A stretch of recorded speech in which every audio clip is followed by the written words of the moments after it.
Okay. Whenever you're ready. Whatever you would like, I can go ahead and do it from here. We'll go ahead and start tonight's town board work session for August 17th, 2020.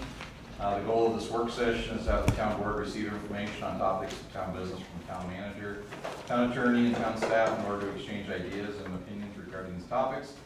Any members of the public that are in attendance as we speak or that may join us later are asked to be recognized by the mayor before participating in any discussions of the town board.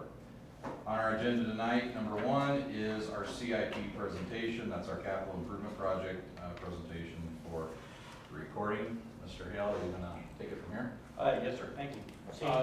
You need a mic. Yeah. Okay. Oh, now you tell me.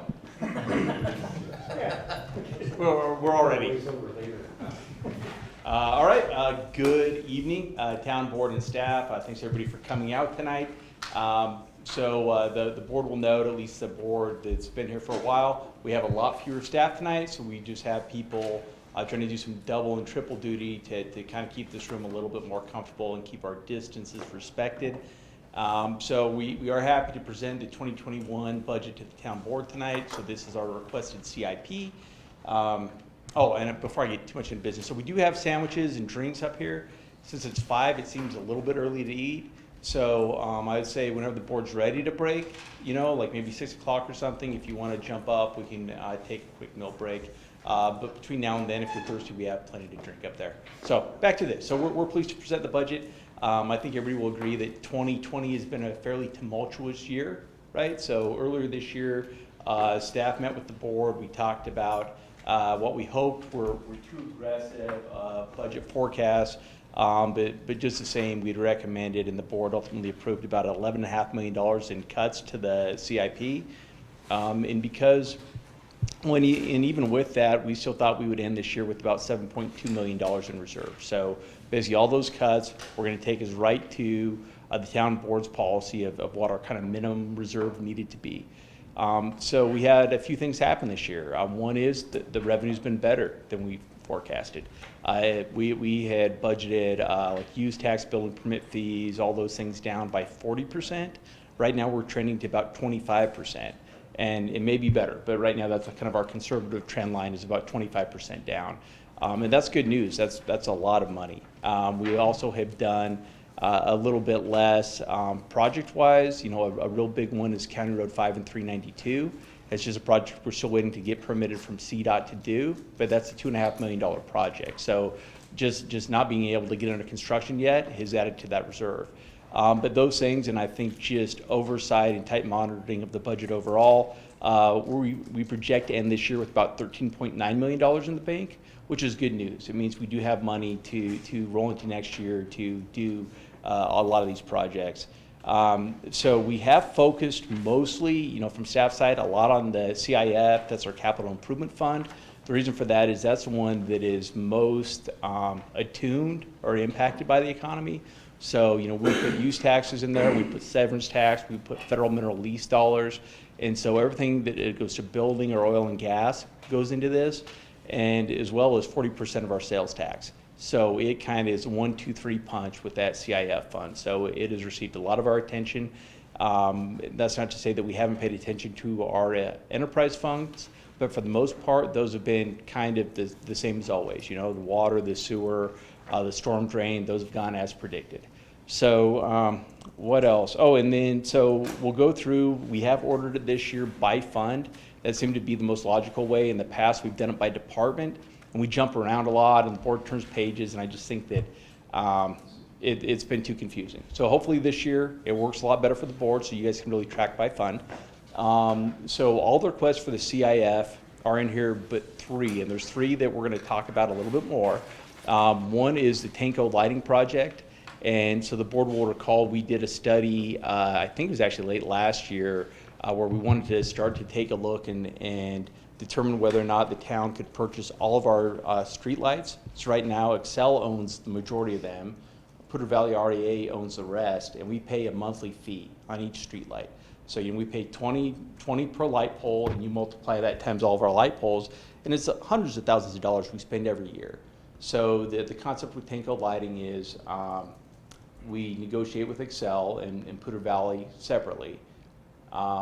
They go through and they survey each of our lights, and we actually get an inventory price. We negotiate with them to purchase those.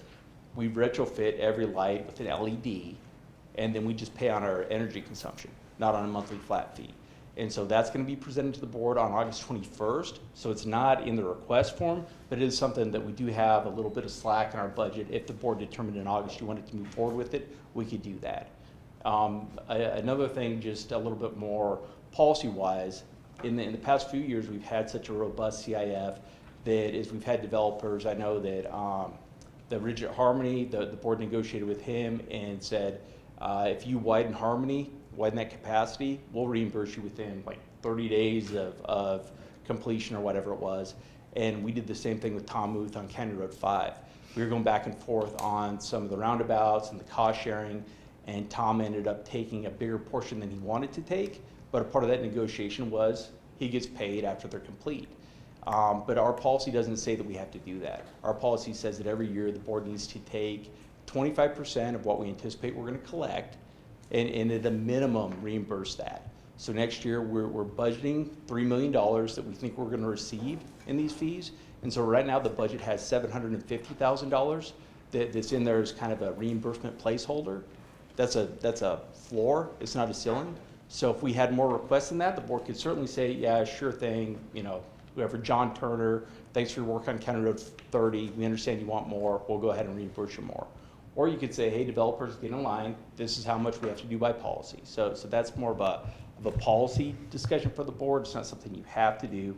And then the final one is a 7th Street bridge, so it would be a bridge that would basically connect Rain Dance across the street on 7th Street. It would basically connect Water Valley and Rain Dance. Right now, there's a lot of private trails that go through there, and the discussions we've had with Martin preliminarily are, if the town helped cost share that, could we get access, that's like public access to that trail system? Could we just add connectivity for all of Windsor? So again, that's going to be a project that's presented to the board also on the 21st. So again, it's not requested in this budget, but we didn't want to ignore it. So it's kind of off on the side. So this can be something the board can be presented more thoroughly on the 21st. You know, go up or down with it and determine whether or not you want to put it in the budget. So are there any questions right now? Mackenzie, am I coming across really tall? If I look really tall, thank you.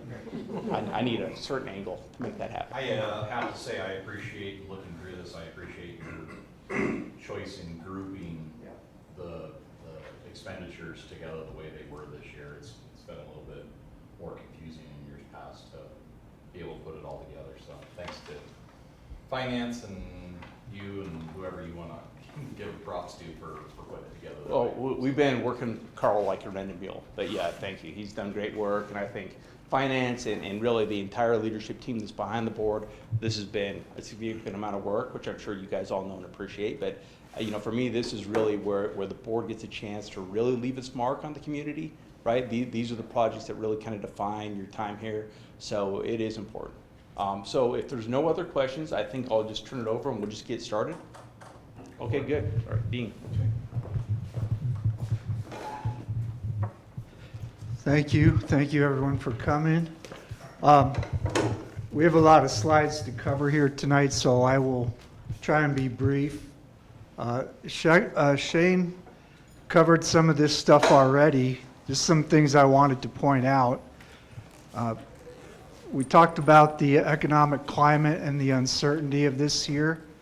So we got down to, after our wait list or stuff that we, through a number of meetings, we cut some projects out that we had in the original plan, left us with $30.8 million in projects this year.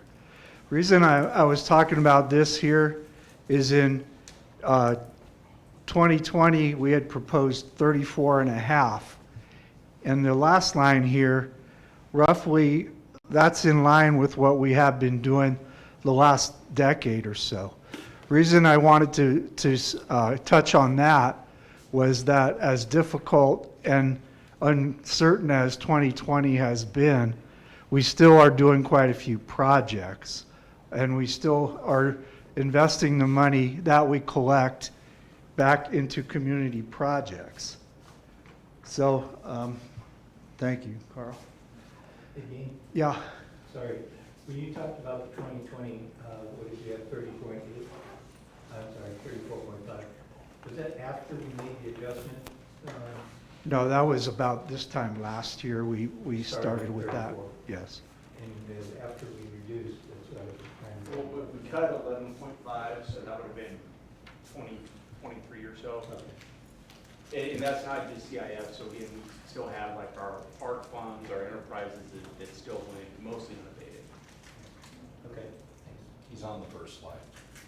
thanks. No, this is- Oh, Well, now that he doesn't have to raise his hand. he I wants know, to I'm jump gonna go in to there. Jess and see if she saw his raised hand.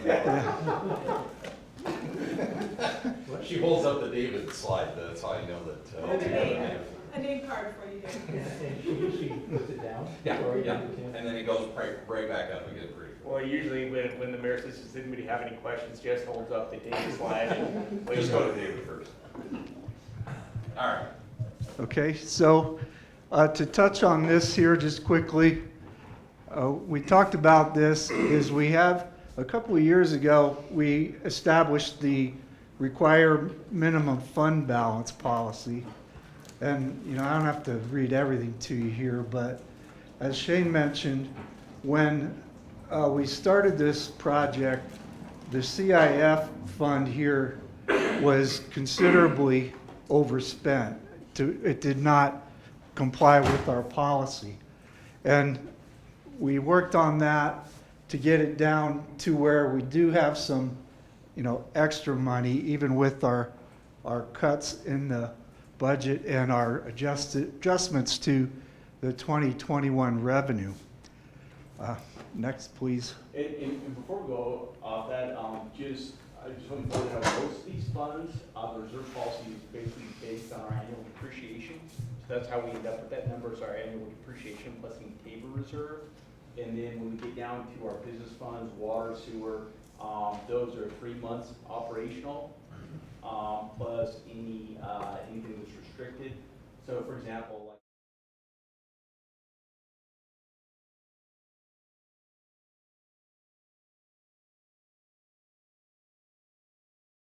requires, you know, we have our full year payment, plus 2 months operating, and that's our required reserve.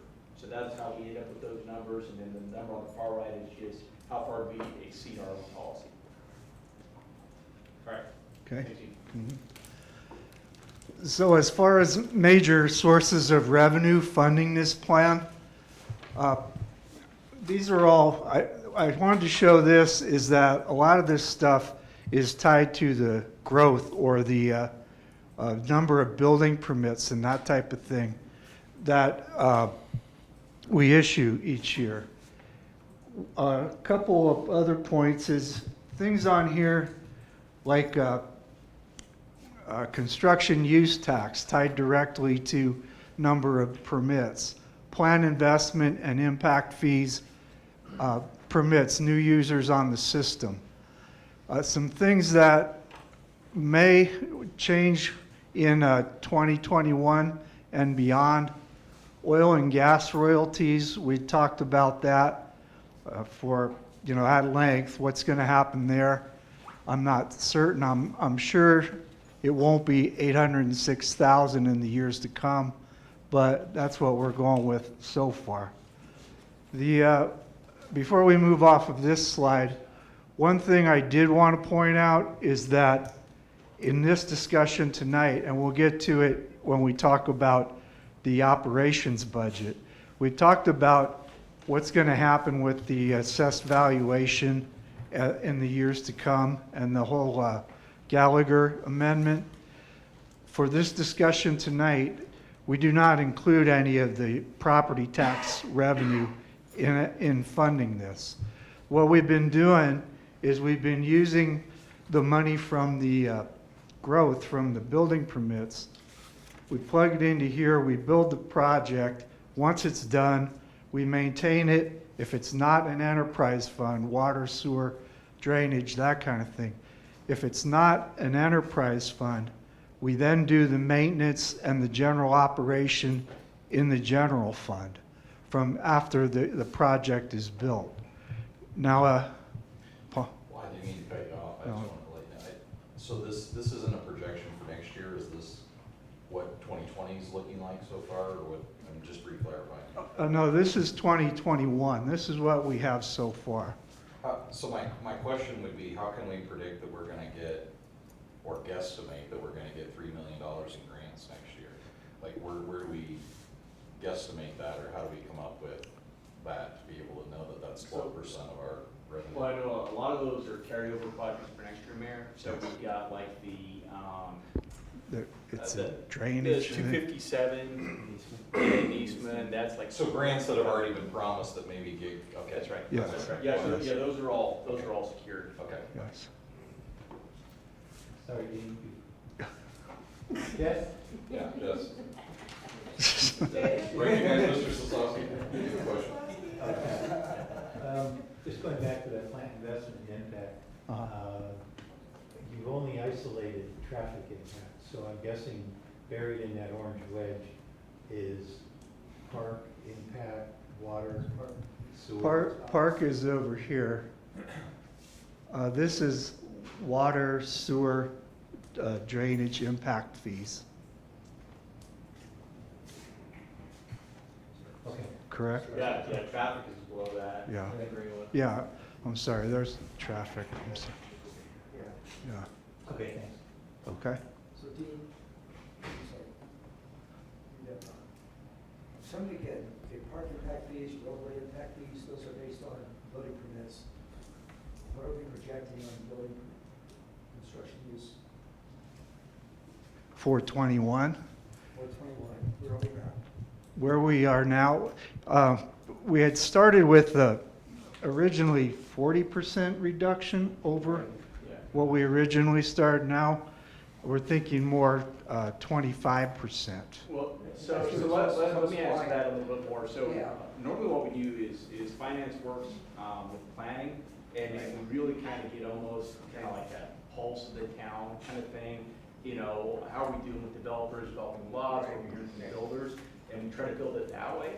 So that's how we built it last year, and I tell you, even doing that and trying to really get into those details, it's always wrong. You know, and most things, it's always wrong because they do better than that. They outdo our projections.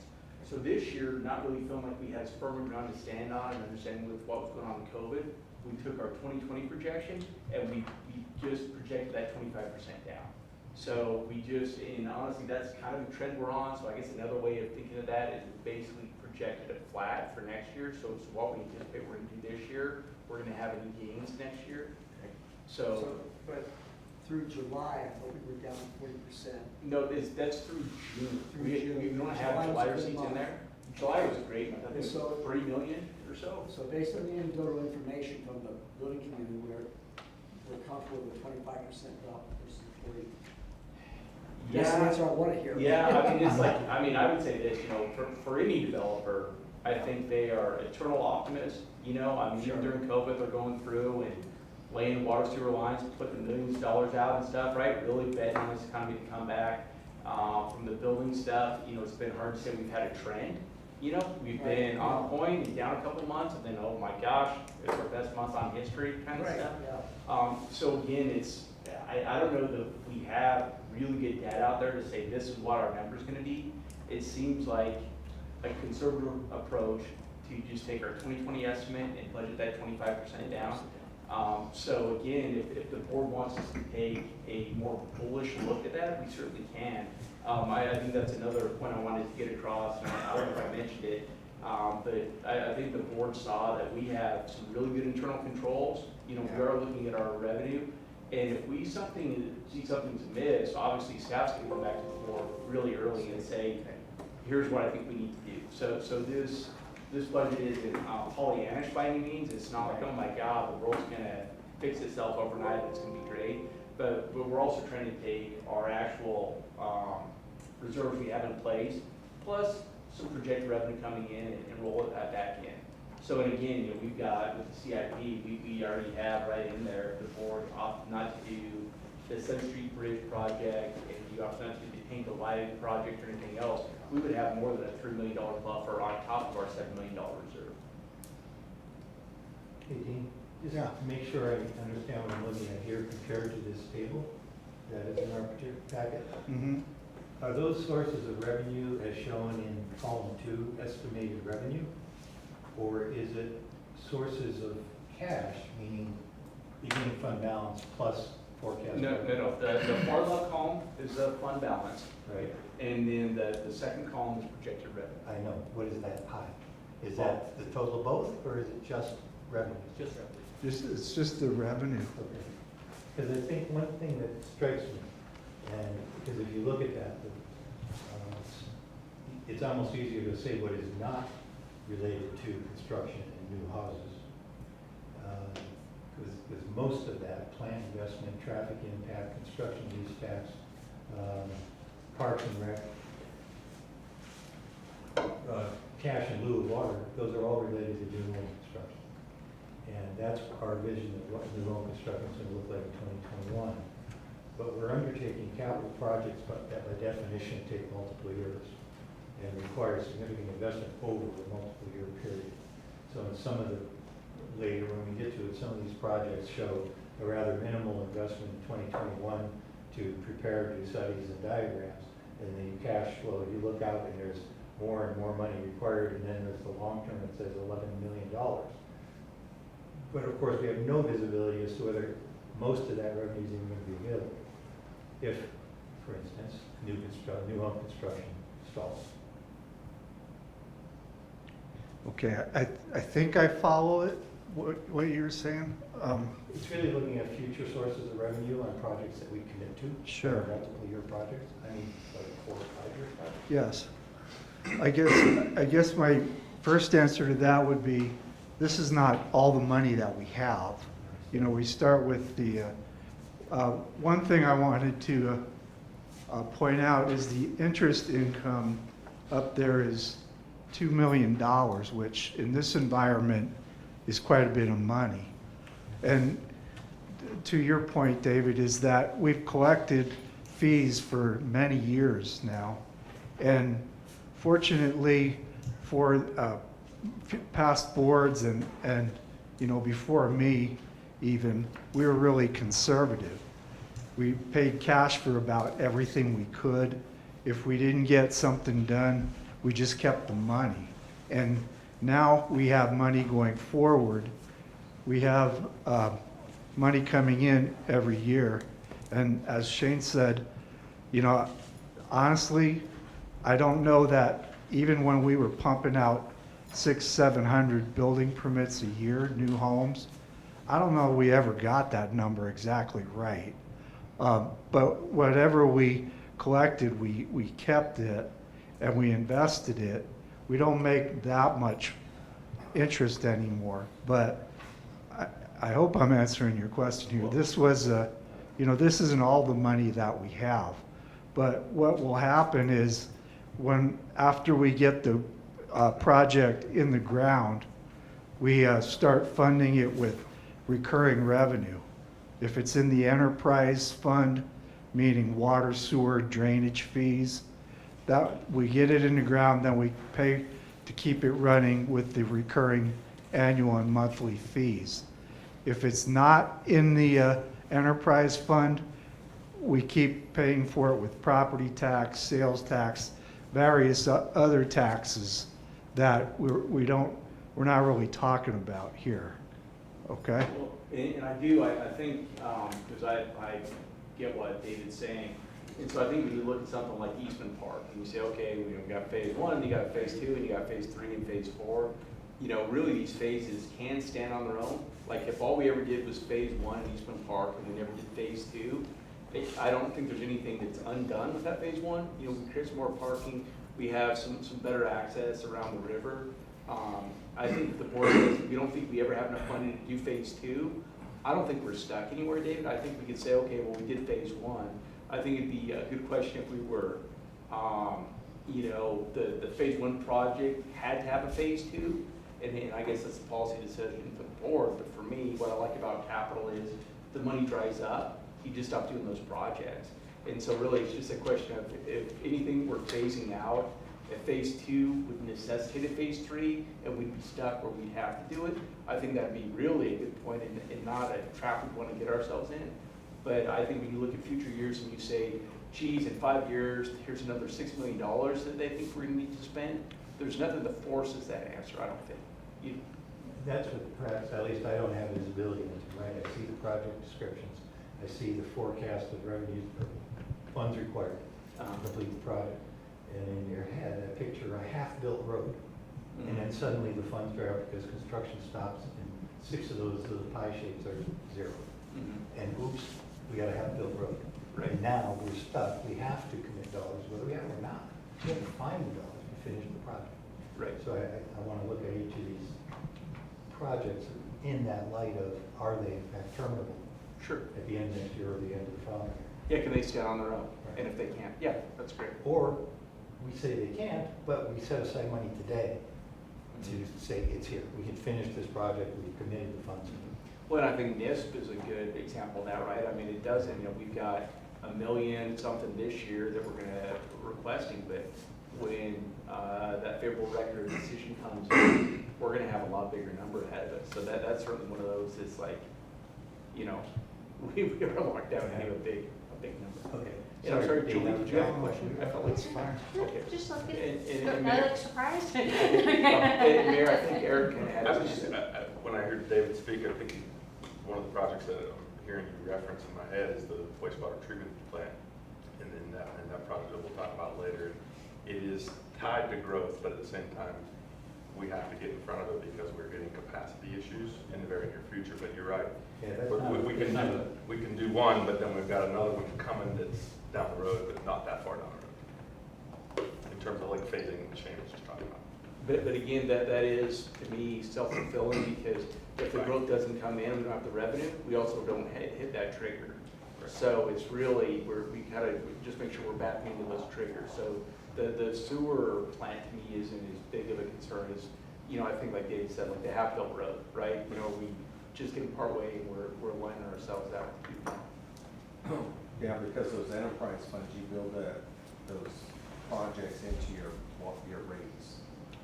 So you're taking that into account, that long-term view as well as that short-term view. But you do have the fund available. And that's why we're doing that sewer rate study. True, in a true standalone enterprise, in fact, you have to look to fee income, all of 10%. But in this case, in fact, we're kind of cross-populating in terms of fund availability. Traffic impact fees, I think some portion of those is being used to work on parks projects, looking through here. Yeah, because your park fund ends up with a $9 million finishing balance with a $4.7 million capital request. That's out of the park improvement fund. If you look into the capital improvement fund, there's about 6 projects that are related to parks. And that money is not park improvement fund money. You're going to use swing sets. No, the traffic impact fee we keep, does not have its own separate fund that we talk about here. We account for it in the capital improvement fund. But we do not use traffic impact fees for park projects. Correct. I think what else you're referring to is when we go through these projects, remember that the park impact fund is used to build new amenities that didn't exist. So for example, when we get to Windsor West, I think it is, playground needs replaced. That was built once, years ago with funds. When it comes to replacing that, it can't be used by the park impact fund. It has to compete in the CIP. Yeah, right. Along with traffic. Because they're not earmarked. Well, but we do, I think our code for the road impact fee says that we actually do need to track that money separately. We do. I mean, so we commingle it in the CIF, but we do have to track that separately. As far as, you know, if we collect $1 million, it's gotta go back out on roads. It can't go to parks. Maybe we should set up a separate fund so we can track it. Okay, sorry, I got ahead of class. I'm done. Don't recognize me. All right, Montel? All right. Wasn't he bald, I think? Well, that's a big one. Yeah.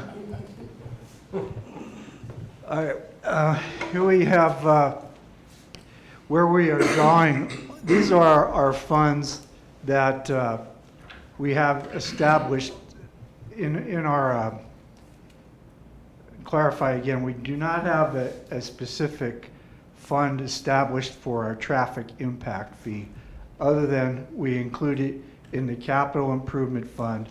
We keep track of those expenditures separately. So anyway, as far as funding all the projects we have in the packet tonight, this is the contribution or the source of where we will account for the projects. You can see that between the capital improvement fund, where we account for the road projects, and the traffic impact fee. That's our biggest fund. And that, when we set that fee, the original construction use tax was in, I want to say 97. It said we could use that for roads, parks, and I forget the other thing, facilities or something like that. But anyway, when we instituted the traffic impact fee, rather than set aside its own fund to audit separately, we included those funds in the capital improvement fee, fund, knowing that they had to be specifically accounted for in the roads. And anyway, these are the projects, the funds that are included in our capital improvement plan. You notice here that we don't have anything from the general fund here. As I mentioned earlier, I guess back in, again, in the, after we passed that original construction use tax ballot question, we just started paying for everything out of the capital improvement fund, unless it was water, sewer, or drainage related. So we had those same issues back in the day, that what happens when the growth stops? Can the general fund, is our mill levy going to go through the roof? Yada, yada, yada. How are we going to pay for it? Well, it can also be in our capital improvement fund, though, 40% of our sales taxes collected go to that. Yes. So it's not supported by the general fund, but it is, a good part of sales tax. Yes. I think, and I'd have to read the ballot question again. I think that 60-40 was a town board policy decision back in the day. I don't know that it was initially in the ballot question. We'd have to go in the Wayback Time Machine to look that up, but. Yeah, Tom Jones, oh wait, he's not on. Oh. Tom, during your fourth term as mayor, do you remember how you guys? He probably would remember, Yeah, actually. he would. He'll be watching this. Yeah, He'll be exactly. back. Yeah, right. Live streaming. Yeah, someone's text will pop up. Okay. And I don't recall if we had this one in this presentation last year, but we did this addressing the projects that we have in the CIP and aligning it to our strategic plan. And as, not to belabor the point, is that most of this budget here is for infrastructure, and that can be anything from water lines, plant expansion, obviously roads. That's a big question. Everybody uses the roads. Nobody really, people walk up to the water fountain, turn on the water, it comes out, that's what they understand. But really, visible infrastructure is the biggest part of the plan here. Parks, projects, that type of thing. And I just note for the board, because this is our last strategic plan, so that's what we have up there. If the board adopts a new strategic plan at the end of August, then we can update this. I would want to realign our plan with those, but right now we won't be adopting. Hey, Gene, if I may, on that last slide there, just curious question on the conservation trust, the Yeah. conservation, what's an example of that? That is if you see those commercials on TV about your lottery funds at work, that is very restrictive with what you can use that money for. It's based on a per capita thing, allotment to each town based on their population and the state pool of lottery ticket sales. So Scott, so lottery comes in basically two main ways. One is the direct distribution, as Dean said, and again, you'll see that, we'll talk tonight, we'll talk about the pedestrian bridge over the Footer River by County Road 13. This is a great example of, geez, we've got Montgomery County Open Space Funds, we've got some Conservation Trust funds. The other way we receive that money is through GOCO grants. So like the Footer River Trail, our section of that was with that. So there's basically one that's non-competitive, we just receive that money every year, and the other one is highly competitive. So I think when staff talks about really it's kind of parks and trail stuff where you'll see those go. So you should feel okay with your wife playing the lottery. Yeah, there you go. So she doesn't win, because then we gotta pay out, 15 cents of it. Yeah. Since you're back, since you were on that. David. I guess one more comment just for all of us to consider. You look at the capital improvement fund, and obviously $14 million is a significant funding source for everything in here that's being proposed. Last year, that fund was roughly, $15 million, but it was almost a third sales tax, almost a third use tax, and a third traffic impact fee. So those use tax and traffic impact fees tied to construction do represent a significant portion, 2/3 of our capital improvement fund. And thinking of that about what's going to be available going forward is the old construction. Yes, if I could add something to that is, yes, that's absolutely true. And when I mentioned before, we moved projects that are not funded by monthly rates or annual rates. We moved that into the capital improvement fund. Trying to answer that question is what happens when we don't get those funds anymore? Well, then we don't do any new projects. We just maintain what we have. And hopefully by then, we don't have to raise any other tax rates or anything. And I've often described, and probably to this board before, really our budget right now is a donut. We've got all the revenue, and the big hole in the middle, about 20% of that donut is development fees. It's this money that comes in, and we've become very reliant on it. I think we have great road system and park system and trail systems and everything else. And really, I think the job of Stacy and the board and leadership is to really build a Danish, right? We want to get rid of that hole. So I think when we talk about big projects like the sports park and other things, it's really that idea of, how can we make up some ground here and start going? So when development stops, we still have at least that quality of life, or still a place of maintaining world-class infrastructure for our residents. But if all development stops tomorrow, we're not there, folks. We need some more commercial for sure. After I talked about pastries, anybody want to eat dinner? You guys are okay? How about the game? Yeah, English sounds good. I'll get the donut. Okay, so I guess I said earlier I didn't want to belabor the point, but I guess I kind of am anyway.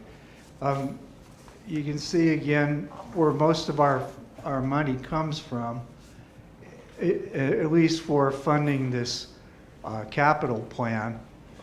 Storm drainage, sewer, and water are enterprise funds that I described earlier about monthly fees. So, and as John and Shane have said, we review those rates to make sure that once we build it, we can maintain it. The Conservation Trust Fund, we talked about and just historical thing, when they first started sharing that money back, the list of things you could do with that money was much longer than it is now. So, used to be way more fun, but editorial comment there. So. Anyway, so, one thing here, I wanted to show on this, and David alluded to it earlier. This is where we have our 5-year CIP. What I wanted to point out here is you can see the first 2 years are kind of larger than the rest. I guess not kind of, but in this environment, meaning in high growth and coronavirus and whatever else comes up, if you can get 2 years right, that's pretty good, you know, in my opinion.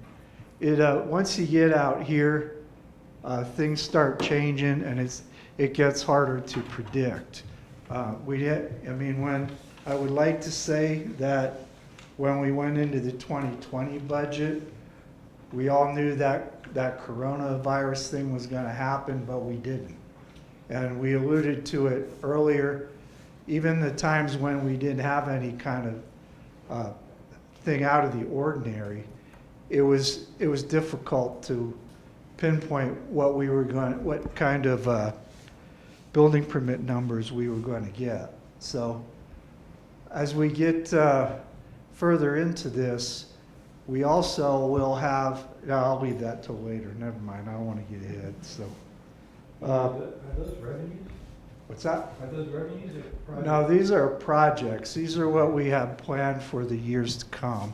So the sewer plant expansion occurred in 2025?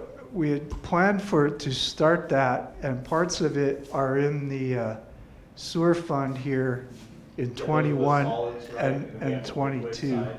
So we only have 2 years of that much,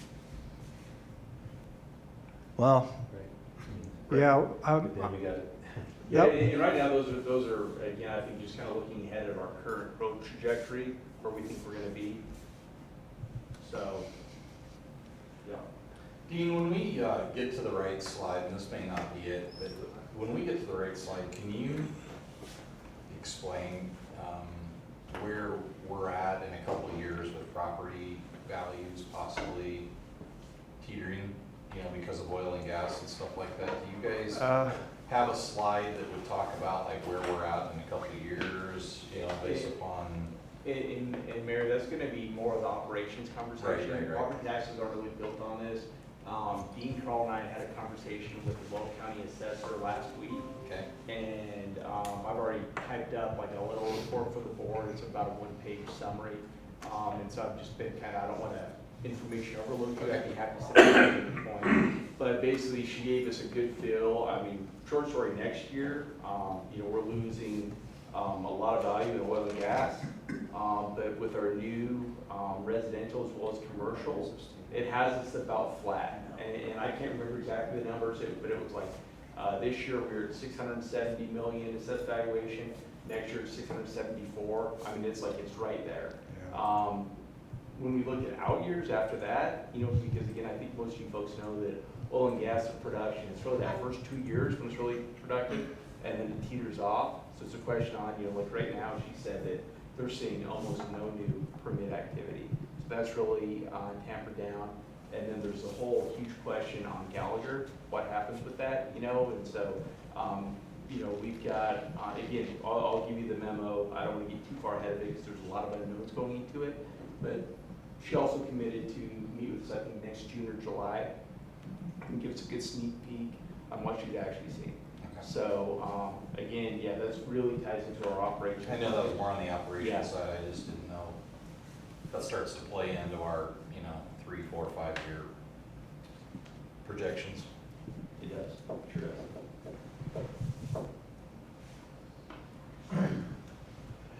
So anyway, that's from here for the next bunch of slides, we get into the fun stuff, really. Who knew budgeting could be fun, right? But we get to talk about, really fun projects, things we can see that people say, when are we going to do this or that? And you as board members and department heads can say, well, this is what we're planning to do here next year, and have pictures of it. And just from finance, me and finance end of it, I wanted to say that for, at least for 21 and probably 22, whatever comes up here, we can pay for those. I'm talking about the years. We know what we have planned in 21. We have money to pay for that stuff.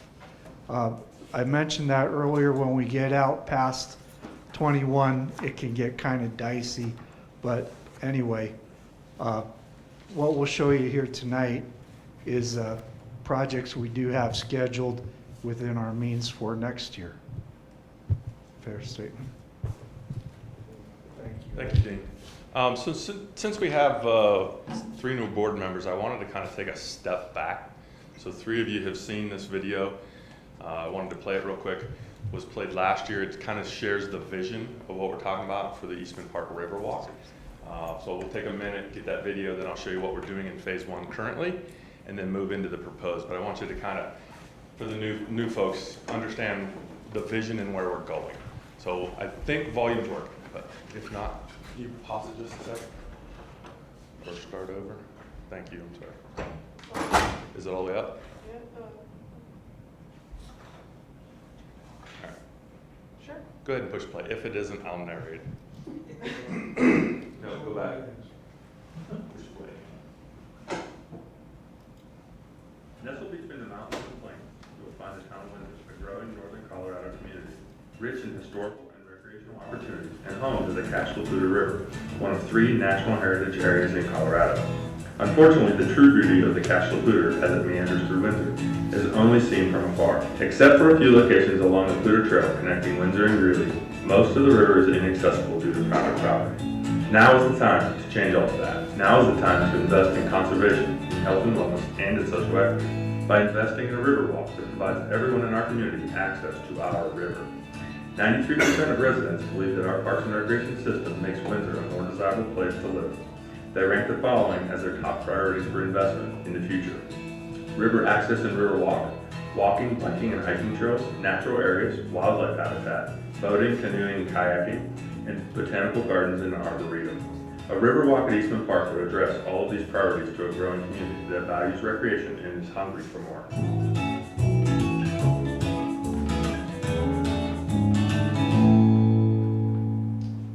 Impartial was able to do that video for just under $500,000.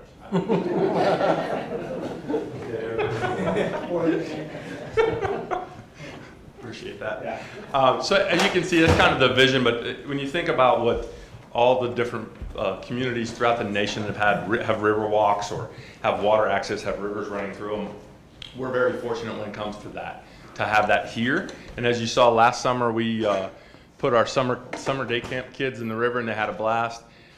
Once we did that, I think some of the public began to realize that it's okay to go hop in the river and have, obviously when it's safe to go swim.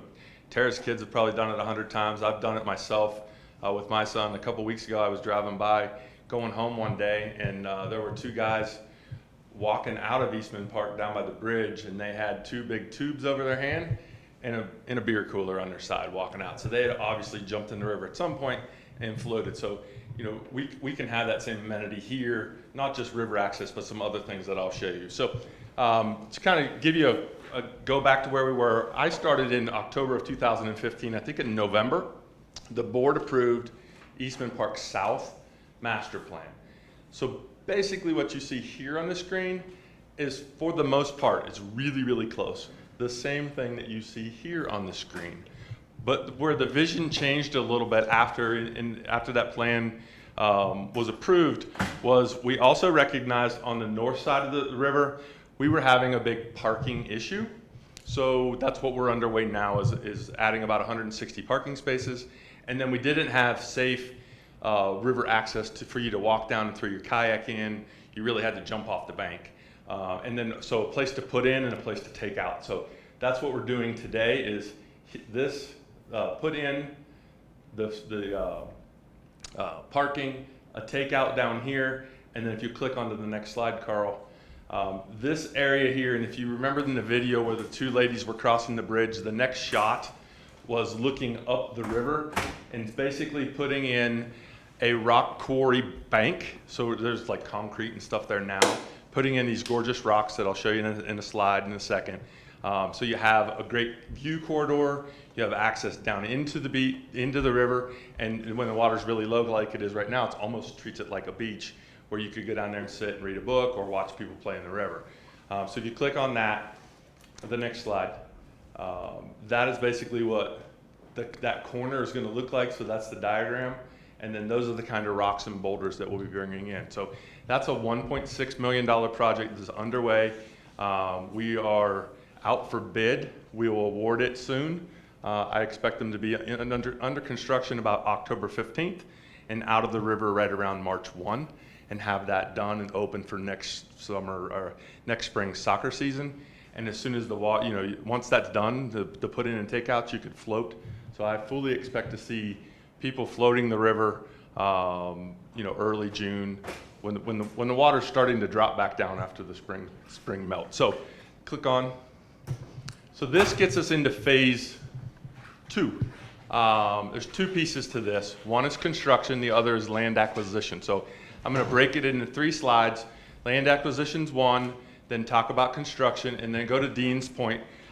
He said the money's there, it's in the fund. I want to show you where it's at so you understand where it's at and why we have the money available to fund phase 2. There is a phase 3. Like Shane said, if we never get to phase 3, not a big deal. If the funding's there in the future, great, let's do phase 3 in the future. The funding is there now to do phase 2. Phase 1 should be done by spring. So go ahead. So land acquisition. This one, quite frankly, you could help me pick this. I'll give you my preference. There are 3 parcels that over the next few years, when money's available, that I would like to acquire.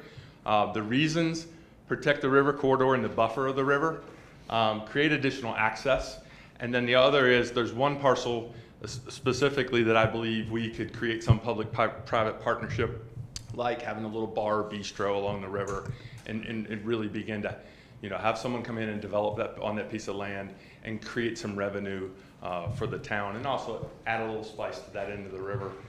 As your kayak by, when you're done, you go have a coffee or a donut or grab a beer and a sandwich on the way home. So, Eric, really quick. Yes, sir. Before you get into obviously what you have highlighted there, for the benefit of the new board members, you might point out on that slide what we already own, what the town already yes, owns. thank you for that. Great point. So we own everything up here, everything here, everything here. What I'm looking at is these orange pieces. So there's one here, one here. This is the one that has the big radio tower in it, and one here. All 3 are important in terms of protection. I will tell you that this one is probably going to remain protected no matter what, because there's a radio tower there. The company that owns the land, I don't know that they ever develop it. What can't happen is access. So if we wanted to put trails through there, we can't get on the property. Well, if we own that property, or at least got an easement from them, we could maybe put a small fence around the tower and have more access through that property. The one that I would like to, I've engaged a realtor just on my own to find out what are these property values at. That's why you see the budget. That's for one property. That's either this one or this one. This is the one that I'm very interested in. One, because it's right on the corner going to Treasure Island. So even if we didn't put enter into some partnership with some developer to put a business there, at the very least, maybe we put a parking lot there, maybe something else there. We work. People could sit along the riverbank there and watch from that end of the river, so they could look up this way and down this way. To me, this one's the most crucial, and then this piece is the next piece that's kind of number 2 in my head. I would love your opinions on that one, in terms of which ones would you kind of think maybe we should acquire if you'd like to do that, and I'll show you the funding source 2 slides from now. So you're saying that little triangle down there across from the demonstration garden is about a $500,000? Yes, this and this, according to the realtor that I engaged. Together? No, one. Either or? Either or, pick. Well, on the budget, we show another property acquisition next year. So one this year and one next year. It's plugged in for next year, but the fund, if the funding isn't there, we would not make the purchase. Well, I would think that the little triangle would make more sense right now, because it can add as extra parking to the demonstration garden right now. They don't have enough parking for the people that can all be there at one time. as well as other events that we've done, Mhm. you know, the spring cleanup, you know, et cetera. I mean, there's other uses. I'm just saying, not that it has to be parking, but I'm just saying we have. Yeah, other uses. ultimately, my vision is that is a business there someday, Yeah. but that someday could be 10 years from now. In the interim, it does have other uses. At the very least, it's nothing and it's protecting the river corridor. Now, here's the other thought to that little triangle property has a house that's sitting on it right now, so we might acquire it, but then to make it useful, what's that gonna cost if we have to demo the house that's there or Yeah, whatever? we've not looked into demolition yet, just property acquisition. I know, and sorry to the yes. homeowner that might have that, I'm just bringing that up, because I mean, I'm just saying there's probably more costs than just acquiring the land. So, has that property owner reached out to you, Ted? Not reached out, I've had some discussions. Okay. So if you click the next one, I'm sorry. I'm sorry, go back.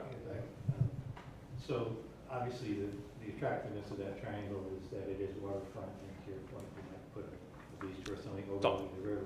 But of course, the town does own all the land that is kind of looking light gray.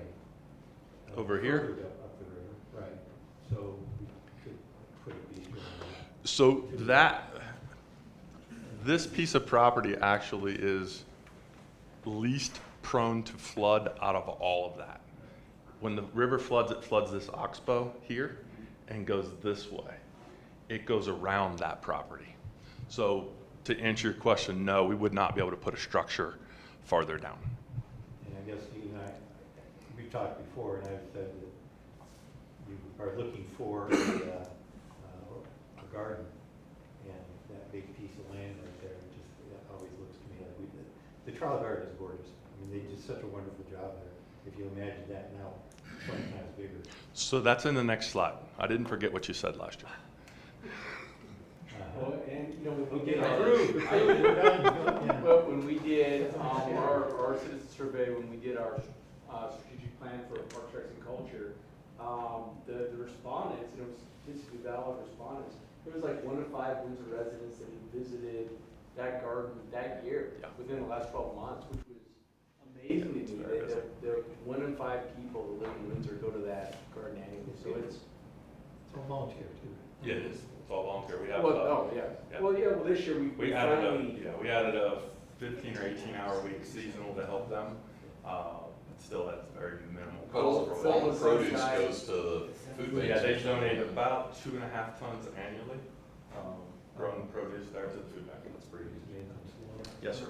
Yeah, where are we with, there was some talk about some possibility of this money? That's in the next slide. Okay, Yep. Actually, 2 slides. okay. So phase 2, in terms of construction, this is the proposed budget, and then it broke them out. If you remember last year, we got into a little bit of additional meetings in terms of, well, what dollars go into what elements within the construction. So I wanted to share that with you. $480,000 is engineering and design. $900,000 is wetland mitigation. To your point, there's 900 here and 100 from NISP, but I'll show you that in the next slide. So that's $1 million. Drive and parking improvements. So basically that corridor behind Treasure Island along the river and down to where the Circle Drive is now. Trails, classroom, nature playground, 220. 2 additional river access points, and where those are on either side of the current bridge that goes over the river on the Pooter Trail. So if your child didn't want to float the whole mile, so that, I forgot to mention that. Where you put in by the dog park and take out by the 7th Street Bridge, that's a 1 mile float within the park. This would add 2 more shorter access points right by the bridge, so you could jump in and do a really quick float around the bend if you didn't want to float the whole thing. A bridge over the river kind of near the end where the takeout is, which connects to the trails into the big open area that Dave was talking about. Overlook expansion, so if you remember that boulder area that I was showing you in phase 1, that's 120 feet. We would like to double that to make that whole bend look like what you'll see this spring. And then in-channel improvements, so that's between the bridge going towards that bend, putting some boulders down there so that in the summer when the water's low, to funnel the water a little bit more to the middle so we have some current. That's really the great, beautiful view corridor for people sitting there on that bouldered area and looking upriver. And then $300,000 Treasure Island Garden expansion. That's referencing what David was talking about. So when you saw in the video, they talked about botanical gardens the community did in the survey. That's addressing that. So that's more than double expanding the Treasure Island piece within that open field area, which goes back to what was originally in the 2015 master plan. So if you click on the next, this is how we fund it. So the $500,000 for the property acquisition is sitting in the fund balance right now for fee and lieu. We talked about that a Monday or two ago on where that money comes from. Construction, so NISP has actually told us, and we have an IGA that's almost ready to sign, that they'll fund up to $2 million. I think the additional second $1 million will be in a future phase over there in the disc golf area.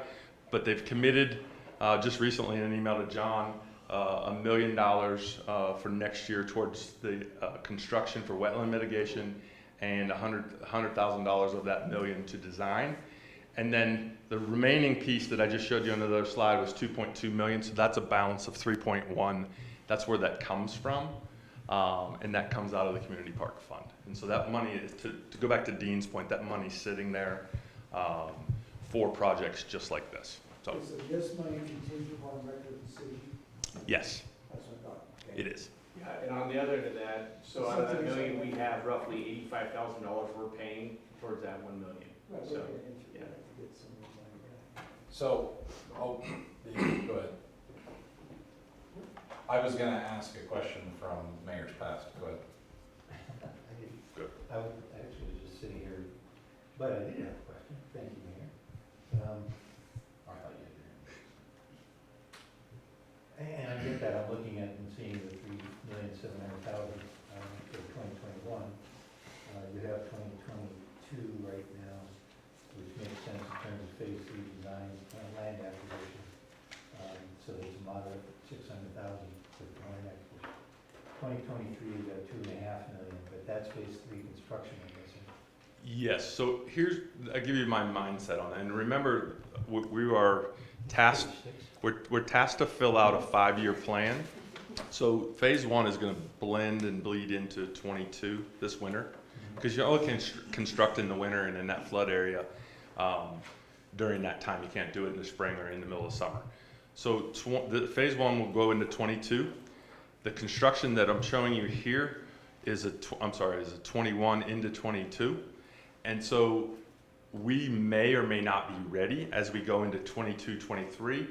And then you have, is the funding there?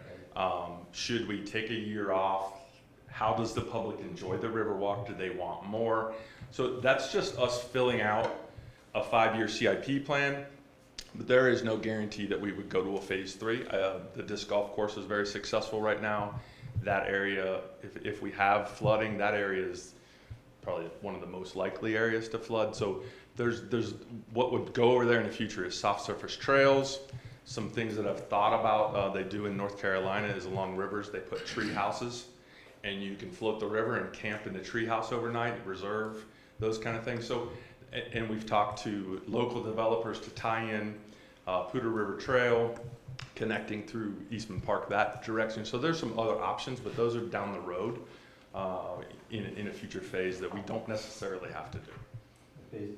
Given my earlier concern then, when I look at this, at the end of 2022, we may own 2 pieces of property, we'll have completed phase 2. We may or may not have to go forward phase. It'll all stand alone. Correct, absolutely, spot on. Good. So this being called a Riverwalk, Mm-hmm. I know that last summer when you first showed me the very first slide, about the full master plan for Eastman, you were talking about a sidewalk that would go all the way along the river. Mm-hmm. Is that happening? It is happening until you get to the other side. You hit phase 3. So that is the soft surface trip. So could you go back, Carl? Because I'm picturing Keep a going back. Riverwalk, I'm thinking of sidewalk or a walk. So this is full of trails here. So there's Right. a trail down to the river. There's a classroom over here. There's trails all along down in through this area. The trail stops here. when and if we get to phase 3, that phase 3 would run a trail right along the river's edge, soft surface, and loop here. Where this area is gray is we don't own the property. Right. Hopefully when we own the property in the future, that trail will loop all the way back up to here and finish the Riverwalk. But that's a future phase. So given that, the little brown, that triangle down there, is that the one that you're talking about? That's the one that I'm talking about. One, it's another great view corridor because you can see around this bend and down that way. And then, again, I think in my head, and the staff said that what we've thought about is it's a great location for a business. But it's not critical to completing the path. It is not. There's a existing. When it comes to path creation, it's this piece. It really is. It's pick your poison. Which one goes first? It's one or the other. So with that, and really just kind of along that line, could phase 2 move forward without a land acquisition? Absolutely. So it's not really tied in, that's really just kind of future. Yes, correct. Okay. But the true Riverwalk couldn't really, be completed all the way around the river until we acquired the land and the grade. To make a complete loop, correct. I think what you'll see this next spring, and I may be totally wrong and get struck down, but I think when you see the access that's going to occur next spring, the usage is just going to, it's going to happen. It'll come organically, and people are already, you can walk that river right now today, and people are making their own trail. This would just create an actual trail. I mean, I was at Eastman maybe 3 weeks ago, we were walking around and my dog, I've got a black dog, and he really, I thought, I just need to get this guy down to the river. And you really try to say, where do I break in here? I mean, it really is really unwelcoming. Yeah. I think opening this thing up is gonna create a lot of hot wind rights. It will. So we're spending $500,000 so his dog can get to the river? No, that's not part of the land acquisition. And it's 500,000, so everybody's got it. That's, yeah. Including yours. Sure. Yours is more famous than his. Yours has gone. Yeah, yours has been on TV. On live TV. Yeah. There was another question, that I wanted to hit on,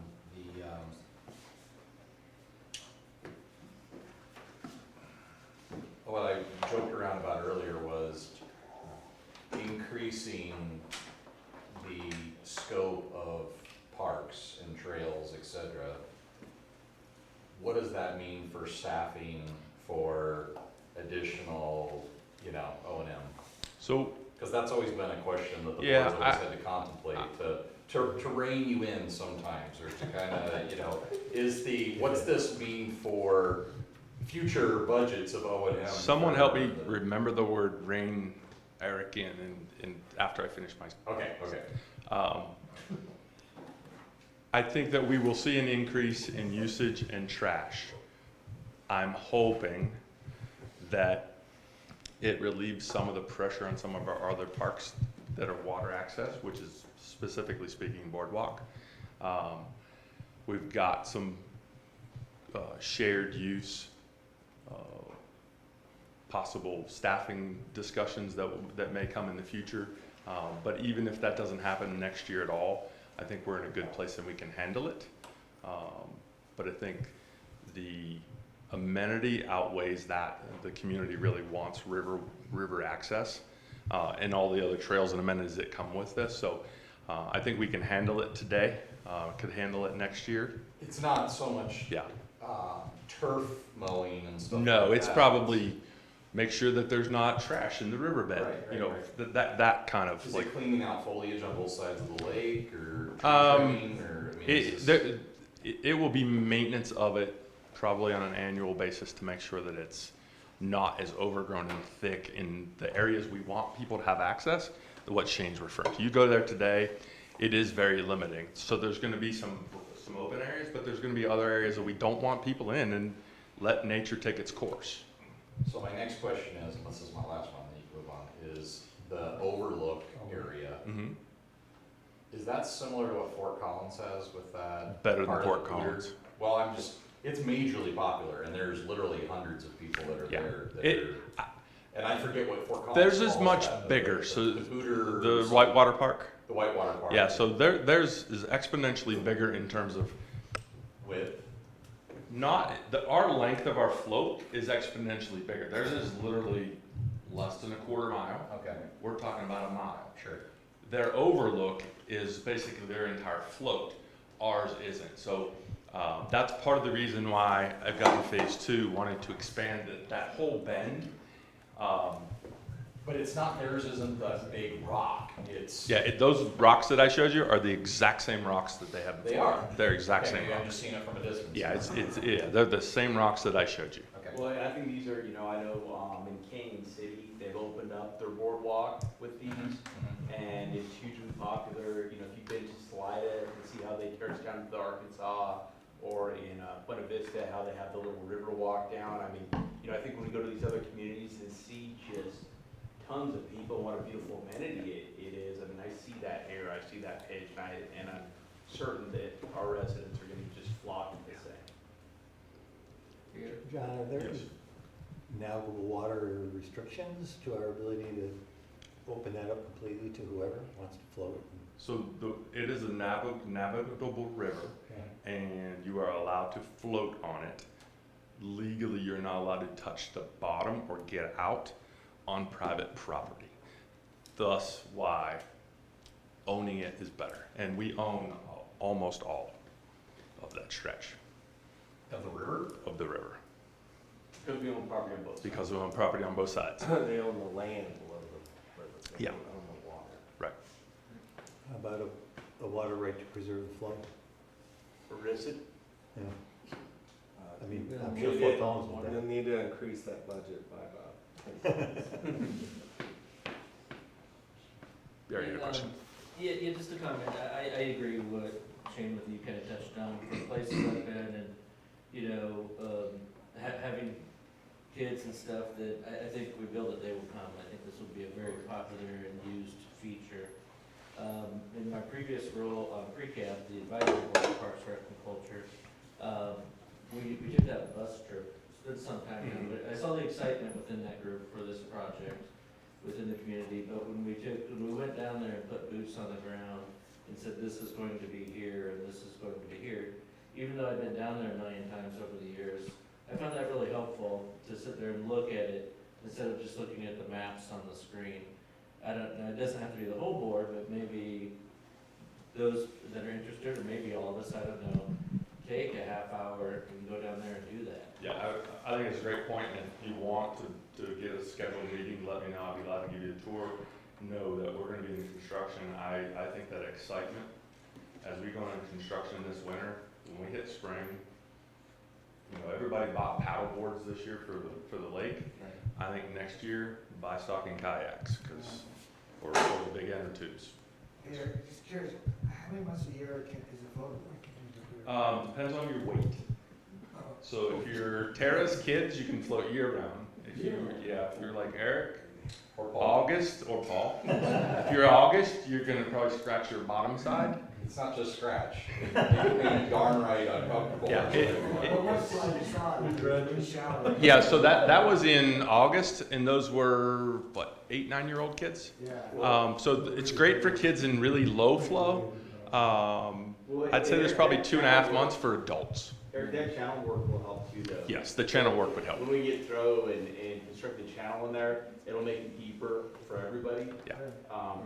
Right.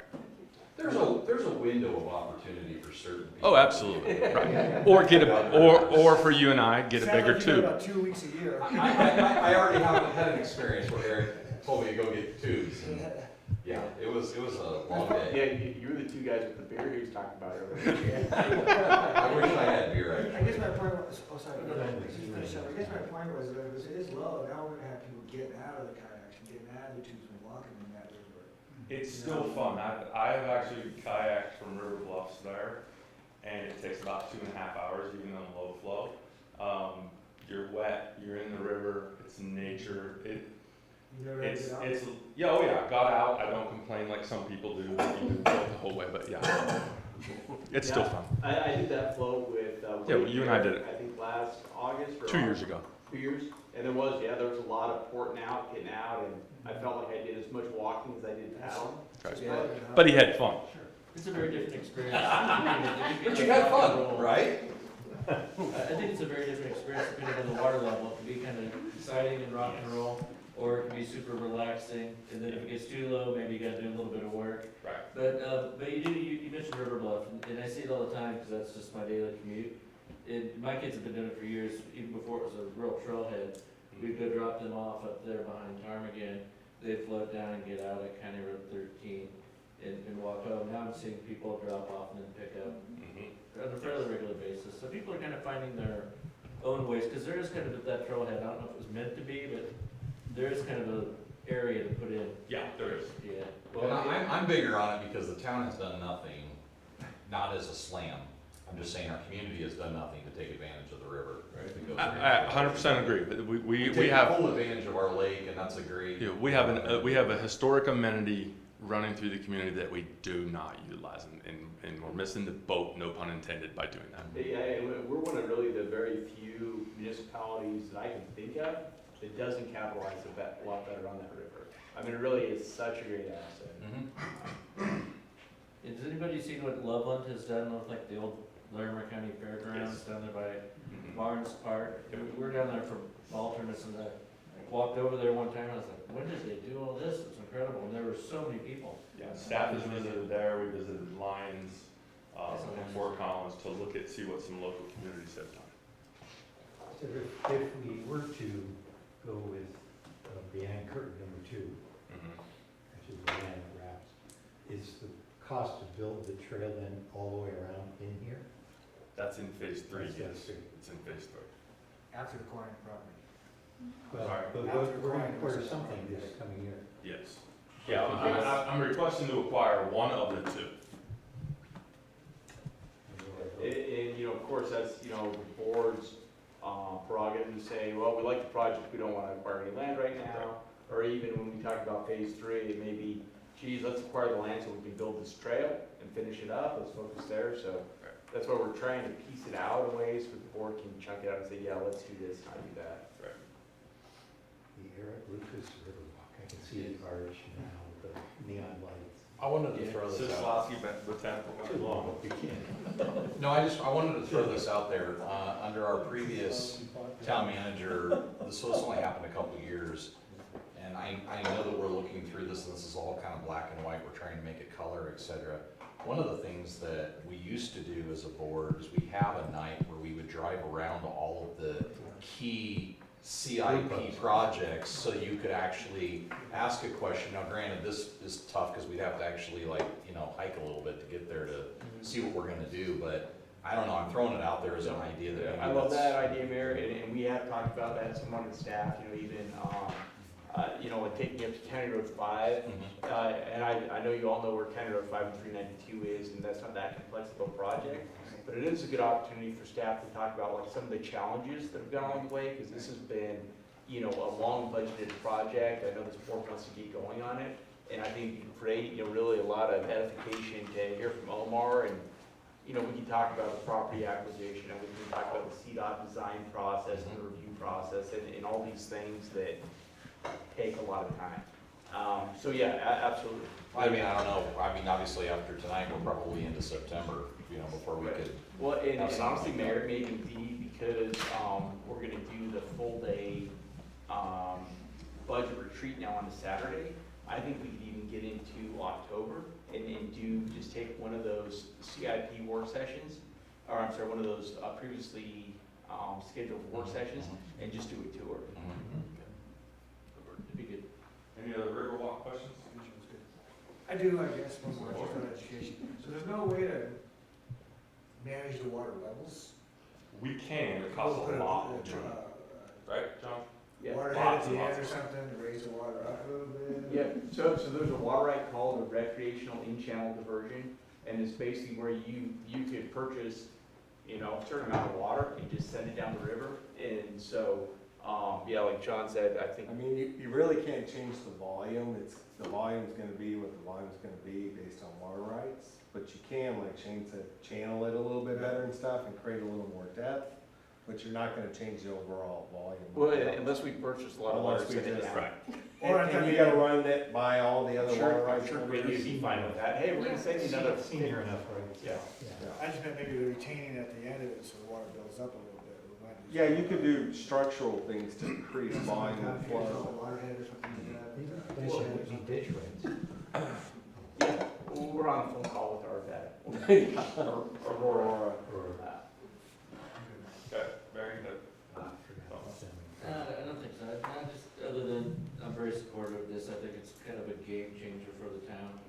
Thank you. I think that, you know, I throw this out there because I have somebody on my left shoulder that would say, we need to say this, that sometimes, I mean, historically, the pooter can go dry. I mean, there has been times in the past where there's nothing flowing down there and, you know, I don't know how that changes necessarily the. So if that happens, if you thought for a second, we're still building all these other amenities that go with it. There's nature playground account, there's all kinds of trails, there's still a beautiful overlook. Even if there isn't water in the river, or if it's only this deep and you and I can't float, you can still, kids can still go down there and play in the river and find crayfish and, you know, and wade and just have a good time and be kids and get off their computers and their cell phones. Oh, yeah. That's priceless. Leeches make great bait. Anything else on Riverwalk? Okay, so and just for the board's edification, this is like slide 4, we've got like 80 slides. So, but can I finish? I think you had referenced Rain Eric in, and so today is a wonderful moment because we have, as you all know, hired a deputy director of Parks, Rec, and Culture. So I'm gonna pass the reign to Tara, and I'm gonna go sit down. When it gets hot, he's out. Yeah. Put Tara out there. Right, so the first thing we have on still in the Park Improvement Fund for neighborhood parks is the Harmony Ridge Park design. That was actually in the 2020 budget, but we're gonna ask to carry that over into 2021. Right now, that development is not close, it's almost close to 80% per our park build policy. We tend to start design and then build at 80%. More than likely in 2021, they will get to that 80%. So we are proposing to do the design in early 2021 and then hope that we can have good, solid construction budget numbers for you guys when we come to the table to build it in 2022. The Windsor Village playground replacement was done in 2005. It was actually a Kaboom project, one of our first neighborhood build projects that we did in town. And that project is the playground is hitting 15 years old. Most lifespans of a playground is 15 years old. If we do choose to bust this into a different year, just keep in mind that we did build a lot of parks in a lot of consecutive years, starting back in the early 2000s, and we do have 3 more parks coming in the pipeline with playground replacements that we'll need to look at. The Jacoby Farm, which there's a picture right there of the historic halfway house. We are getting a designation right now. We just were awarded a grant that will help us with an archaeological dig. After we took that granary building down, we actually discovered that it's not in the right spot, the halfway house. So they were successful just last Friday in receiving that grant, but also this $10,000 that's in there for next year is not only to stabilize the halfway house, but Laura is about 90% done with a grant that's due October 1st, and she's in good hands with the State Historical Fund and in good contact with them that we'll get a $90,000 grant to match that $10,000. That $90,000 then would get us the schematic and construction documents that we need for the halfway house and the Eaton house, or excuse me, not the Eaton house, the Jacoby farmhouse on the property. You can go ahead. Unless anybody had any questions. Yes? Just first, I wanted to remind you, I don't know if you saw it in the job description in the fine print, it says Rain and Eric Lucas. Right. That's Already on part it. of the job. Yeah. That's in her job description? Yeah. Yeah. It's actually large print. In fact, that's the only job. Yeah. Lucky Just me. got one question for this interview. My salary increases at the end of this slide. You should do it, Eric Lucas dump tank at Harvest Fest. Who wouldn't want to dump it? Every board member would take. We could fund the Riverwalk. So, just looking at the worksheet, here, so what you show in 2021, and you're $1,010,000, which doesn't add up to that. I'm thinking it's a typo, or It is. So there is a, what'd you say the number was? $1,010,000. It looks like on Harmony Ridge, That should, so, yes, so there's a hundred, it should be 101 million, 1.1 million. A million of it will move to 22 for construction. So it's probably a typo in that form. Because we were supposed to do design this year and construction next year, but we're gonna request to carry that over with design in 21 and construction of $1 million in 22. so the 2021 budget request is $410,000. Yep. Yeah, so For neighborhood you parks. have the request, is- yeah, and so we look on page 6, and it's in really small print, that detail is down there. You're right, we had originally, Harmony Ridge was designed this year, construction next year, and I think that, It just moved over. what's that? It's just moved over. So you got 410 in 2021, now currently in 2022, on this sheet, it shows 1.5 million. So it would be, no, I think Jacoby Farm is 1.2 million, Windsor West Playground is 300,000, and then we also have the Harmony Ridge at $1 million. So basically that $1 million will slide over there. And Jacoby Farm was also transferred. Okay. Jacoby Farm was moved from 21 to 22. Construction, Construction, yep. right, so the 2022 budget is going to be, I'm sorry, you had 100 million, you had a million, 1.2 million, and something else. Yeah, so we have Jacoby Farm at 1.2 million. We have the Harmony Ridge at 1 million. And we have the Windsor West Playground replacement at 300,000. That's correct. Right, there's a typo, it's missing a zero or a one. Oh, the Harmony Ridge, yeah. Yeah, Harmony Ridge is a typo. Well, it's literally 100,000. Yeah, Just need 900,000 more. and I guess the question again, these aren't huge numbers, but they aren't small either. If something were untoward would happen heading into 2022, nothing we do this year would require us to move forward with any of these. Correct. And these do get paid out of that park improvement fund that has that fund balance. But yes. Balances there. Mhm. Yeah, because you finish at 9.7 million. Okay, To complete. yeah, so we do it out of the tickets. Thank you.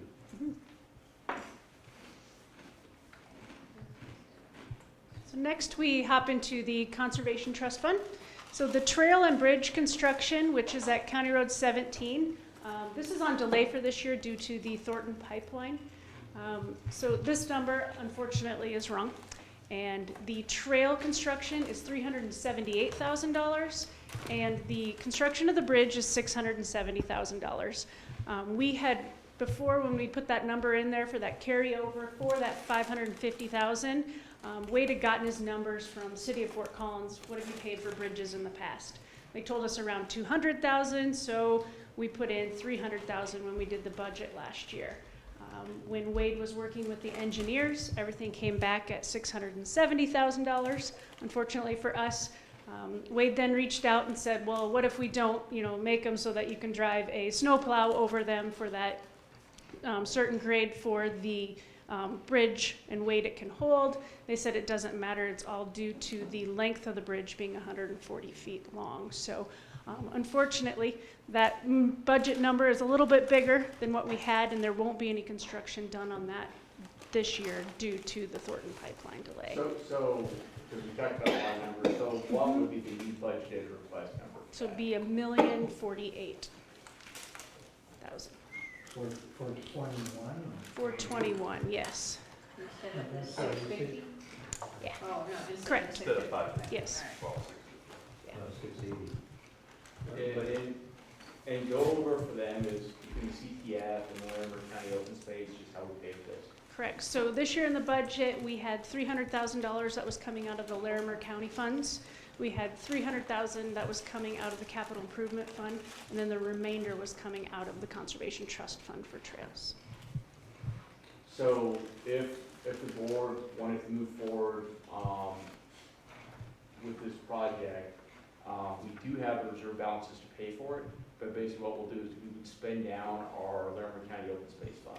Yep. So that would be, Really restrict our projects for the next 5 And years. we do have a $400,000 GOCO reimbursement coming hopefully next year that's tied to the Poudre Trail connection.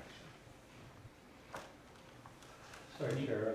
Yo, you're Oh, no, I was gonna ask, can you identify what the roads are here again? I'm not. Yeah, I'm not absolutely. following this, but- So this is the highway right here, 392, that goes east and west out of town. And then this is that body of water. And then you're heading south on the county road. And then the trailhead is over here. Oh, that's The River trail- West, I'm sorry. Yeah, River Okay. West, sorry. These are neighborhoods. So it completes this trail that would come from the new Kiger Trail going south. And then the bridge would be over the river. Including the bridge? So that 1,048,000 includes the bridge. Yes. Can I go through? Please. So Yeah. we have the Jacoby Road south to Main, that's still on the south. Yep, that 100,000 going north and south. That 30,000 for the number 2 ditch trail. That is a developer reimbursement. Right. It's coming out of the budget. And then the 550 in here actually has increased to, And 450 that. 1,048,000. Wouldn't that also be considered a safety issue too, because where that bridge is gonna be put in, I know driving, coming down that hill, people walk out, Mm-hmm. they have a semi behind them. Yep. That's it. The other day, I drive my daughter to gymnastics a couple times a week, and I take that road, and they never push the button. yeah. Just go If charging we've had through. that pedestrian bridge listed at least as long since I've been here, you know, as far as just kind of a more identified project. And generally, plan. Map of it? Do we have a map where that bridge is gonna be? It is on the west side of the current bridge. Okay, It connects right into the trail. okay. Forgot where the green line that goes over the river. Yes, correct. Right here. so So, I mean, on County Road 17 was what I was, we have a map of that. County 17. No, so that, no, that's horrible. so this Oh, fall winter, we're building from 17 to 392 along the high hops portion. Yeah, so if you go on number 2 ditch right now, and it kind of dead ends, into, what's that builder? Yeah. Thank you, Dax, Dax Hayden and High Hops. So, initially, we wanted to just stay on the number 2 ditch trail, but given all the issues we had staying on that trail, we decided to run it, I guess, south along 17. So that's what that is. That's basically just extending that trail up there and we connect across, the highway where we're gonna run the trail along the highway now, instead of actually on number 2 ditch. So that's down here. Right. And then that'll be, you know, when you take Tiger, right now at that end, you're gonna have the option of, from River West, you can either go north and cross Highway 13 right there into Tiger and go out that way, or you can stay on the current River West trail, and so it'll be a way to just kind of loop, where people could go either way. So this will complete that loop, and give you, obviously, safe pedestrian access to get across the river, because that's pretty tight. And then one last thing, on the, what's pictured up there, you know, the bridge in my neighborhood, River West there, it'll be well received. I mean, that's primarily funded out of that Laramie County Trails and Open Space. I guess what portion, is that all funded out of that fund, or just most of it? Well, no, it's a big portion, and I think we're also using conservation trust funds. Okay. And then, is that everything? We used 300 out of the Larimer fund. We used 300 out of capital improvement, and then we used the remainder for what we'd proposed out of the conservation trust. And I'm not sure if everyone's aware, especially if someone's newer, but in the folks in Larimer County side, we passed a tax a few years ago. And so Larimer County collects that tax for trails and open space. And then the residents, the Larimer residents of Windsor, that comes back to the town, but it has to be spent on trails and open space on the Larimer side of the road. So that's basically what's, I guess, driving a lot of this, is those funds. Yeah, So, break me an easy, go hard. Yes, but 30,000 to reimburse, Mhm. numbers you did. Yep. And $1,048,000 for. that green section and bridge. 117. So Yep. the total budget request is $1,178,000. Correct. Now, if we go back to the Conservation Trust Fund on the table, Uh-huh. you started with a balance of 550. You were requesting 687, but then you had revenues coming in, requesting that. So I think you go negative in terms of just the Conservation Trust. We had only been taking 300,000 out of the Conservation Trust. Larimer County Open Space had 300,000. Mhm. But you need $1,178,000. And then, There's a phantom $900,000. which was our, It's in Larimer County Open Space Plan. is that not on your pie chart? Probably not. So, well, what's our fund balance? I mean, what's our Larimer County? Page number 2 of our packet. Wait, it's wrong. He's looking at this. Yeah. It doesn't show COS. There's apparently, do you know the current balance of the current account? I have them all written down. It's lumped in the park improvement fund. Carl, you have that number broke out. I was gonna say Carl's where we go to that. Do you want our fund balance for I that? think it's it's like 1.2 million. You want me to write it on the board? That'd be great. Large print, please. Sure. Current fund balance for LCOS? 1.2? And if anybody's getting hungry, we've got enough food to stay here for a long time. David, it is 1,123,202. That's our current fund balance and the Larimer 1, 2, County Open 3. Space. And then, so on this 202. chart, That's next year. when it says Conservation Trust Fund, current balance is 550. That's just the Conservation Trust Fund. Right, the Larimer County Open Space dollars is lumped in the park improvement total balance. The way finance tracks them. We have 5 funds, but they're not all broken out per balance. They're lumped in the one fund. It still sounds like you're probably gonna, the Conservation Trust Fund probably will not end up with a positive. No, we would never go negative. We'll use we'll spend the majority of the Conservation Trust Fund down and use the Larimer County Open Space dollars to fund the rest. No capital improvement fund? The 300 that was rolling from this year to next. All right, thank you. Well, on that same page, there's no required minimum fund balance for the conservation trust fund then? Our issue, we just need to make sure we color the money, we spend it towards park trails projects. Mhm. So because it's recharged by the state every year, we don't have any fund balance for profit on it.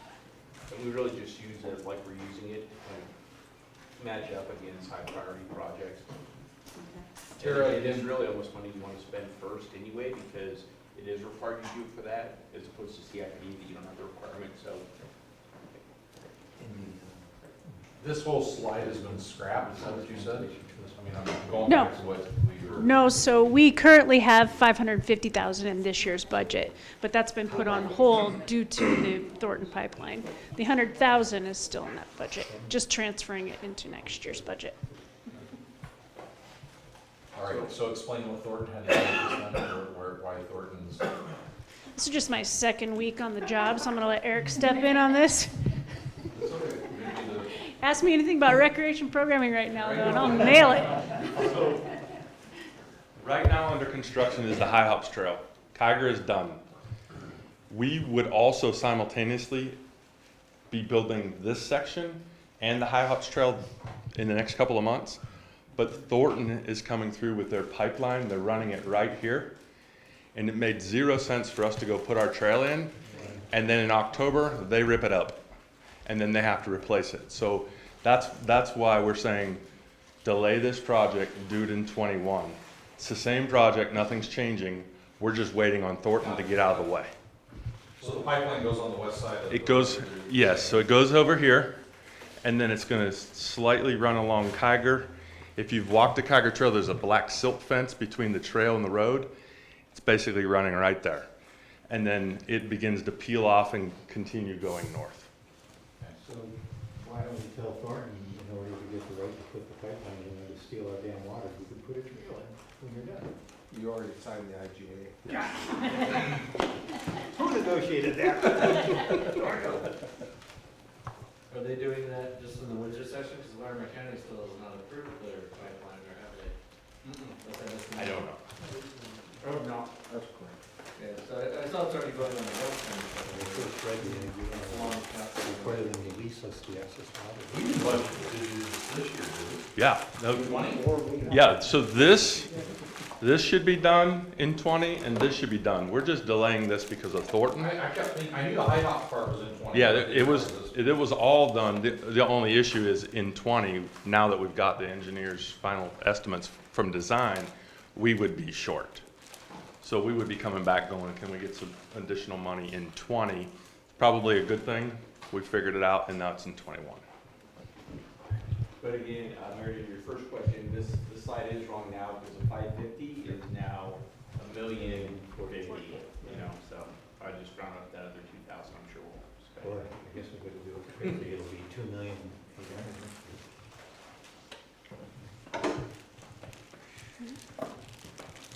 All right.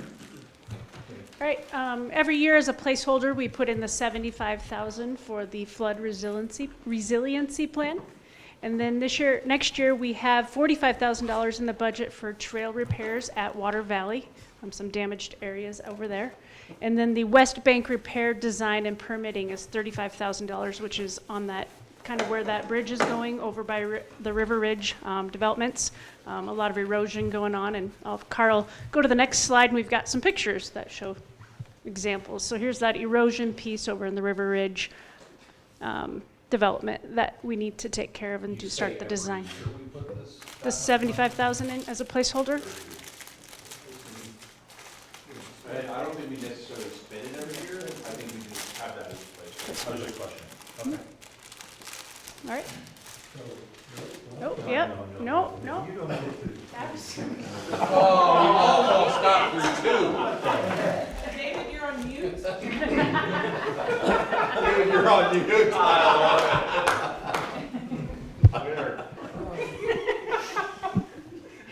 We've lost connection. I'm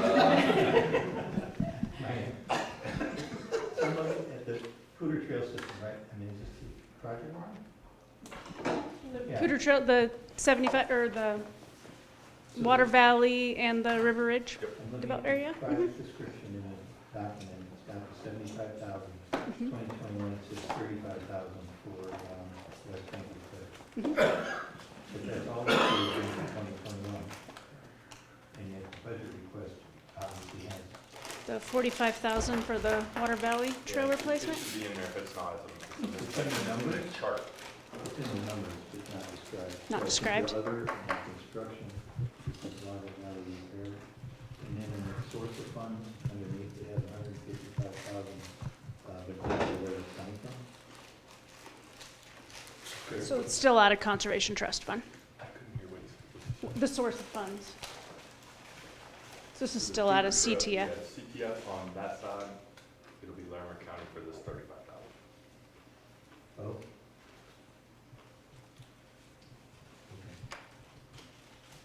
All right, thank you. So the next one we have is a transfer of funds. We were successful in getting awarded the archery grant of $100,000. We had $30,000 in our budget as a matching grant. We are hoping to get under construction with that in October, hoping to be done by the end of the year, but just in case, wanted to communicate that there might be the possibility of having to transfer that $30,000 into the next year.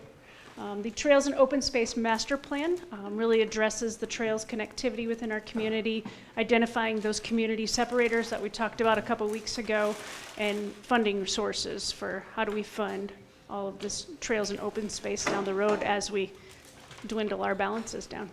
Our tree line looks great as it is. I mean, it's really well done. It's gonna look really good when we're done. What are you gonna do? Is it the arch with the arrow with It is. Antlers.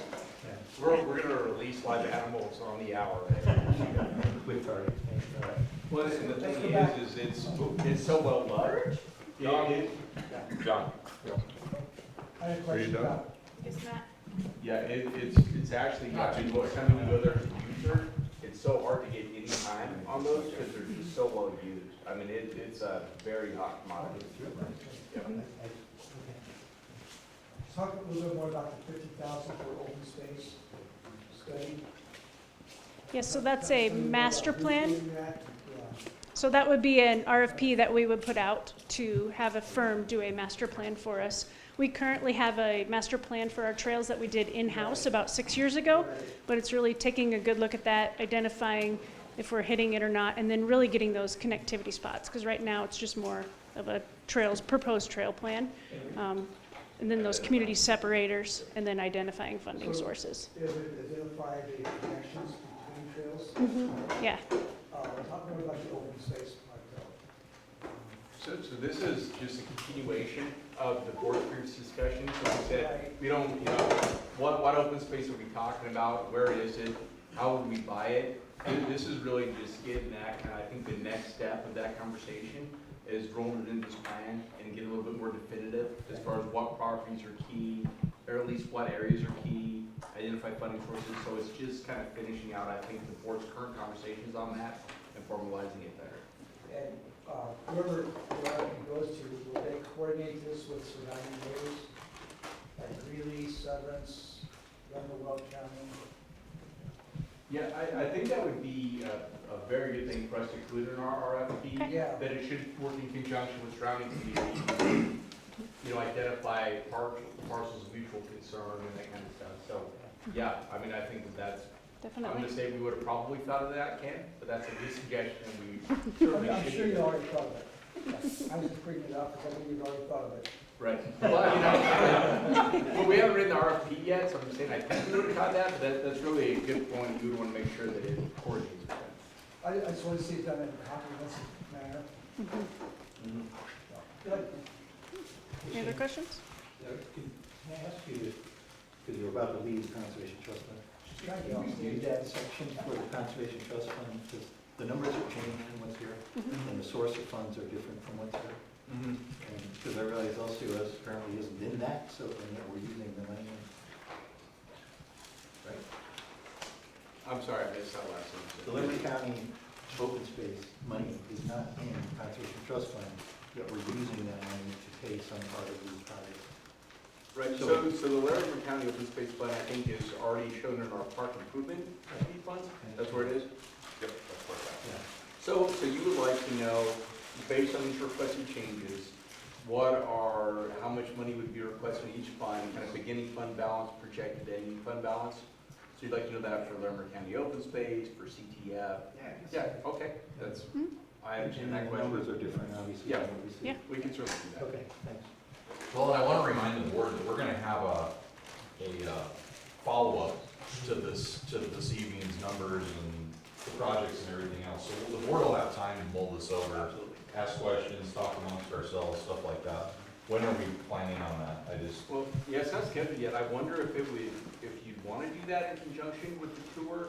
If we want to do maybe a work session where we do like maybe a 1 hour tour and then be back up at town hall and go through that? So I would say that would be we could do that in early October. You know, September is pretty booked up, I believe. Okay. We'll get future meetings in here somewhere. Right, we'll get to that. Okay.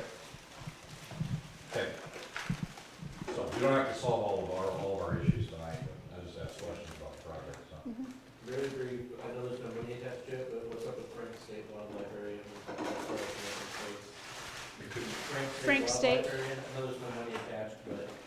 So we're still in the process of working through the changeover and the logistics with the state. I don't have an update in terms of timing. Our goal was to get it done this year. Okay. That's where we're at.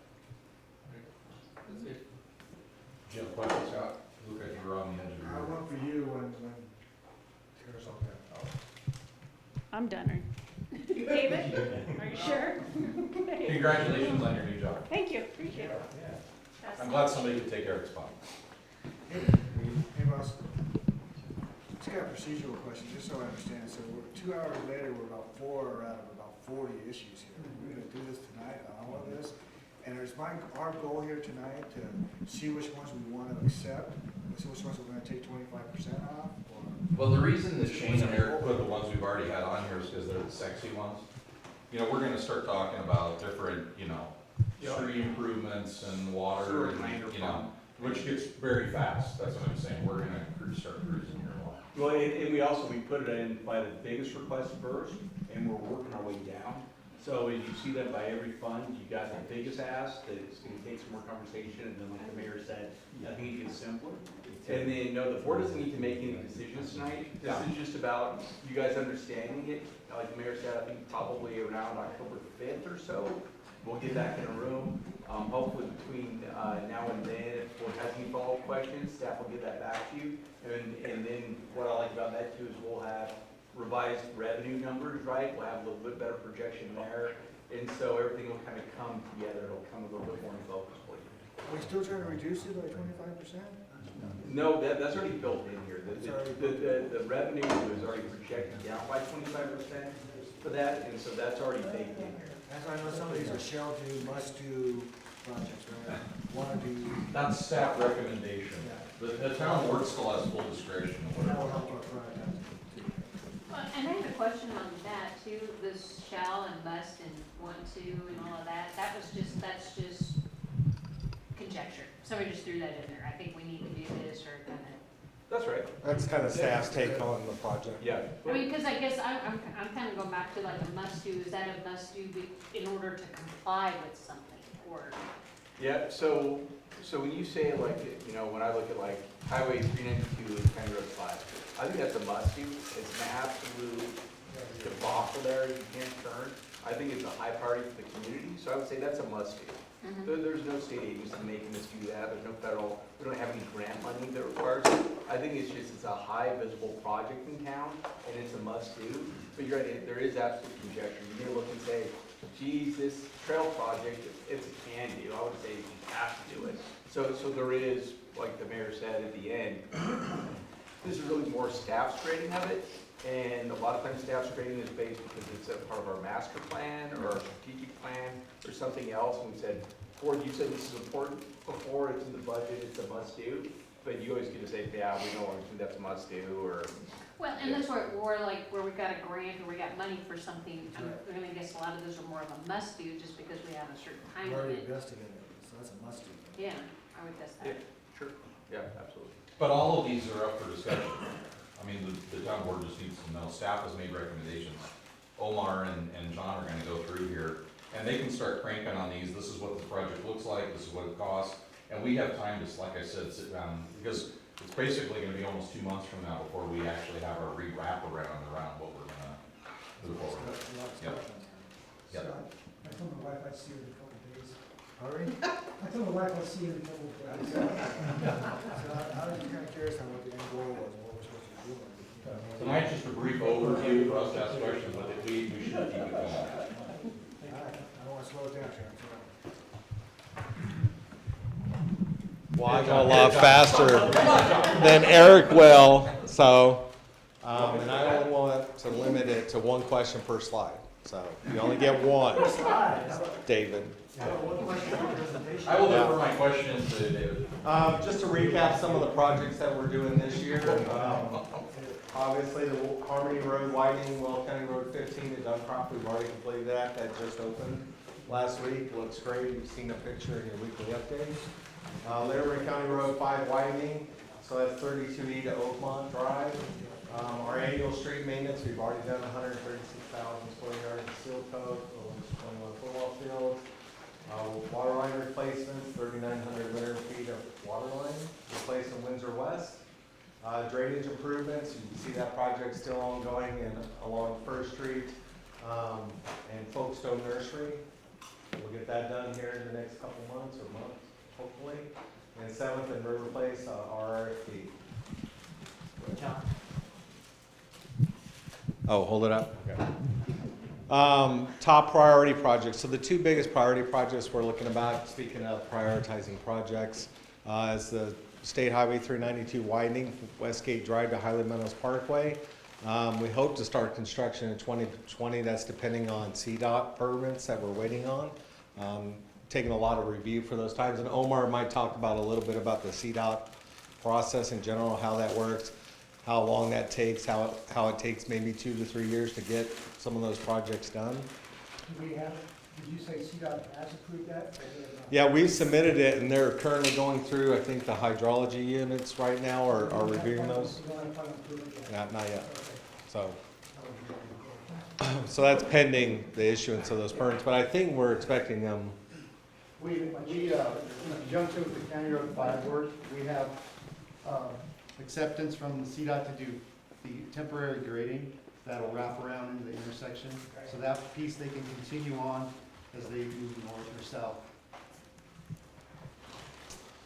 And then State Highway 257 to Eastman Park Drive, intersection improvements, that's the other big project we're looking at next year. That one does have a CDOT grant as well, so that's a must-do as well. The street maintenance program. So this is our annual street maintenance program that Curtis takes care of for the town. Annually, we increase that 3% every year, but it's a little over, I think, 2 million this year. We also use the severance tax and oil and gas royalties. Part of that program is asphalt overlays. So we do a pavement condition index. So overall, we want the town to be on an average at 70. So if any roads receive a score of 40 or less, those will get overlaid, and we go around and identify those roads. Conditions between like 60 and 80, that's when we do the chip seal or the crack seal. So we're looking at about 2.8 million or so for that program next year. And you'll notice too, when you see like that concrete replacement work going on, say currently this year, that probably means that road overlay work will happen the following year after. So.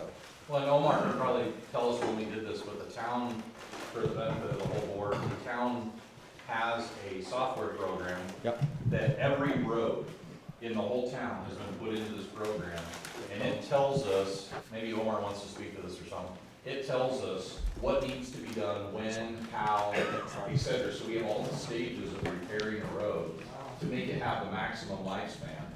And that's where all of this stuff comes from, so they know what needs to be done based upon the age and lifespan of that road, and then what it's gonna cost, so that's why we get all of this, that's why they know all of this.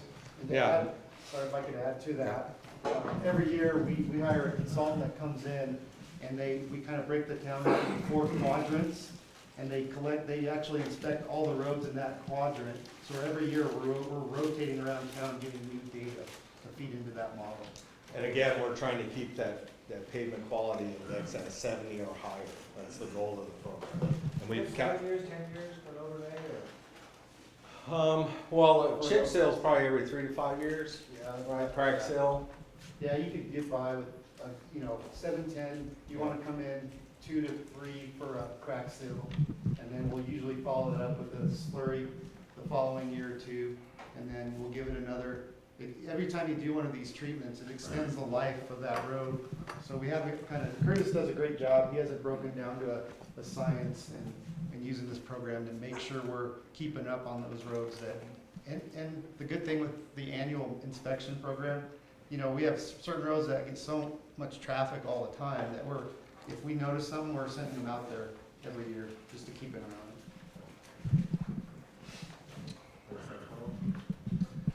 New Liberty Road widening. So this would be partnering with the Rain-Dense Metro District to widen the road.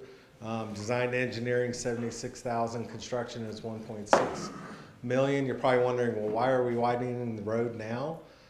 Since it's not that old. Well, really, it has to do with emergency vehicle access. Given in the past, originally it was envisioned that it'd be a four-lane road. Staff and the Metro District looked at it and said, now it probably only needs to be a 2-lane road, but we missed a couple things in the original design, and the road really isn't wide enough to get emergency vehicles by. So we're doing a redesign, adding. It's also a maintenance issue. Yeah. Public Works really struggles with it. Yeah. The place to put snow. So it'll help with snow removal, emergency vehicle access, but we're gonna basically take it from an 18-foot road to a 24-foot road. And so, you mentioned the partnership, that we've talked to Ring about, so that budget number is just our portion. I think the project is like 2.2, 2.3. Yeah, 2.3, something like that. So am I following, well, maybe not. I was gonna say, so the median is gonna shrink. Yeah, the medium will shrink. Yeah, and that's really where we have most of the room to go is towards the median. Because you're talking about 18 to 24, we're only gaining 6 feet. So it'll be 3 feet on each side of the median, correct? Yeah. On each side of it. The advantage of going to 24-foot lanes on either side of that median, if we ever have a water main break on one of those legs of that road, we can divert traffic onto the other side. We'll have 24 feet to work with now. That's another advantage. Good. That's not wide enough for a bike lane, is it? Yeah, we'll have a bike lane on there too.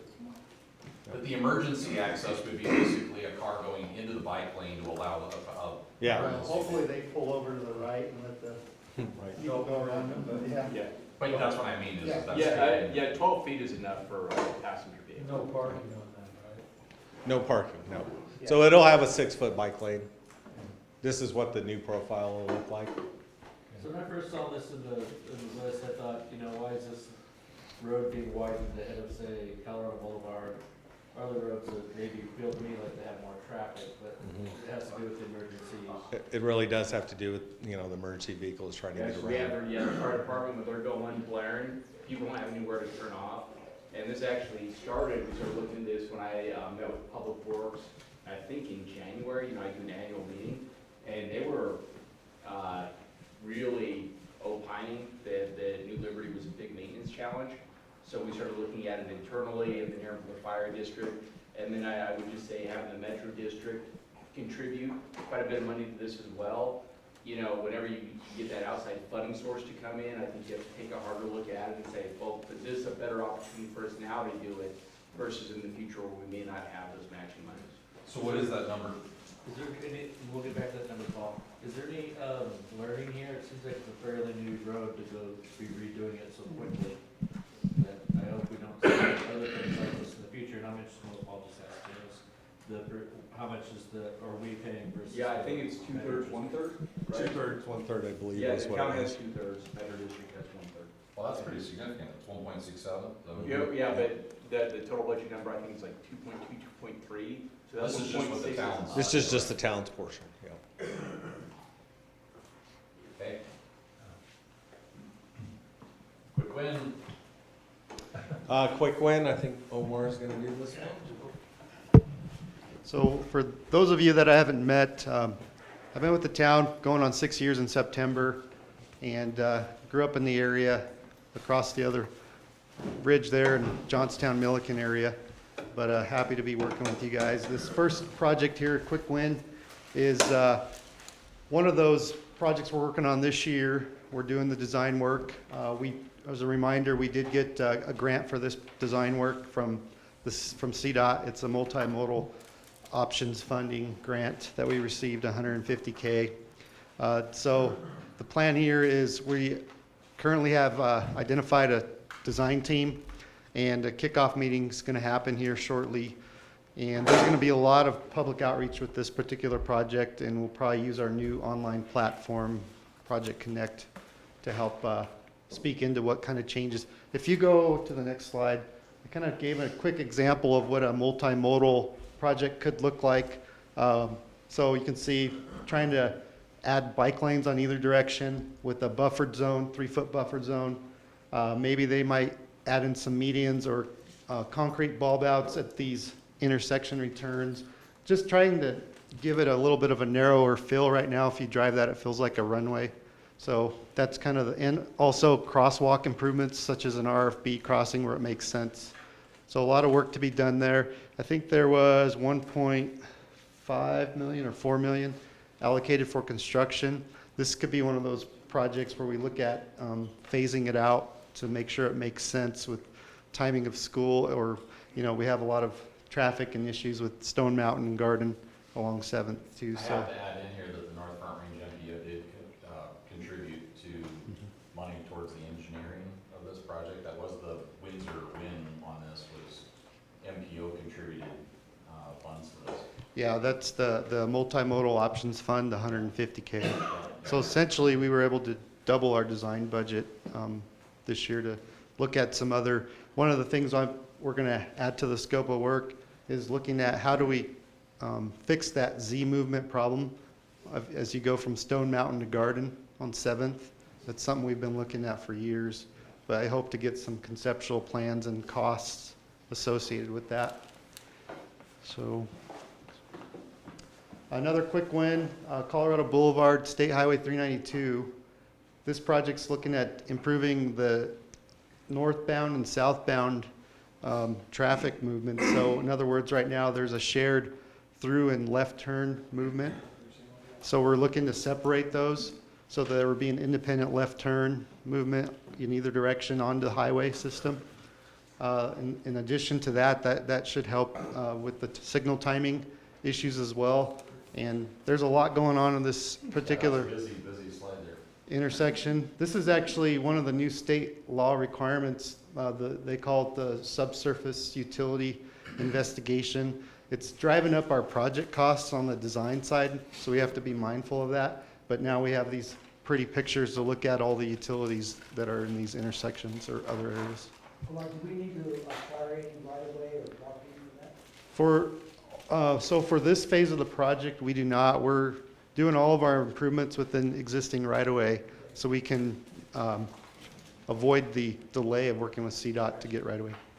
Yeah, but wasn't there a question though with the Plain State Wildlife Area and possibly, I thought maybe we thought we were gonna need some right of way eventually going to the west?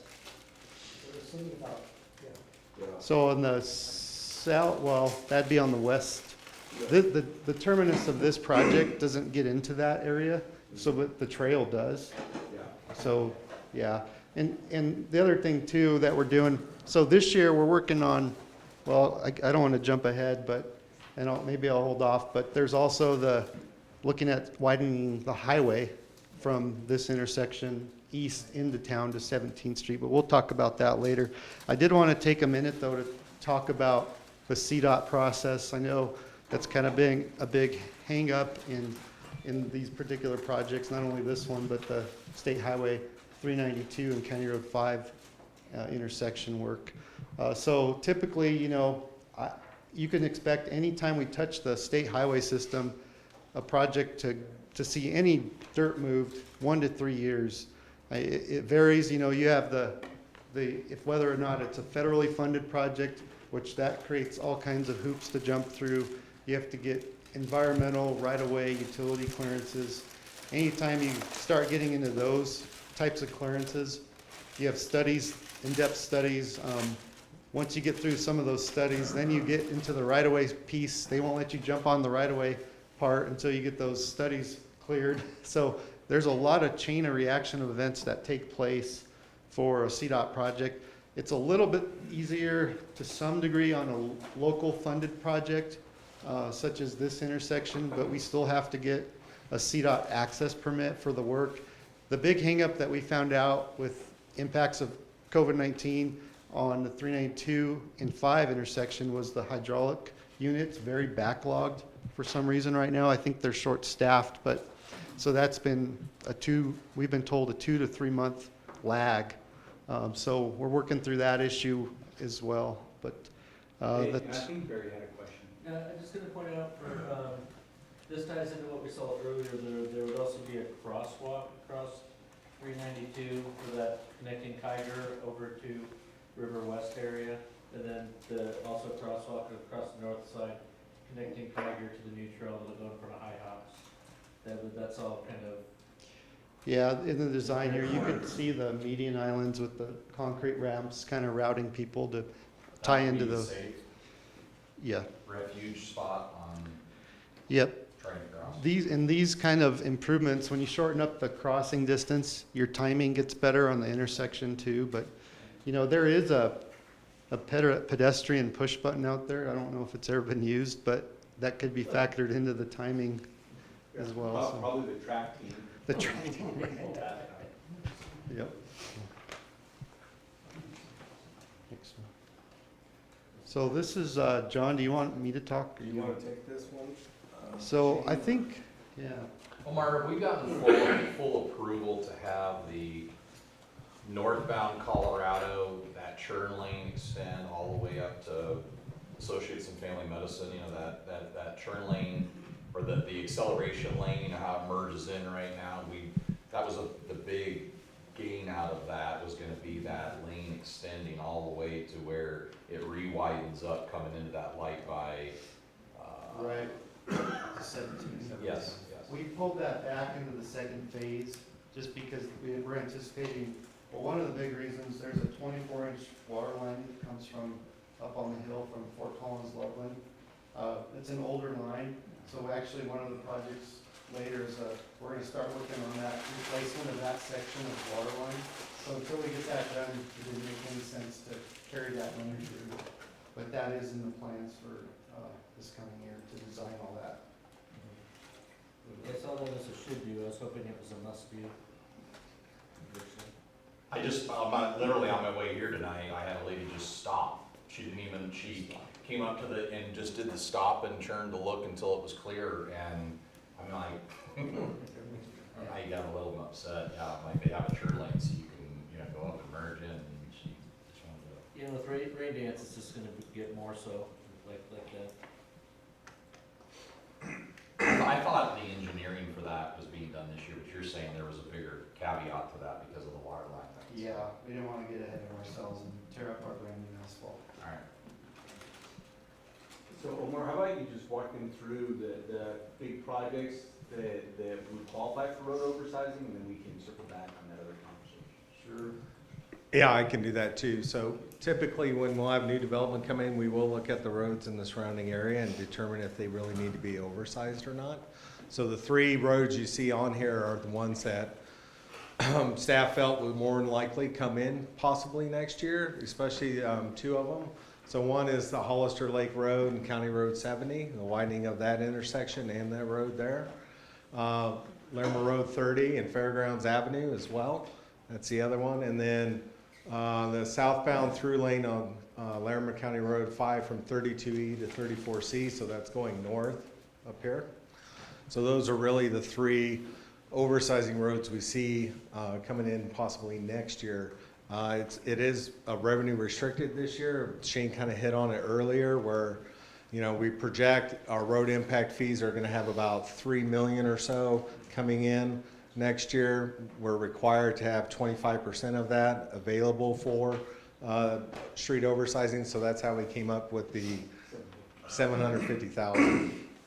The lower left-hand corner there, that section, in whatever we bordered Loveland with, is that gonna be, see, 2 years ago, we had that IGA that we all sat down with the Loveland City Council to haggle out what the IGA would look like for the corridor improvement right there. Is that what that's gonna be built to? I don't think that IGA addressed the cost sharing on the roads. No, I think he's asking, it would be. I'm talking about where where we're actually talking about the lanes and medians and. Yeah, it'll look like that again. Yeah, Okay. yeah, it'll look like that.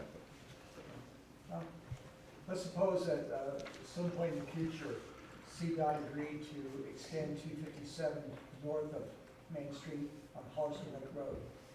Does that have any bearing on the widening we do now, bringing it up to CDOT standards or anything, so we don't go back in the future and have to redo something? I know this is all hypothetical, but. You're talking on the section that we are gonna plan on Right. widening? Right. If we're following those standards or not? I don't know, Omar, if you've got it. That's a, It's a good question. it's a great question. It's kind of a, If by some future decision, we could extend 257 north of Hollister Lake Road, and we're gonna spend money on making an improvement there now, how does that play into bringing it up to CDOT standards if that would become a state highway? Whatever's gonna be done up there, how would that So work? my if we point were is, so gonna- we don't have to redo something. If we're gonna do something now, does it matter? yeah, it's a kind of an interesting question because it's being driven by development. So the developers are required to meet town standard. This is considered a major arterial roadway, so, you know, it will get the adequate pavement sections and those kinds of things. It's tough to say that it will meet CDOT specifications, but being that it's I don't know what CDOT's protocol on something like this would be, if they would allow us to be grandfathered in and those kinds of things in terms of the integrity of the asphalt. That's one of the big questions as far as road right-of-way and those kinds of things. I think, you know, we're pretty limited, right? What about with shoulder up there? Because that's, we know that CDOT's gonna want us to make Hollister Lake north of 392 up to Harmony. If we swap that over to near 257, that shoulder width and all of that, all you're asking is what are we doing up there? Probably more specifically to the Hollister Lake Road section with width, shoulder, et cetera, would that meet CDOT's parameters? Not for it to be 2 lanes necessarily all the way up, you know, or 4 lanes, but you know, a lane in each direction to make that. Trying to recall. Is there anything we're gonna have to undo because it doesn't meet CDOT's? Potentially, yeah, because like I said, it's based on development, current traffic impact studies. So it'd be something we would need to look into further to understand how that would overlay with the CDOT standard. Further, how much difference do we know between our standards and CDOT standards? And I understand we need to bring it up to our standards for roadway impact fees by development. But if there's potential to maybe more in the future, would it make sense to go ahead and spend more money on that now? If there's a difference between our standards and CDOT standards. Yeah, those are great questions, and I think maybe that's something that could be addressed when we do that bypass study and review those other studies. We could look at those things as well and make sure we're identifying those. We don't have to go redo Right. something if it's cheaper to do it. The other issue with that intersection is like the county as well too, because the county actually owns quite a bit of that intersection. Yeah, and Severance as well, so there's a lot more work there. Yeah, because again, we wouldn't know until, way in the future if we formalize something, but odds are pretty good if that were gonna become the reroute of 257, that wouldn't be led by CDOT. CDOT isn't gonna make that decision, they've already got 257. That'd really be the town and Weld County and Severance all coming in saying, we want this to be the new 257. And I'm guessing CDOT would say, great, here's our standard. And build the entire thing. I'm certain they wouldn't have a plug nickel to do that, so. I'm not doing anything. Yeah, so that's what I'm saying, I mean, I think you're right. You asked a good question. You asked a good question, because we would probably need to go through and rebuild it to whatever standard they have. He's just wondering, is there something that's gonna need to be redone? And that's what Omar's saying is, there's a good likelihood, yeah. Yeah. More than likely, yeah, we'll size that intersection that wide. This was if I remember right on the budget description, it was funds that would reimburse the developer for building that, whatever that is. Yeah, correct. Can we take the funds? Well, it's reimbursed. So we either don't require them to do anything. Well, so if they do qualified widening for the town, so on our end of it, they widen it, we would owe them that money regardless. The question is, do we pay them back 100% of that on year 1? Or do we say every year, we're gonna budget this amount to pay you back, get in line, and it may take us 3 years to pay you back. So we can't not pay them. Right. It's just a question on whether or not we take the recent history of if somebody does it, say, I want to get paid within 30 days of doing the project. I think we could say, sorry, we don't have the money to do that this year. You know, we'll get in line, bring in your receipts, but we budgeted this much this year. The board can always increase that budget. We can look mid-year and we can say, we set aside $750,000 and I think we feel comfortable doing $1.5 million. It's total board discretion to do that. I just think, especially going into this year with so many unknowns, if we just budget what our policy says at 25%, we leave ourselves a little wiggle room down the road. Well, I said we need to be fair to the development too. Well, it would be. We have to wait 3 years to get paid for something. that's, right. Well, and it would be an understanding going into that. So when we're going into that agreement negotiation, it would be, heretofore it's been, sure, if you do it, here's how quickly you get paid back. This would be a share, and we would say, no, this is board discretion, it's how much money. If you do your work first, you submit your receipt, you can get a line for that 750,000 first. So,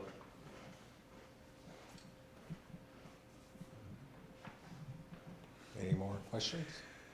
Carl?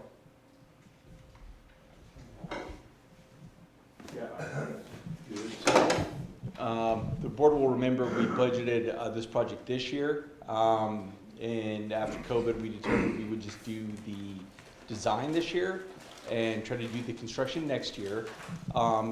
We are meeting with the architects team this week, so tomorrow and then on Friday. And so I don't have updated budget numbers. Like last year, I think we budgeted about $500,000 for this work. I don't think it's going to be up to 750,000, but because I don't have good fresh numbers yet, I've just put this number in here now as kind of a placeholder, and hopefully in the next month or so, I'll be able to squeeze that down a little bit. But anyway, that's just a continuation of that. It's a lot of the safety, security issues that we want to address in Town Hall, as well as looking at how we serve the public, some work adjacencies and other things. I think that's worth covering on our tour, to have it end back up at Town Hall and talk about what Sure, yeah. that entails, because we've been looking at or wanting security and, redesign of upgrades to Town Hall for quite a while, so, Yeah, absolutely. It's like when we did a staff questionnaire, I think it was maybe a survey we did a year ago, a year and a half ago. A lot of people who work in Town Hall feel really unsafe in Town Hall. And a part of that reason is that you can access, there's no place that you need a fob to get to. You can't actually do a little workaround and get to without a fob. It's not really a secure building. So anyway, this would restrict that access a little bit more. And I think do like any century in the modern day, if you're getting out throughout the building, you got somebody that's escorting there, you're expected to be there. It's not just free reign of 4 floors. Okay. Yes? Has there any been talks about a new town hall, rather than refurbishing an older building, or is that? That's a great question. So, I'll tell you, my long-term strategy up until COVID was to look at, we have that basketball court right behind Town Hall. And I think, we need to address, I believe, a police facility before we address this. But if we continue to grow, we're gonna be bursting the seams in this building again. And so my thought with that little basketball court is maybe we could do like some kind of community development center, like a lot of cities do, they kind of spin off community development. So that'd be planning, engineering, probably economic development.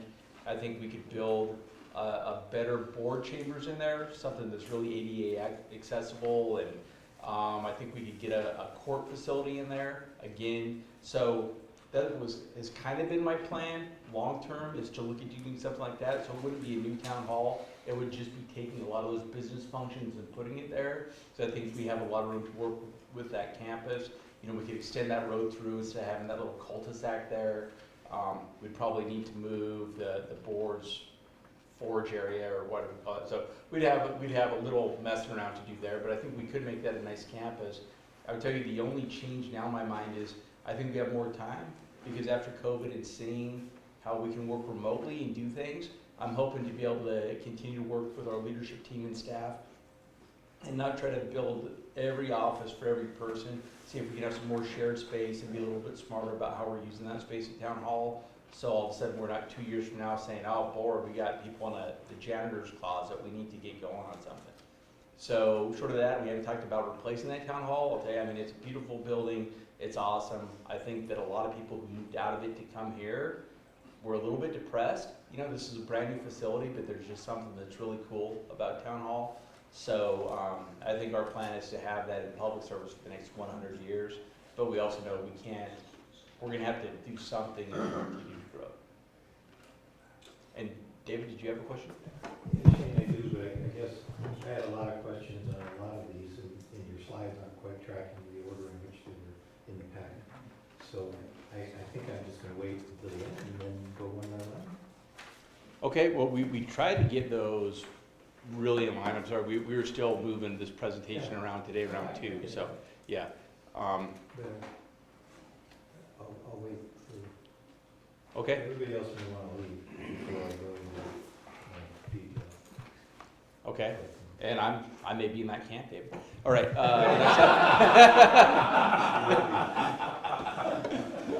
Wait, there's nobody here to answer my question.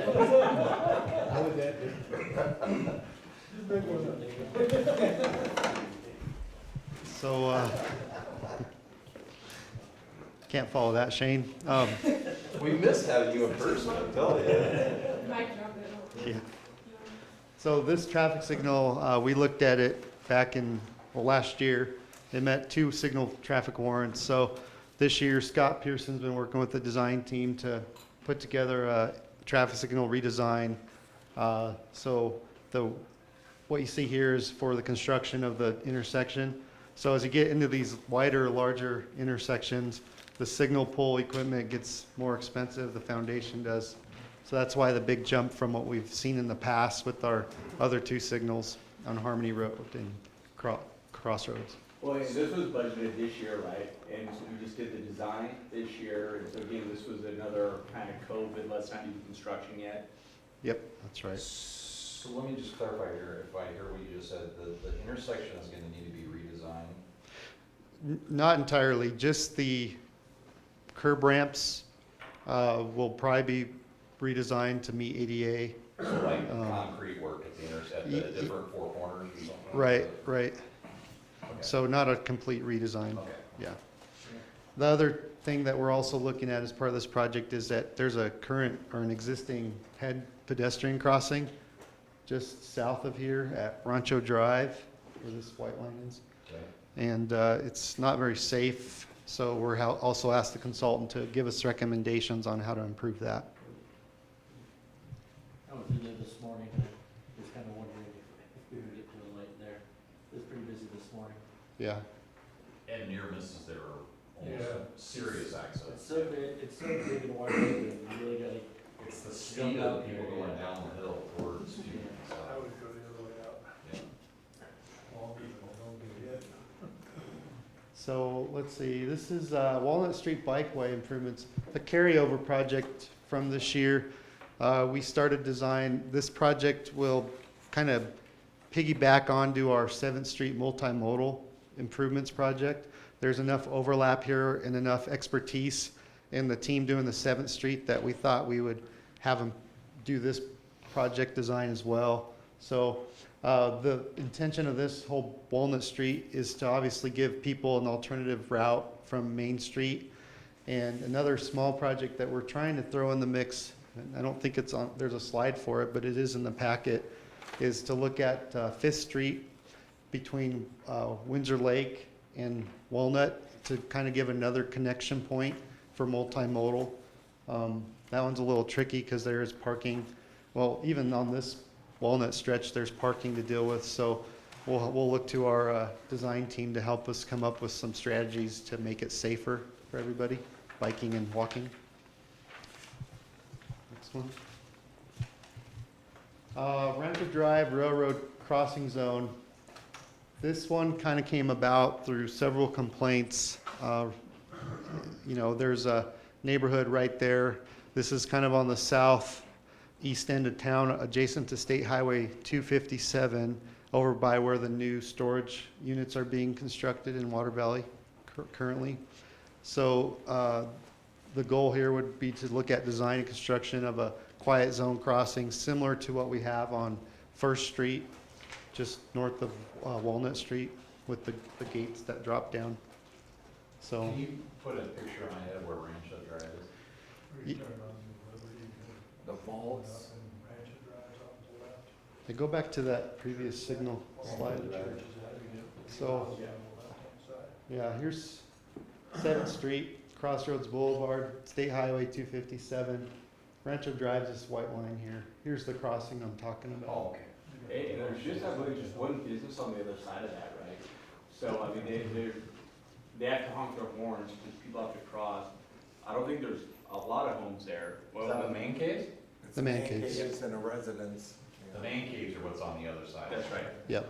There we go. And so that's why, I believe when the town did its quiet zone project, this wasn't an identified intersection because there were no homes there yet. And so now some come in, and again, I mean, how many horns are we talking about? It's like 6 trains a week. 6 trains a week. Yeah. It's 2 o'clock in the morning. You know. Yeah, and my comment down here is, and there's probably some number of cars that go down Rancho Drive in a week too. Really, we should pull it down. There's one house on the other side of that road. Yeah, the man caves. And you can't go, it's not a continuing road. Right. Dead end. So there's one residence that goes across. Well, I think if you go back a slide, it's the residents that are calling her in this neighborhood here. And they're quite a bit homes, and they're not too far from that crossing. That's enough to wake you up. Yeah, so if you lived anywhere in here, you're really right next to where that crossing would be. First thing, $400,000 to make one person happy. But it's the median concrete work and all of that to make it a quiet zone Right. crossing. Yeah, I think Correct. we gotta move some stuff and. Yeah. That might, So I think we that might be good to be on the tour.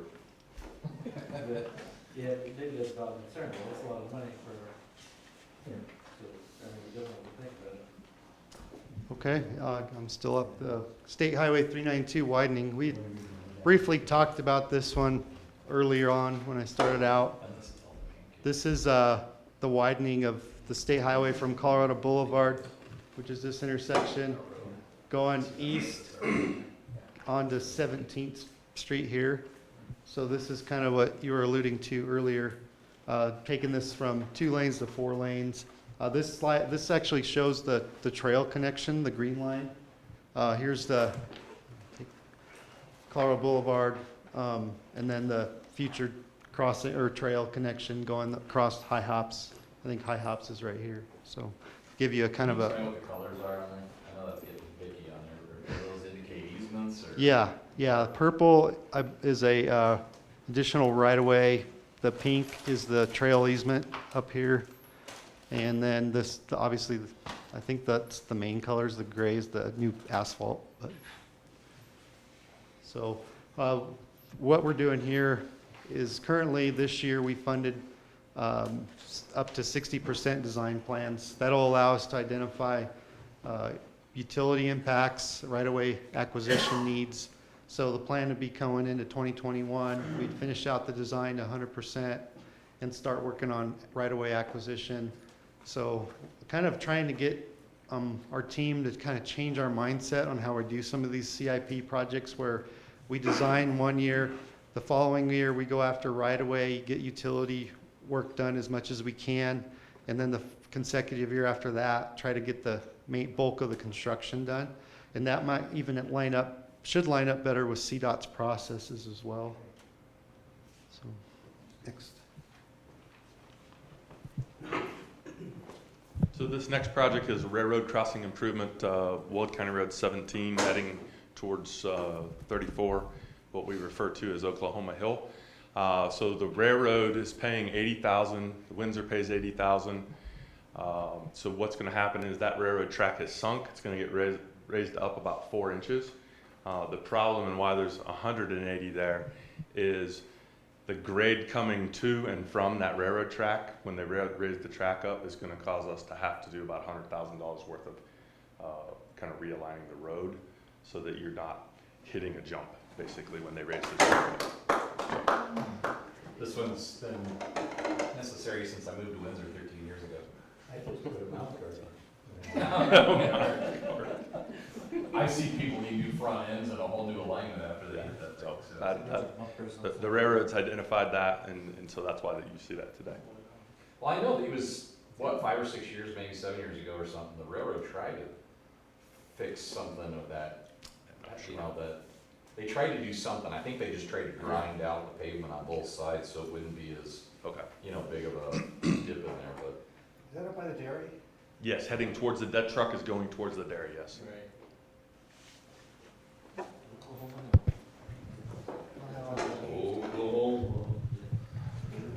Here's a small project, the alley improvement project. This was in this year's budget, and we did take it out due to COVID. So we threw it back in for next year, but basically this is a request from the business owners here, but basically be paving this alley between 6th and 7th Street, just north of Main Street. It's one of the last, I think it's one of the last alleys that we got left in that area that needs to be paved. It's just dirt now? It's just dirt now, and the customers and stuff have a hard time, especially when you have large rain events, stuff, leaving the businesses and coming into the alley, and it's a pretty big mess.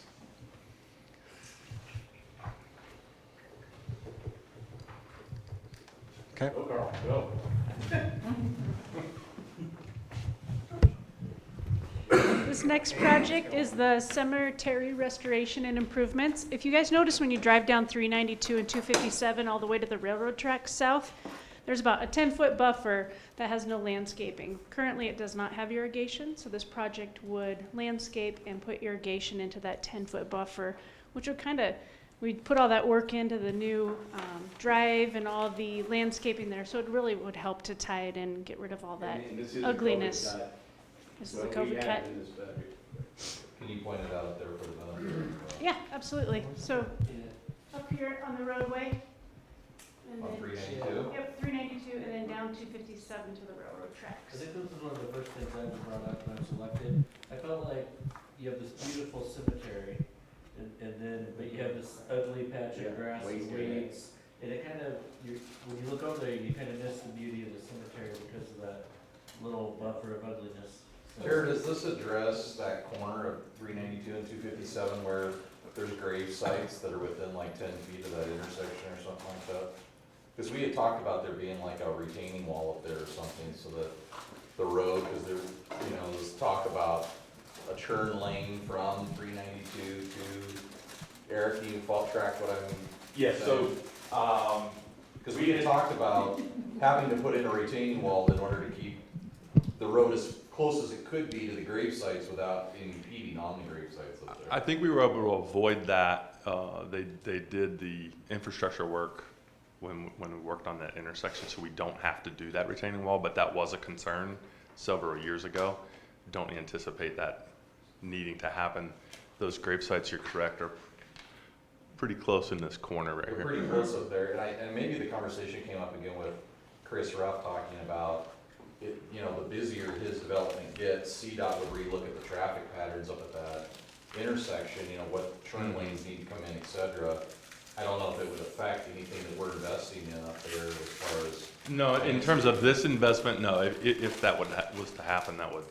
What it meant was that turn lane we see up there would have to come further A little, in. yeah, there's still a little bit of room. I think it was more a concern of if there was infrastructure that needed to go in under the ground, like electric or something like that. I just wanted to make Yeah, sure. no, we're good. No regret there. Historic question here, what happened to that ball field that was there? Was that ours before? Or is it- So, yeah, so it was ours. We removed it. It needs to be replaced somewhere else. So you gave that land to the east? You talking about this right here?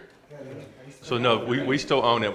It's just not green grass anymore, because when they did this landscape work in the new parking lot area, they cut the water lines there. So this is the future, where the ballpark was, in the future will be an expansion of the cemetery when we begin to run out of spots. So, I hate to ask a rookie question, so we own a cemetery? Do we own it? Yes. Ah, that's all right, it's a city cemetery. Yes. Oh, let's see, We complained about stuff. People just dying to get in there, aren't they? a few years ago, we, Board members typically get a free plot when you're done. Nothing's free. Under a tree, okay? A few years ago, we talked about the aesthetics of landscaping at our gateways, so I'm really supportive of this. It's $100,000, I know, but that is a gateway to our downtown, so it was very pointed out, it's not real attractive, so I think this is a good step. Not to get into the weeds, but is it just trees and shrubbery type of stuff, or what else is being done along that corridor? It is xeriscape in some specific areas, and then just grass. No, not a lot of plants, very low maintenance. Okay. Xeri, sorry. theory.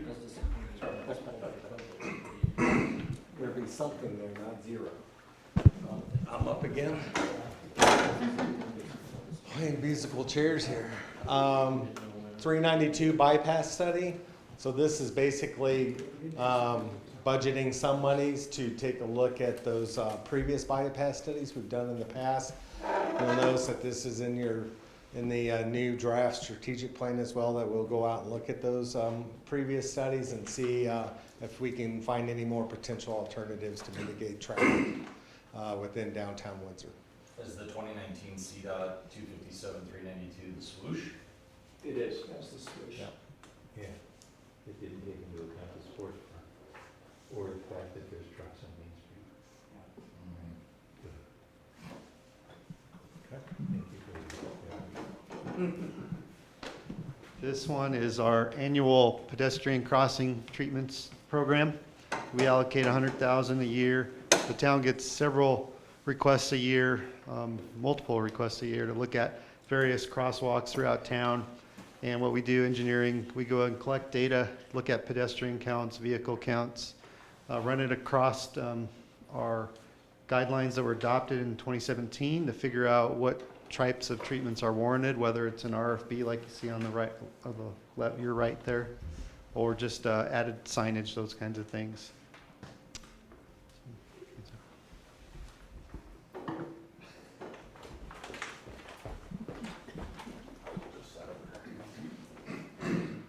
So next is the improvement of the DDA lot. This is a picture of what the alleyway and parking lot typically look like after a winter. I actually got an email this morning from Matt Ashby asking us if we would consider doing this project for them. And so it's about $95,000 to rework that parking lot and improve it so that we don't have to do that type of maintenance on an as frequent basis on their property. Was there any talk about the DDA sharing the cost? I think in his email today, and I know we've talked about some cost sharing on some broader topics like this, like the flower beds and maintenance downtown, like trash service, that kind of thing, and he included that in his email. So I think they're doing their budget in September. So I think that can be a discussion item.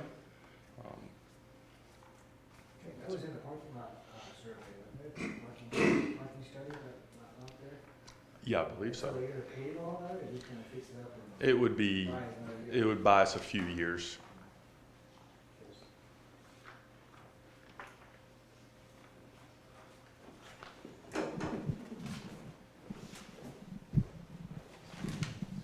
Let's see.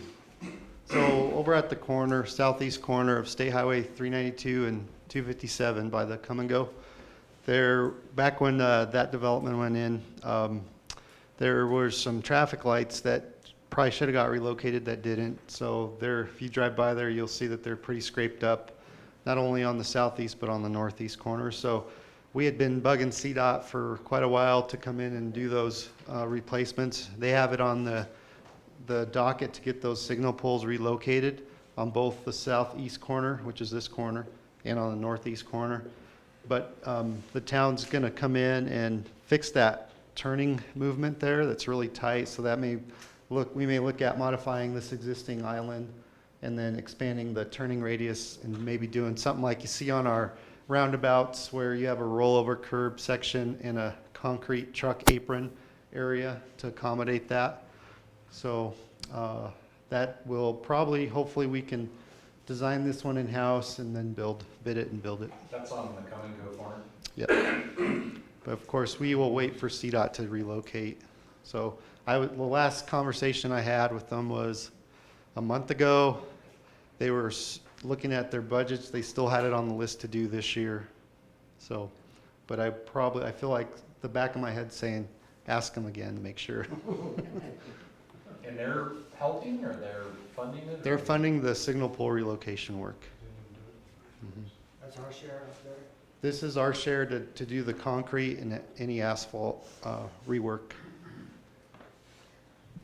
So it just seems like there's a couple of projects to me that have come up through us already tonight that are only a couple of years old. And it seems like it's kinda interesting that we're having to redo something that's just brand new already. Yep. Wouldn't this typically be an offsite improvement for the come and go star, and we didn't know about it 2 years ago? So as part of that improvement, they did put this in with their development. Unfortunately, it was not correct. So we have to fix it.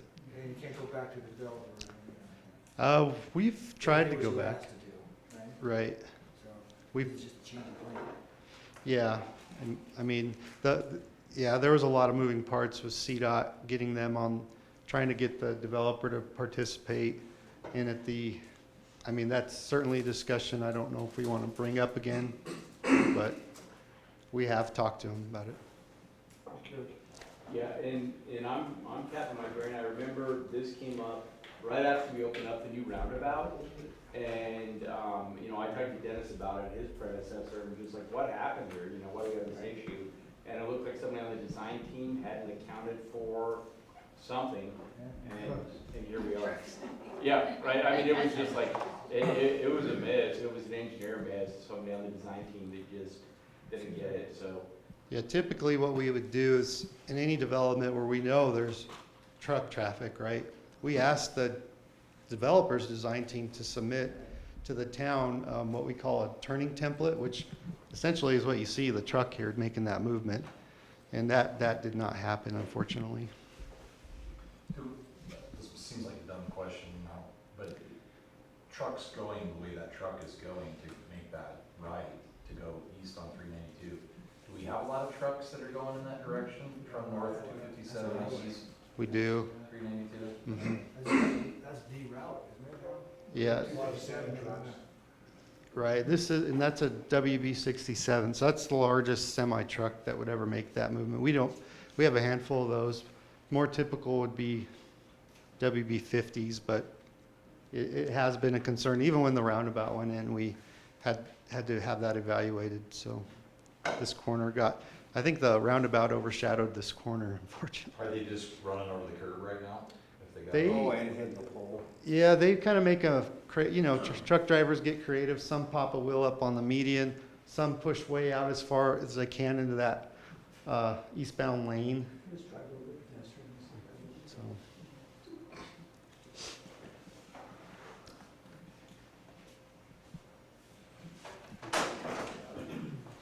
I kinda like the way you guys did the slides, because you guys are getting a lot of. Steps in, aren't we? Yeah. This next one is the Chimney Park Pool. It is a pool replacement and expansion study plan. Chimney Park Pool turned 34 years old this summer, and a lot of our amenities at the pool are starting to age pretty bad. This year we had to do about $6,000 in repairs to the Diamond Bright, which is the bottom of the pool, the white part. It's starting to chip away. It's about 2-3 inches every year. We have different sections. If you go look at it, just big sections of chunks that are just coming out from the ice hitting the sides. Our deep end is getting deeper. Yes, it is. It's wider, at least. The slide is actually past its life. It does last about 15 years. The slide was put in when I started 20 summers ago, and we have gotten 5 years out of it. We continue to bring in the slide manufacturers, and they tell us, you guys have done a great job of taking care of it, but we do know that that year is going to come, and when we do have to make that decision. The boiler is on its last leg. We tend to have to call in plumbers to help us out every summer to get that going again. So just starting to run into all those items. And do we keep Chimney Park Pool around, or can we renovate? The bathhouse is obviously 34 years old. They've done the best they could with a coat of paint, but So can we cross that bridge for a second? absolutely. What's staff's long-term vision of Chimney Park? Is that something based upon, usage during the summer months, whatever that is, et cetera? Is this something that, with its age, is it something that keeps getting repaired? Is it something that we try to find a better location in Windsor to put the public pool? Sure. I don't know.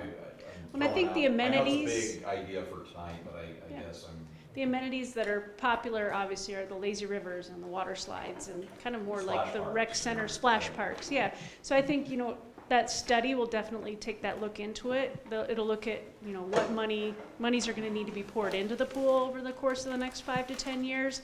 But then it can also help with that feasibility side, that if we were to expand upon, the infrastructure's there, do we just need to put new Diamond Bright in the pool? Or do we then add amenities onto it? Do we add a lazy river? We've got all that real estate there with all that green grass. Do we then add on to the structure we have and then just do a big renovation, on our pump house, our pool house and stuff like that? So, there's definitely 2 avenues you could go down. You could bulldoze that one, fill it in, kind of like they did 34 years ago. There was a pool at Windsor Lake over by the train depot. The building was actually still there when I first started here. And then when they opened up that, they obviously filled that in. But, could definitely go down 2 different paths with that one. Terry Walker in the back of, with Yeah. Dennis yelling at him, I'm sure. Probably. Actually found some pictures of Dennis Of Dennis. at the pool. The next one is Boardwalk Park. Scott Oh, has a question. sorry, Scott. I was just gonna say, what is that a picture of? That is actually the grinder pump, which is the 3rd one on the list here. Nasty, huh? Yeah. So Boardwalk Park is actually to spend some funds. This year was probably one of our toughest years with security at Boardwalk Park. Boardwalk Park is heavily used. The traffic at that park, even with COVID, it probably quadrupled. Staff just emailed me a log today of all the negative things that happen on a daily basis. I'd say it's a security of staff. And just the safety of the lake. When we did have the beach closed off, we actually thought opening it was a better idea, which it was, because when we restricted them from the beach area, they then went to the rocks and the fishing piers and all that, and were jumping off, disrespectful to our unfortunately young staff that were there. So that's really to do a study on Windsor Lake and how we make it more of a safe and secure place for our community. Might be the answer. 40,000 just for a study? That's for a study and recommendation. But the Yes. Eastman Park is actually, the 70 is for the pump. So that's a separate, and then the 70,000 is actually for a grinder pump, which actually processes all the stuff that comes out of the bathrooms. And unfortunately, on a probably about 6-month basis, we are finding shirts, diapers, wipes, all the stuff you're not supposed to. We've even found a softball in there. That's a double grinder system. Yeah, yep, so that 70,000 is to replace that. Yeah. Something you never think about, huh? Crazy, huh? Gotta get it all Yeah. out, gotta get it to the main sewer somehow. Mhm. Anticipate what people do. Some people are not smart. Boardwalk Park security study. Mhm. Do you have any ideas, examples of what that might suggest? Not at this point. It's really just we have to get control over the use of the beach and the swim area and the boating. Like they mentioned earlier, everybody went out and bought either a paddleboard or a kayak. Our revenues are fantastic for non-motorized boating this summer, but that's about it. It was a very negative experience. It's unsafe for those young. And Eric's mentioned in the past, it's not reflected in this year's budget, but I think from a staffing standpoint, we're really close to needing like a park ranger, or park rangers, the police department is obviously really busy with a lot of things, and the PD can't patrol our parks all the time. I think to have somebody whose job it is, who isn't a 15-year-old seasonal employee, who can talk to the other adults, and so I think that's imminent to do something like that. And again, it's not reflected in this year's operational budget because we're so tight.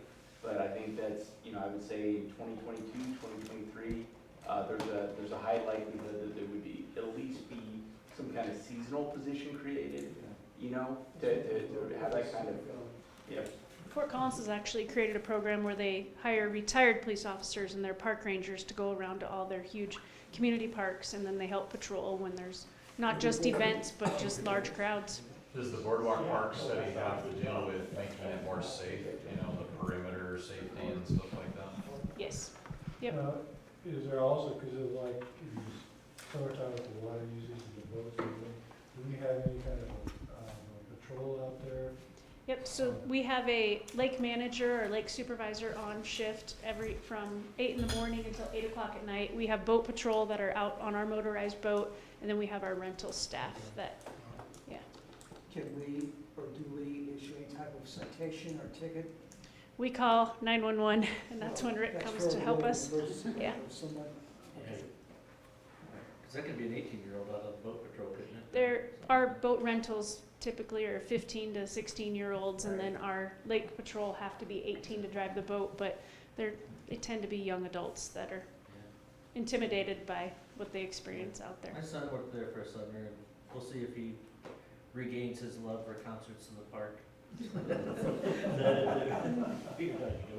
I'd take that crowd over what we've had all summer any day. I just got a nasty email today from a resident about our boardwalk park again. Yeah. That's what I let Eric read earlier, so it's not so flattering about some of the observations that are being. Well, and even just the use, we have trash pickup, and we upped it. It's usually 2 times a summer. We actually, this summer, had to up it to 4 times a summer, and we can't keep the dumpsters empty. They came Monday, Wednesday, 4 times a week, sorry. Yeah, it's bigger than the Eaton House right now, no. But they come Monday, Wednesday, Friday, Saturday, and we have huge 3-foot roll-offs there that are just, it's not a good image to have with those residents coming into the park. It's got a very inherent cost to the town. Big time, yep. I am concerned about safety for our staff as well as other participants going there, so I appreciate moving on this. Absolutely. Yeah, getting it kind of under control. Yeah. Yeah, trying, and this year, and like Tara said, I mean, really, some people are, feeling highly frustrated with the world. And I think they've been less than gracious with our staff, especially with those young kids, and, flex their muscle a little bit, which is too bad. But, it's still, even without COVID, it's a great park, it's a great amenity, it's an awesome beach, it's something that stands out in northern Colorado, and a lot of people like to use it. So even without COVID, I think that getting on top of this and really understanding that asset and how to keep the public and staff and everybody safe is. I think your idea would go a long way for public belief in having somebody that walks those parks, whether it's whatever, community place or park ranger. Park ranger might be a little harsh, but somebody that's eyeballing everybody would go a long way. What I looked at, Eric, is that this 40 grand, I mean, there's some definite safety issues at that park. I mean, with the size of the crowds, the makeup of the crowd, et cetera, there needs to be some changes implemented in the next year or 2 that are at that facility. Better to justify itself that way, having someone hired. Quite honestly, it's about this time every year, right at the end of the summer. We've had this conversation for the last 4 years, and I commend staff for moving in this direction, because we need to get some things moving. So is that something you come back to us with, how you want to do it? What's that? Is that something you'd come back to us with, how you want to do it, like if it's funded through the police station or through some other system? We're just kind of talking about it now, I guess.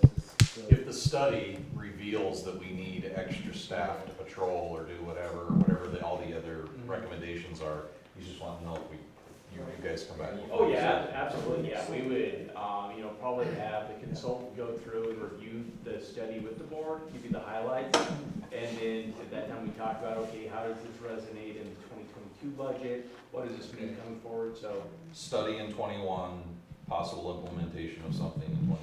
But we're at least a year out, it sounds like. I mean, anything we could do, I guess, to speed it up. Well, we are, and I mean, you never know. I mean, if we have the study completed and there were some really, I'll call them quick wins, I hate to use that because our quick wins are like a year in and highly expensive, but if there were a fairly affordable thing we could do right away, and it would really increase safety, I think, staff would certainly feel at liberty to talk to the board and say, geez, can we pull 25,000 out of the CIP to do X, Y, or Z for these purposes? So, in theory, there could be something happening in 2021, but it's probably more practical thing to be 2022.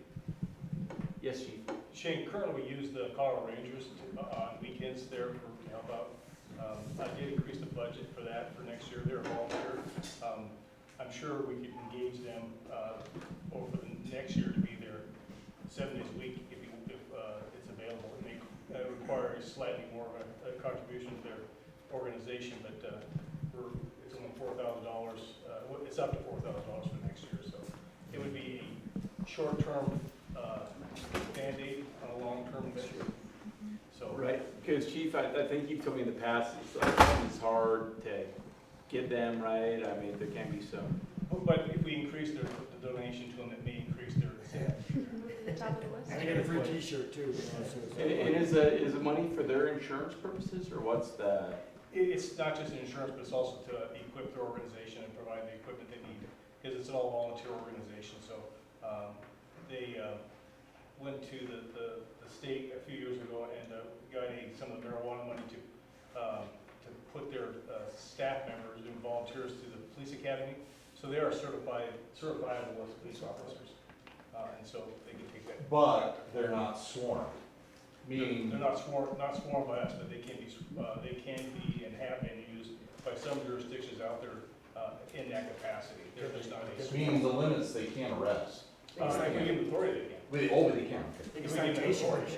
that's why citations. That's when we Just just like a our- citation, come to court, hey, Now I got Well, that's something to look into, Shane. I think you're hearing support for maybe a short-term fix as we do the study, so you guys can chase that down, right?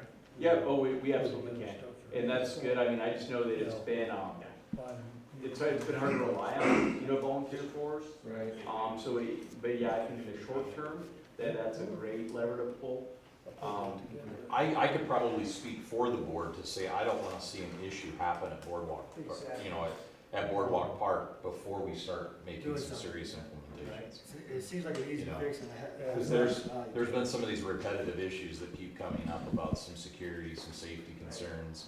People that, like I said, I got the email from, really concerned about some of the things that they're witnessing out there. And I think it limits some of our residents from wanting to take advantage of that amenity. Sure, yeah, a lady, this weekend at the, farmer's market, that was her issue. I mean, we took her to the strategic plan, she said, man, this park, it's crazy how many people are here, and, yeah, so, I don't know that it's the same person who gave you the note, but it seems to be a theme.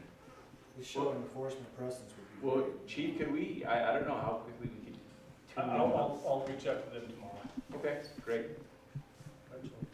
Great idea, thanks.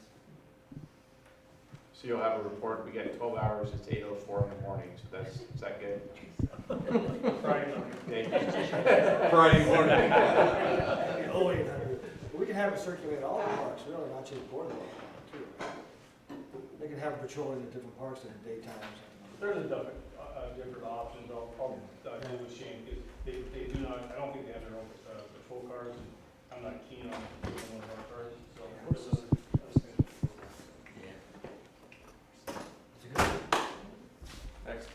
So these two slides, these two items on this slide are related to facilities.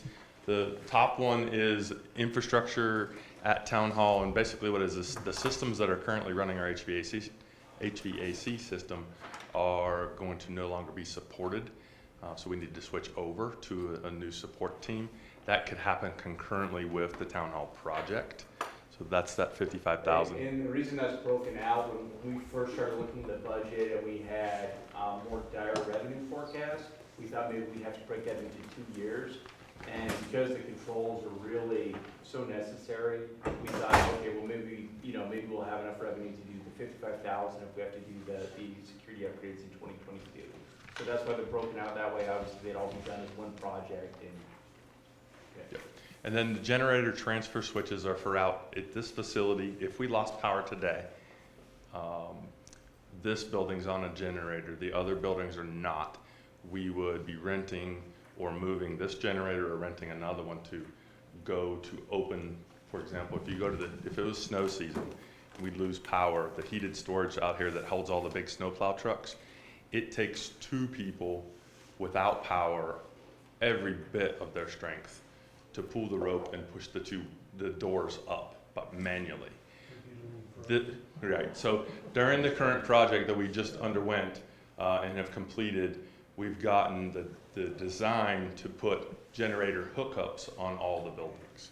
So in the future, if we needed it, we could go get a generator or use this one here, move it around the campus to open doors, get the buildings to where the staff can get to them. And then the other piece, by having that, it allows, if we needed to, this campus could become an EOC in the future if we if we had an event and we needed to be here, or if this building wasn't gone, then I know Rick and Terry Walker have been working with Larimer County if we needed to go and use their facility as well. EOC, Emergency Operations Center. Okay, next. These next two on the left is we'd like to get 4 mobile weather stations. I'm sorry, 4 weather stations, 2 fixed. They'd be at the first 2 spots here at these intersections, and 2 mobile ones that would go on the plow trucks. This is over the course of several years, both of these items are to help us build out our system. So for example, right now, if it was snow season, someone like a Brian Rowe or whoever's in charge of that crew, even before snow starts to fly, they're driving the community, just like a police officer might do. By having weather stations, for example, on those stoplights up in Harmony, Brian in that example wouldn't have to drive to Harmony. He could check the weather station. It's telling him what the road temperatures are. So this system is throughout Fort Collins. We're just starting to get into using technology in terms of monitoring weather. This is kind of our first step. So, like right now, I mean, our systems are, if police are out driving and they're noticing things are getting slick, they're gonna call the on-duty person to get started, but that could be a little bit of happenstance. Or we have like, we do a rotating shift and if it's expecting snow, that on-duty person gets up, gets out of the vehicle and drives around Winter to see, do we need to do it? So, it's, because we're 26 square miles and 212, lane miles, center lane miles, I mean, it's a pretty highly efficient system for us to have this really larger community now, where we still have somebody get out of the truck and drive around, versus using really some fairly dialed down technology to know, hey guys, get up, we got 6 inches of snow on 392. So anyway, that's. In Windsor, as you all know that have been here, it's an interesting place. And it happened last year, I was eating dinner with my wife up at the golf course at Highland Meadows, and there was 4 inches of snow and the plows were out, and we drove down the hill and we got downtown, there was literally nothing. So as we build this system out, we'll be able to then also say, hey, there's no snow downtown, but we need to send all of our crews up on the hill where there's more snow. Well, yeah, the other day when we had that massive rainstorm, David emailed me to say, hey, what's our damage report? I hadn't had 2 raindrops in my house. I mean, it did not rain. It was ominous, but no rain. So it's just like, this is, right. This would help us out a lot. And then the other one, the traffic monitoring system, we'd like to place 3 cameras in those locations at those intersections. Ties in with weather. Again, it can help us see visually what's going on, but also we maintain those street lights.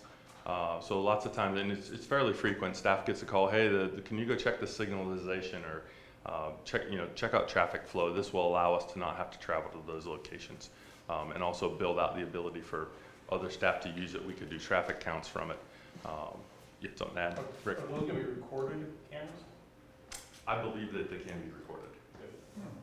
Yeah, I was gonna ask who's monitoring them, or are they just? They're on 24/7. We wouldn't be like, no one's sitting there watching them constantly. We would use them when we need to. Or something? You what?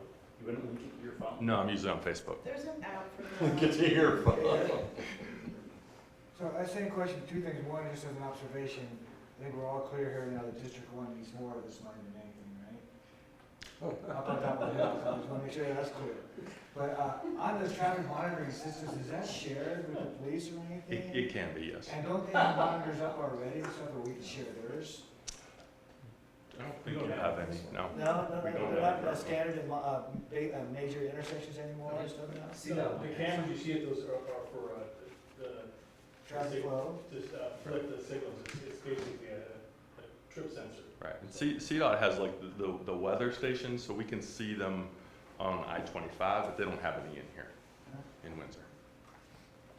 Eric, do those monitoring things actually help? Will they cycle the lights as needed? No, it will allow staff to recognize that there's an issue and go fix it, as opposed to you calling, for example, and saying, hey, I think you should check this, or maybe Omar calls them. We have to drive out, check it, and find out, as opposed to we can see it and go, oh, yes, there is an issue, and then go fix it. So there's a little bit of staff efficiency as well. I've certainly heard 15 Crossroads can be a mess in terms of cycle, but Main Street 7 seems like is always a mess in terms of cycle. Are we not putting one So we can't put this type of equipment inside CDOT right away. We asked, so we'd have to get creative and put our own independent camera system outside of right away and on those corners, work with the property. Got a small cell phone. But one of the. I like the way you think. With the 7th Street multimodal project, that will be a high area of focus, is looking at how do we improve that timing. Well, we're not doing the 7th Street now. I X that one. But I'll get to that later, I guess. Shane, can I ask you a question as we're going into a new fund here? The last 3 years, we've earmarked $1 million for transportation. Do we have that at all? It is not reflected in that one, Mayor, because, again, I pulled it out early when we looked at our first goals. Quite frankly, I think we started out trying to cut out about 6.2 million out of the CIP. And then as Carl got less stingy with the revenue forecast, we looked at spending, we brought it back in. So honestly, Mayor, I didn't think to bring it back in. So we could certainly put a $1 million transportation reserve back in here. I think we've done that the last 2 years. Yeah, we might, I don't know if the consensus. You know, when we did that, we had some encouraging messages from the consultant with John Wilson. And we were getting ready to move forward on the swoosh or something else. That got killed for whatever reasons. We're looking at doing the study now on alternatives. So as much as I want to do something, I would hold off on earmarking $1 million right now for 2021 until we see if we have a plan. I know you've reached out to CDOT and we're going to be talking to them. So I don't think there's going to be anything happening in 2021 as far as concrete. So we were talking about just earmarking money. And building up a fund. Right. We were talking about building it up because we're going to need 5 or 10 million. Do we know where that's at? Carl, do we know where our transport? I can speak to that. Like Shane said, we didn't have a specific project in mind. And it was more of a policy thing. Right. And as Shane said, we set that aside, we never identified a policy, not a policy, a project. And then when it got a little tight here, we had to make the budget balance. That was one of the things that we took out. So Mayor, it's never intended to be a building thing. We haven't done that. We just set aside. I thought it was a rolling. No, we just put $1 million and we carried it over the next year. Yeah, that's right. Oh, okay. That's right. And Our so- idea though was to start building. Our idea was originally to have that build up start a fund rolling over over. time. Okay, well, it would just be more of our fund balance you'd set aside for that. Then, it's not really, because it's, whatever our current reserves are, that's our fund balance to put towards it. So, we haven't ever, the staff side built it up. I think the first time we budgeted it was 2019. Right. And that $1 million we did not spend. And then we budgeted again in 2020, and again, that was the early kill with COVID. When Then the we pulled it back supervisor out. said, yeah, that's one of the things we eliminated. So what you're saying is you thought it was a rollover, It was a carryover. a carryover. We didn't increase it. It was $1 million in 19, $1 million in 2020. Yeah, but there wasn't a new million, it was the same million that just It rolled. was the into same $1 million. 2020. It wasn't $2 million, it was one. Okay.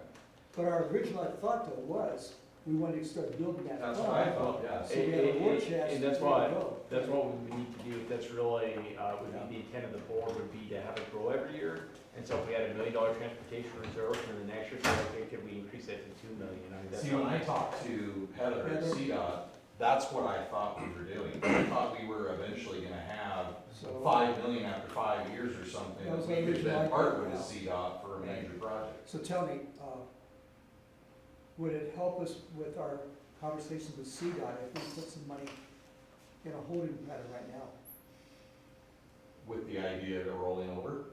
With If we don't use any idea, would it help us in Oh, talking to it's CDOT? by far. Johnny said Johnny's obviously not around anymore, but he said basically, we can't depend on CDOT. I mean, I know we've gotten some help with some of the things we've talked about tonight, but But as we talk to CDOT, because there's the other thing too, because you brought this up, we didn't want CDOT to know that, hey, we've got a ton of money that we don't have to do anything.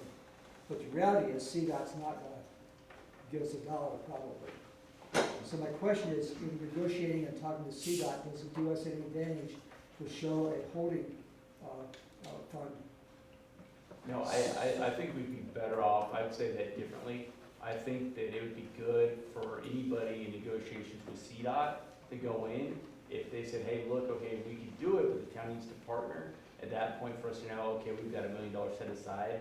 I wouldn't want to lead with, we've got $1 million, No. because our $1.1 million project will be formed by the town of Windsor. Right. You know, so Right. I think we'd be better off just, if it's part of the board, and I know that it is, to, we have those opportunities with CDOT to be able to jump into those. We could either set a transportation reserve, or, you know, we try to bank enough of a reserve that we have money to consider that kind of stuff in off years. And I know this is a big topic, but would it make sense for us to set a certain fund aside to create a transportation fund? Can I add something? Go ahead, sir. I think that was kind of the idea back when we started that traffic impact fee. And that does roll over, right? We have 10 years that we have to spend that when we originally adopted it. And if we don't have a project expended by then we have to refund it to whoever paid it. Fortunately, you know, transportation, there's always a project to spend money on. Now, I remember when we first did the wording on that, that was back when we were doing, talking about getting the interchange fixed. Yeah. And at first we were talking about not including state and interstate projects, but that we were going to keep it strictly to local arterials or whatever the term was. Right. That it would be local guys that only got reimbursed. But the way it came out in the end was that we made it available to match CDOT projects and to also have money available to assist in projects like the interchange. So Dean, let's do this, because I know, you know, reading through the ordinance, because staff wanted to refamiliarize ourselves with that before we recommended just setting aside 25% for next year. And, you know, I think, you know, we really need to go through as part of that, really track through, make sure money in, money out. We have the funds when they came in and in the back end of when they're going out. So I think that this may be a good thing to stick this on ice right now, Mayor. Let us go and make sure that we've got that list completely updated. And then we can at least give the board an update and say, okay, this is how much money the road impact money's carried over. Again, this is where the board can spend that money, what it can go to, and here's some projects on. And I guess I just want to reiterate, because I know that Ken and I talked about this a ton, is that, and you know, Barry and David have been on the board a couple of years now too, which is that I thought that this was gonna be a carryover $1 million into quote unquote a fund or whatever, Right. so that we had a pot to leverage with CDOT, that we had money that we could partner with CDOT for a major project.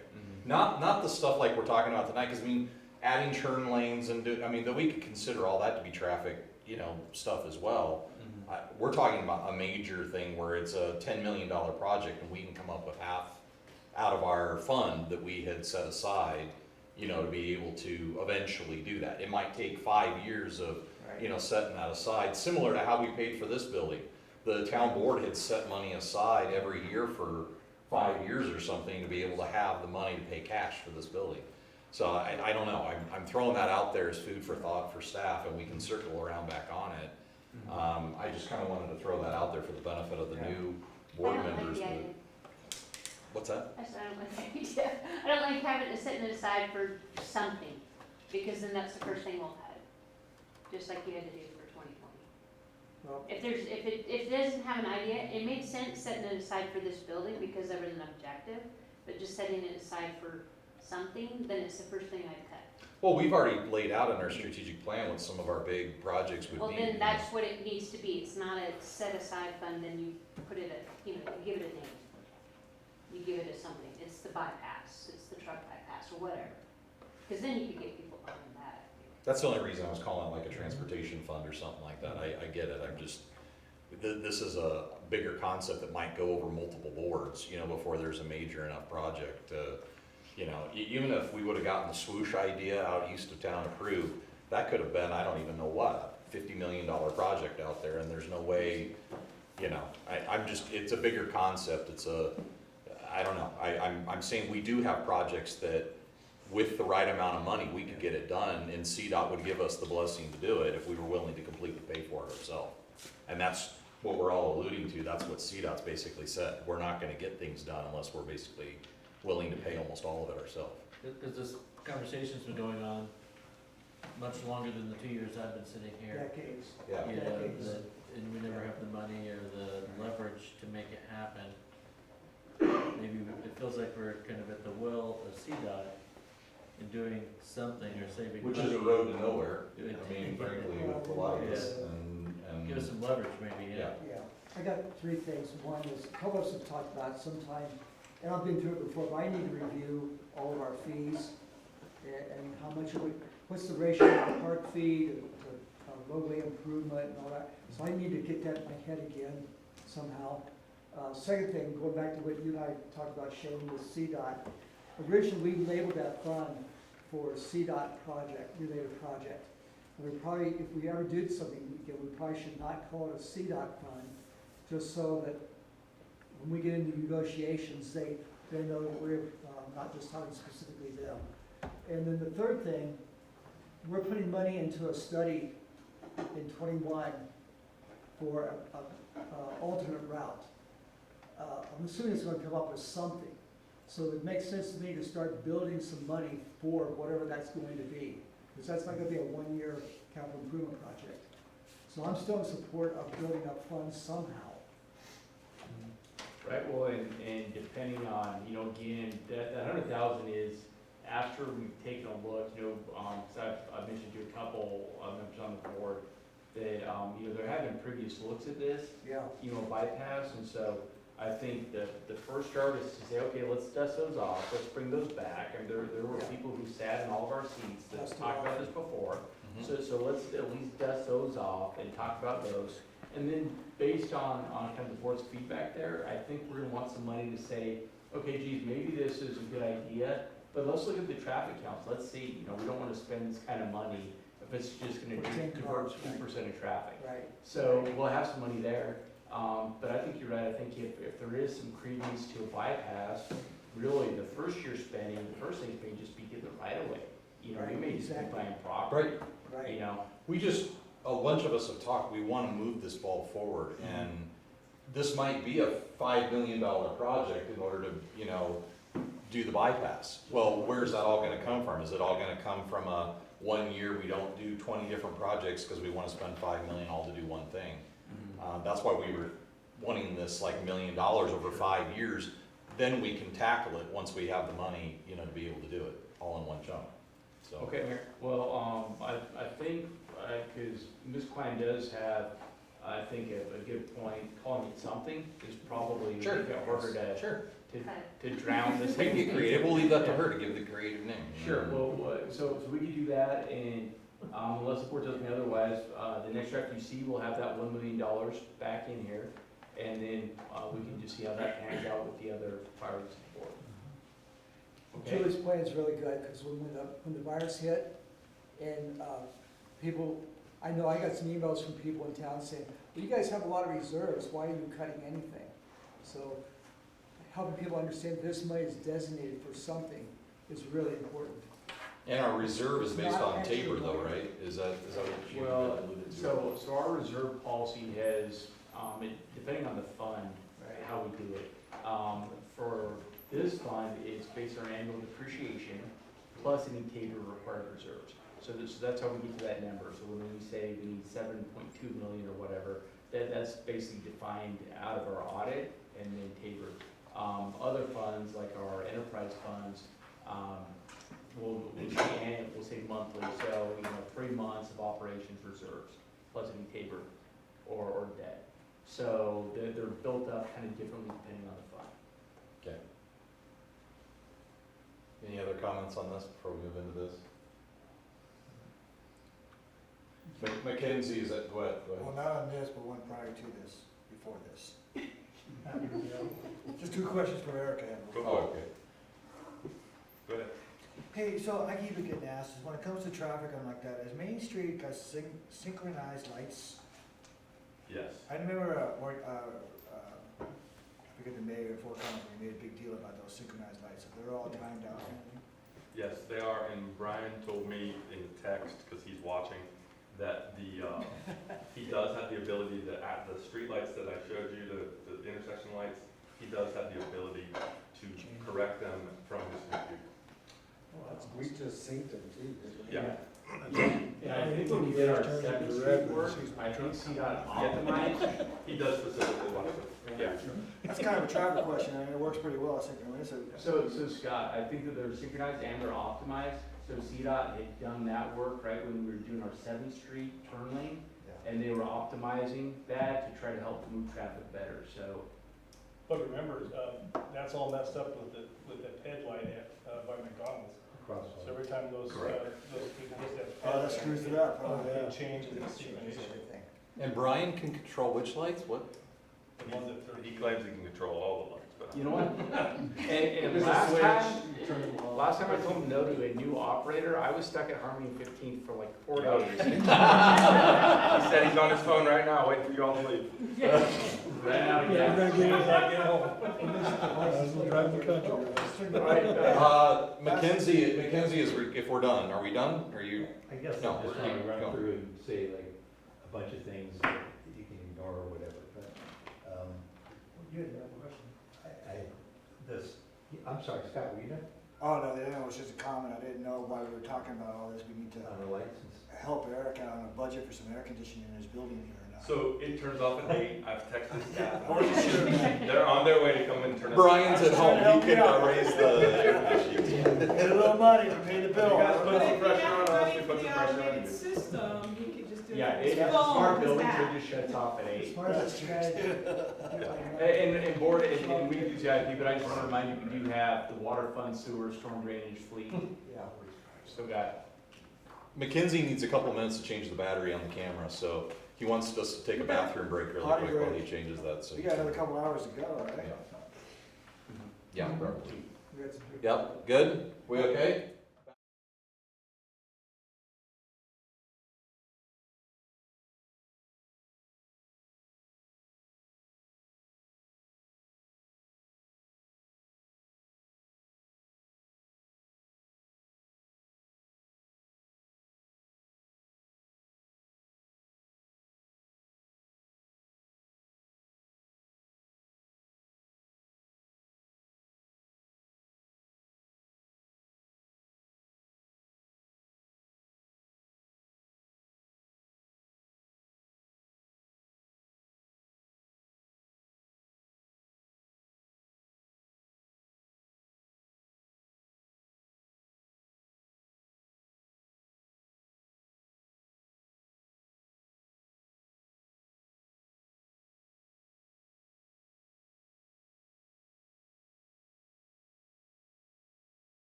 Some of that soda is flavored, help yourselves, enjoy it.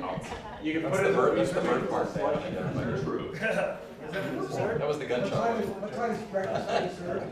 In a couple hours. My ad- Oh, get your hammer. I'm gonna make it easy. Questions? I don't have one. David? This is the NIST project. As you know, the town of Windsor is one of 15 participants in a project to provide 40,000 acre feet of firm yield. The town's portion is 8.25% of the project, or 3,300 acre feet. Next year's expense is about 1.2 million. That's still just doing design work, finishing design work on dams, structures, and purchasing water rights, land acquisition, those kind of things. Does that change based upon what may or may not be decided before the end of the year? Yes, it could change. So It could be more. it could be. I noticed the long-term estimate is now 140 million. I think.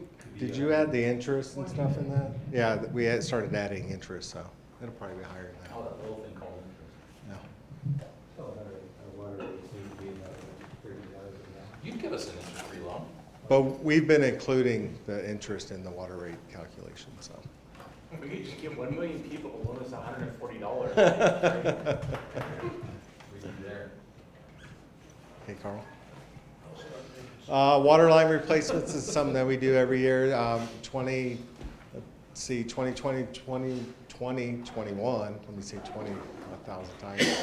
7th Street, that's the main water line replacement we'll be doing from Birch Street to Windsor Lake.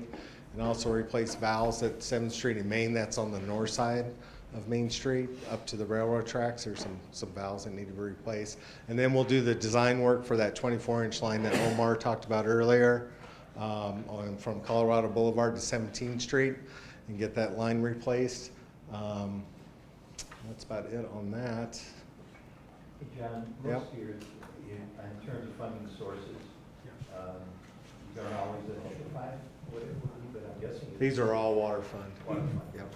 Yeah, so yeah, everything is broken here, so now for the water fund, it's literally just our water enterprise, that's the only thing that's main piece of the project. All water. This is like that summary sheet, is part of my note, it's like the front summary sheet. The fund is good, the fund's in good shape. Dean? It is. We still, as you mentioned, that we still have to keep abreast of, on top of our annual water rates and make sure that we keep doing that study because, I mean, we kind of joke around, but it's expensive and it keeps going up. I mean, meaning water, it never gets cheaper. The thing that when something even like this breaks, this nozzle in the picture here, that stuff's expensive, you know, and it costs a fortune to run something like that. So from a summary, so we believe we're gonna start 2021 with about 29 million. We're estimating 10.5 million in revenue, about 2.6 million in requests, so we should end next year with just under $37 million. So the fund is, but again, we are trying to start to build up for NISP and save that money, so it's, it is colored for something. Yeah, it's a combination of NISP and then that future water treatment plant as well as in there, those plant investment fees. Okay. I'm curious, John, so when you're looking at last year's budget, this year's budget, we have a breakout for the water fund and then the water plant investment fees and then water plant investment fees from NISP and development for all water and then the water fund non-potable division. Are all of those funds in fact just Under the water follow fund. the water fund? Yes, correct. Right. Thank you. South water pressure zone upgrades, so this is to just increase the capacity, redundancy, and make that south pressure water zone more efficient. This is speaking to the rain dance area specifically, so when you add those 2,800 homes, do we have enough pressure to serve them? Do we have, the right lines and stuff? So the property acquisition is purchasing a site for a tank in case we need to do an elevated water tank. It's also going out and talking with other partners and maybe partnering them with their water tanks so we don't have to put a tank in that area, but we're gonna go ahead and budget for that anyway. We've already talked about where that would be and all of that, right? Yeah, so if you remember, it's in the Rain Dance 8th filing, developer agreement, and the 9th filing as It's up well, by the to other build water those tanks there. two, yeah. And that ties into one of the other items we have in the budget as well. Okay.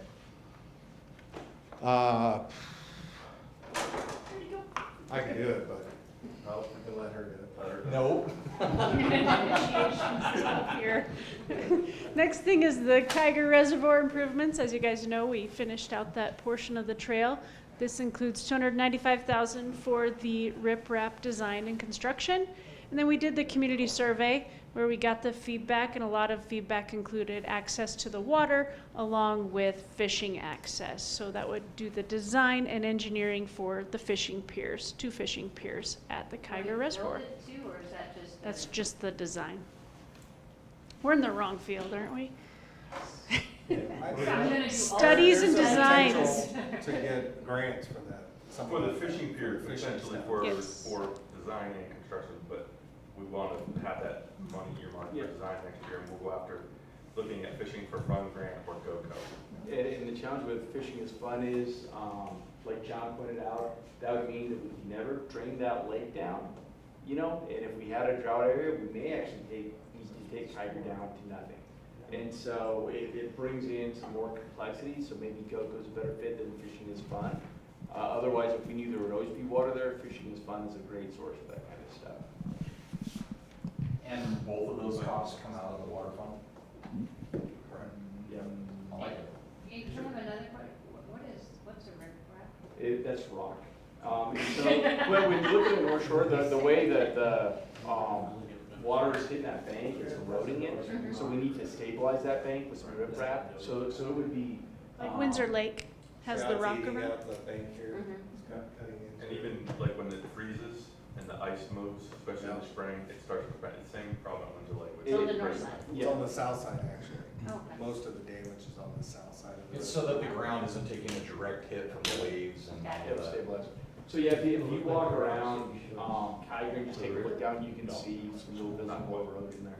And if you go out on the east side of Windsor Lake, over by where the homes are, you're gonna see all the riprap that they're talking about. It's just And I that think rock. part of it is, correct me if I'm wrong here, it's pulling some of that material that slopes down, Yeah, it's pulling it starting back to up, pull it back in. reestablishing that slope, and then putting the riprap on there, because you do have a liner under there that you have to protect.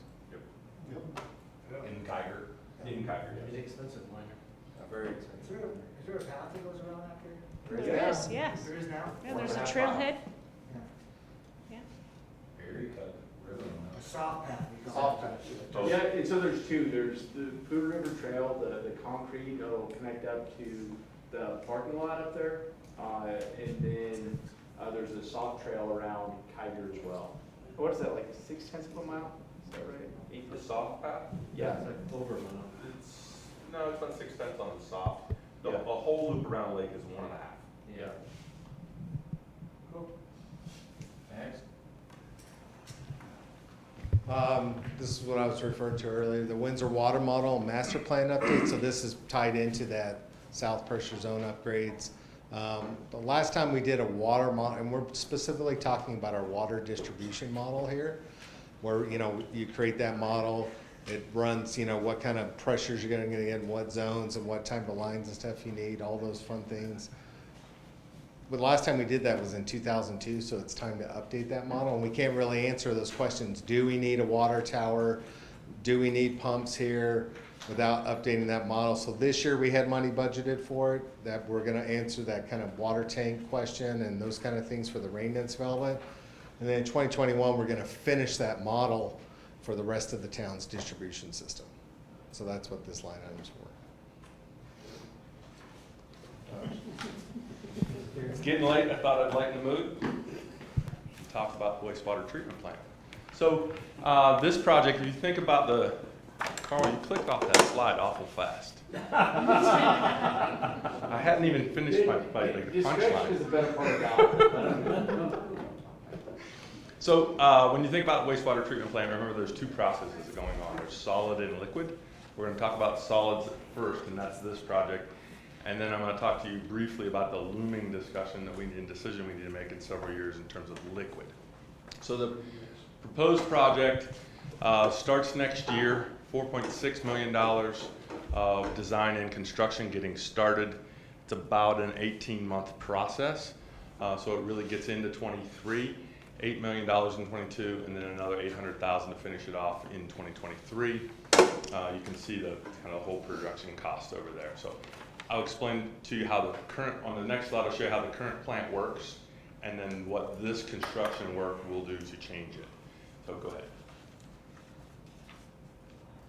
So this is our current plant. This lagoon right here, basically, and the reason why we have to do this project is we are nearing capacity. This holds all the solids, and I'll give you an example of how much we're hauling off. Just last Friday, there were 200 tanker trucks that hauled off solids that go get land applied. That's just one day. We take off a lot of product, and it gets sprayed on the farmers' fields that we have contracts with.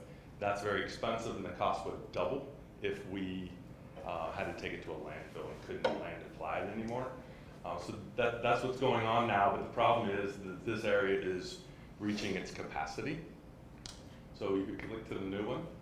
So what we would do is decommission this lagoon, and then we have 2 digesters, and basically what we're doing is taking the solid material, dewatering it, and getting it, basically we're eliminating 80% of the water, and so we're getting down to like a 20% product, and it comes out just like a dry cake.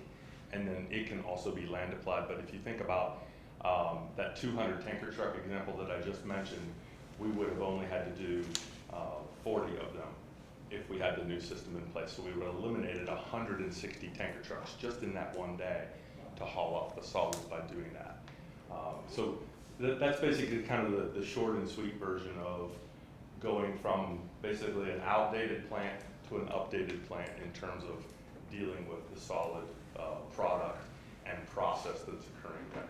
You time well with those, it's an automated system, so it's a quicker loading time. Yes. You're not there all day. Correct. Any questions on this before I get into the liquid, which is kind of the looming discussion? Well, I understand that's looming, but what I guess my question here is, first, do we have enough land for Yes. expansion? Yes, we do. All right. We do. Second is, are we gonna use the area that's in the decommission part in future expansion, or can that not be? We will probably use it in the down the road future, not within the next 5 years or something like that. Okay. It'll sit there for a little while. So what expansion we're talking about is the one we've had work sessions about, where we're talking about we're at 60–70% of capacity. Yes, that's when we get to the liquid, That's which is where my we're next headed. slide Okay. is the, so But I that want to make kind sure of that. expansion doesn't have anything to do with using the area of land that the decommissioned area. Correct. is. No. So that's this project that is coming for next year. I talked to Dennis today. We could maybe wait a year, but we don't need to wait very long. We really need to do this project. This is really it's a must do. Need to get it going, knowing that the next projects are coming. So any questions on this, and I'll go into the liquid side. Have you ever floated that section of the river? I have not. However, I have. I was just gonna say that. So I just got into crayfish or crawdad trapping, and so in this, so the stream comes up here, and right where you can go driving into the plant, I have put my traps and literally caught them. They look like miniature lobsters. They're as big as your hand. Delicious. Yes. I can only imagine how big the ones are downstream. Fertilized, yes. So this next one, and again I say looming, we probably need to be, this is based on Dennis Markham, he's the expert in this area, but by 2023, we're gonna have hit our 80% capacity, back to what you were referencing, which means we need to be into design, and then by 2025, we need to be into construction. The previous project will buy us about 20 years of lifespan in terms of the solids. And this is where the dilemma comes in for the liquid side. If we do this 11 million, starting and let's say we get it done in 2025, 26 for liquid, it'll buy us, it'll get it, we have to have it, let me see here, our capacity will go up in 2031. So it's really buying us about 9 years before we have to talk about a whole new plant, which occurs somewhere in 2040. So that's where we get into 45 million. So the dilemma is, do we wait and do the whole plant, which is the bigger number, or do we buy ourselves 9 years? And we have about 2 years to make this decision, so it's not tonight. I just want to get you thinking about it. We have about 2 years to decide, do we spend 11 million to buy ourselves 9 years, or we just go all in and get the big $45 million plant? With yet another caveat, there is a rule called Rule 31 that is going to change the game in terms of wastewater treatment plant and really cause us to build a whole nother water treatment center on this site for an additional 20 million, probably in the 2045 range. So we really need to start understanding this better and making some decisions over the next 2 years when you start talking about the liquid side. The solids project will get us to the year 2040. So there's kind of two things. This one's the bigger gorilla in the room. We need to do the solid one next year, and over the next 3 years really. But the liquid one is the one that we need to spend some time and get serious about in the next 2 years to know what we're going to do and make some decisions so that we can move forward and get us into year. So built a whole new plant that's only going to get us about 15 years down the line? Yes, because of the new regulation that's coming out. And we're in, what did Dennis call it? Voluntary compliance, thank you, which is buying us some time in terms of when we're effective with that new code that's coming out. What's that rule of time? I don't remember it. Let me see if I made a note. I got a crash course in this today. It sounds like federal EPA. Yeah, it may be. Yeah, I got a crash course this morning. We take stuff from Severance, so they pay their fair share? They are. This is Yes. unfortunate. They are. Yeah, and so that is a great question, and that's a part of a big reason why we're doing the sewer rate study this year, because we need to know we're charging, new homes when they come in their fair share, but the severance multiplier is based on that. That's a basis. So if we're undercharging, not only are we undercharging our own homes, we're undercharging severance as well. So that's why it's good to kind of back into that and make sure that we're right down. And severance gives us a huge check every year for. Well, they did last year because they got pretty far behind. So they've now purchased ahead of their capacity. They've gotten a little bit behind. And last year they purchased, they made up any lost ground, and they bought a lot of additional capacity last year. Now, do we use that money to go into Oh, helping yes. us? Yeah, that's our plant investment fee. So Okay. when they buy into our plant, that's what they're paying. Dave? Yeah. So it looks like, at least currently, we've got the sewer fund primarily funded by sewer service fee charges, and the plant investment fund, which rolls up into the same fund as well, plant investment fees, again generating about 2 million. So it looks like your current revenue stream is about 4 million or so a year, which makes sense given the graph here. You're going to end the year perhaps at 15 million. So obviously, I mean, this is not going to get done simply within the enterprise of the sewer fund, unless the sewer fund takes on debt. It has to be. Yeah. Yeah, well, but debt, A fee-driven bond, right? right, Yes. yeah, that's right. Yeah, so you're right, that based on our current trend, the odds of us all of a sudden having $60 million to all this doesn't seem that likely in our time arc, but there are, through, I think, is it AWWA? No. CWC. Yeah, CWCB, thank you. Yeah. You can, through the state, you can basically get really low interest bonds for things like this, so that's almost certainly gonna be the path we need to take. It wouldn't be general obligation, it would be enterprise. No, that's, if you tie it to general obligation, like a property tax thing, Right. that's where you can get crossed up in the Tabor Yeah, law and lose your enterprise fund status. okay. Okay, well, the need to do it, obviously, and then how to finance it. Right. But I think the model's out there.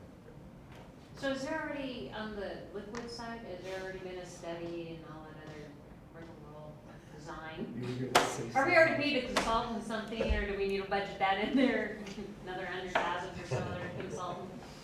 So the study that we just had I completed, think you just completed. yeah, we just had completed, it's telling us, It's telling us we need it. it's telling us three things. It told us what we need to do on the solid side, that 13.3 million. Okay. It's given us this option of the 11 million to kind of buy us 9 years. And it's also told us that we need to be thinking about that number. And then the code 31 is Dennis's, that didn't come from the consultant, but that's Dennis's swag to say, when we get to that rule, you're talking about basically a water treatment plant at the sewer treatment plant.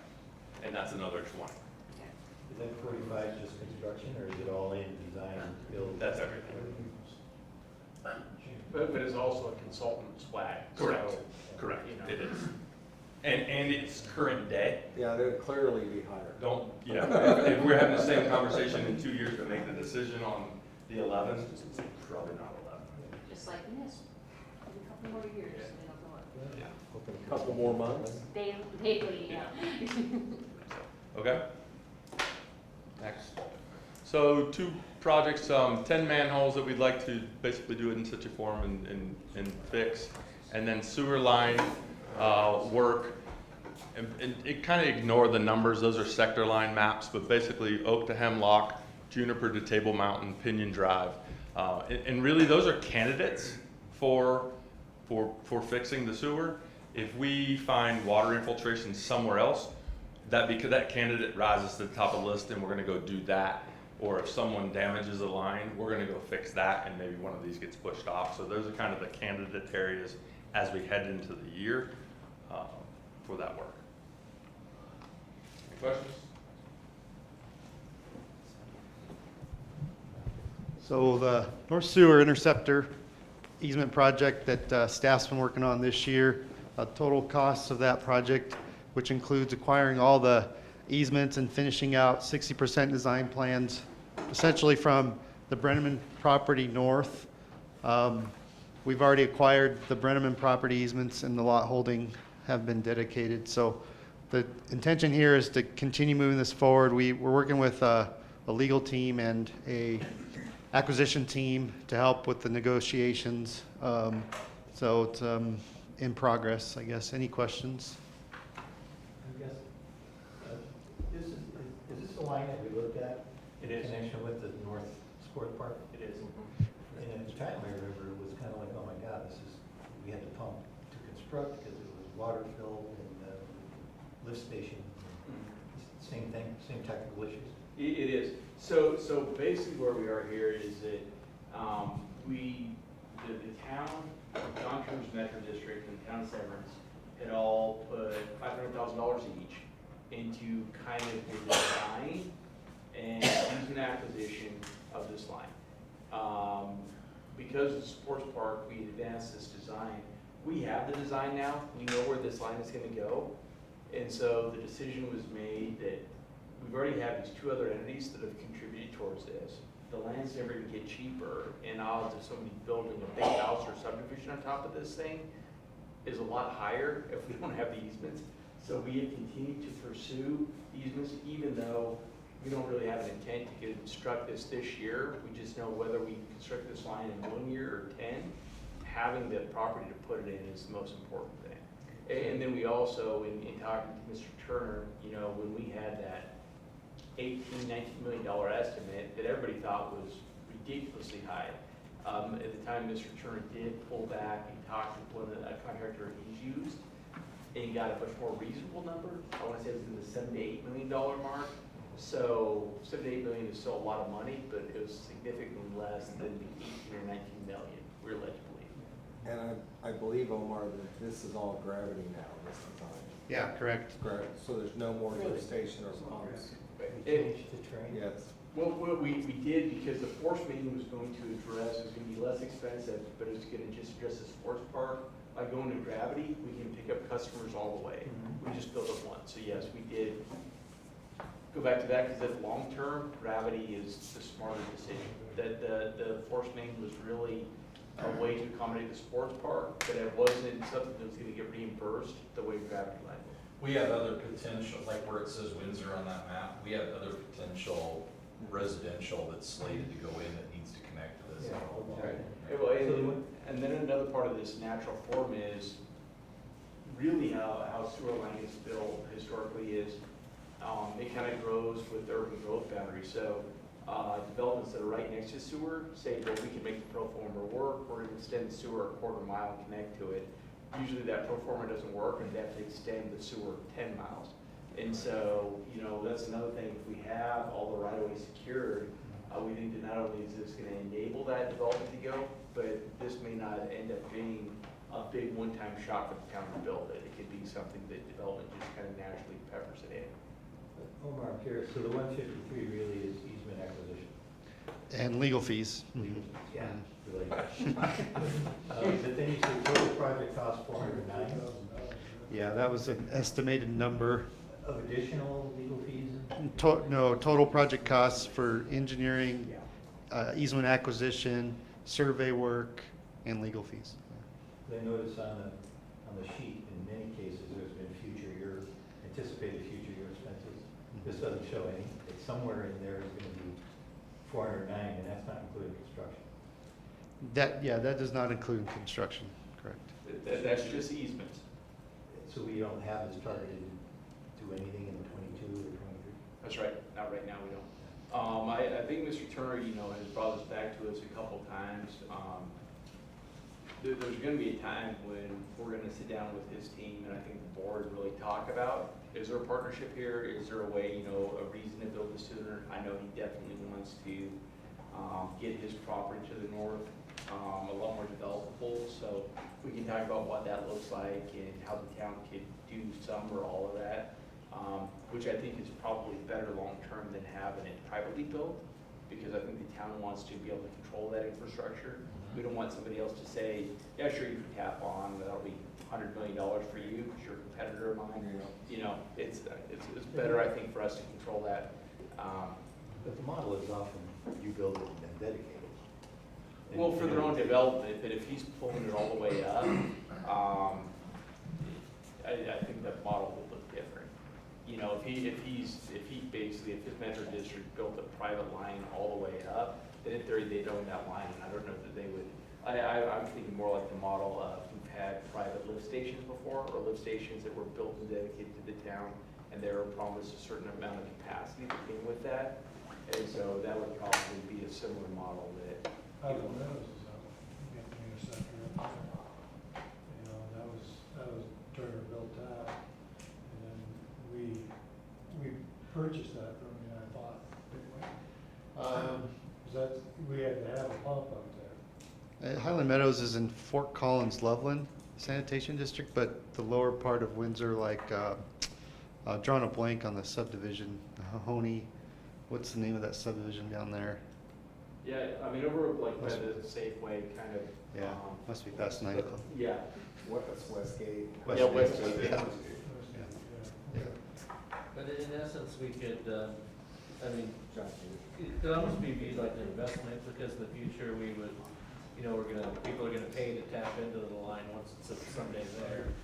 I think there's also the benefit, getting up to that Harmony commercial corridor and the potential sales tax revenue and all those types of things. So, I'm supportive of this, because I think it's forward thinking, Right.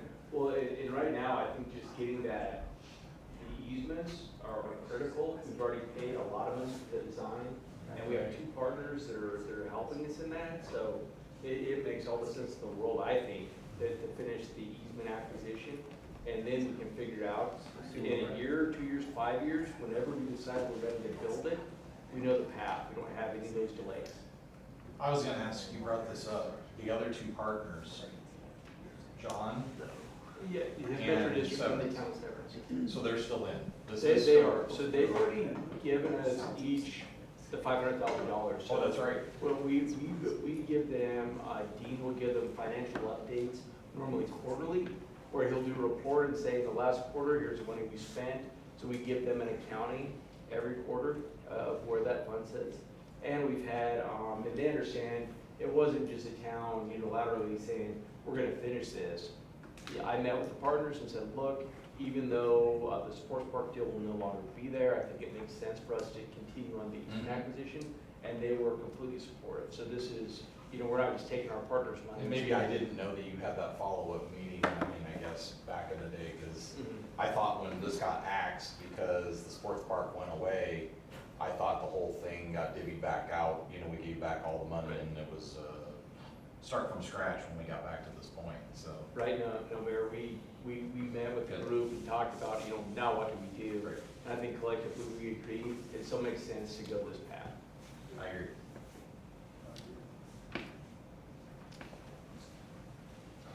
All right, so we'll change it over to some drainage improvement projects. I'm gonna grab my notes on this one. Doug Roth and Dessa Blair handle a lot of our drainage complaints around town and drainage projects. So there's a list here. I have some in-depth slides as we go on, but you can kind of see a breakdown here of the 1, 2, 3, 4, 5 projects. There's not a slide for the last one, but it's pretty insignificant. The first project here, 10th Street backyard drainage. This is located over off of Pine Drive and 10th Street by Skyview Elementary, just to the north. What's gone on here is there is a public drainage easement in the back of these homes here. And so the public street here drains through these properties and then down this 10th Street concrete drainage channel. So the goal, the town's attempted to work with property owners to maintain, they're obligated to maintain this. However, over the course of many years, the concrete pan and swale that's back there is just not cutting it. It's a pretty flat to begin with in terms of slope. So engineering went over and got permission to survey what we're dealing with. And so we're going to try to recreate what was there, maybe look at in some capacity improvements as well. So it's kind of a tricky one. This picture here, you can see this is the first guy in the line right here at this property. It's pretty stagnant, and we've even walked it trying to figure out what's causing the problem, and it's just flat. It's really flat. So we're hoping that we could chase the elevation a little bit and get a little bit of better flow through there. So. But I'm sorry, we don't own the land. Do we have an easement on that? We have a public drainage easement. This is a bad example of land development. I went out over Dessa, I think last year, and there's just people over time just planting trees and tons of landscaping around, so they put a lot of blocks to help water going, and it's really overgrown. It's overdue. How much was this? Go back. 181? That includes design, survey, engineering. Well, yeah, we also have the drainage phase 1 at the same. So it's almost closer to $500,000. So these two projects are independent of each other. The top numbers for what I just described.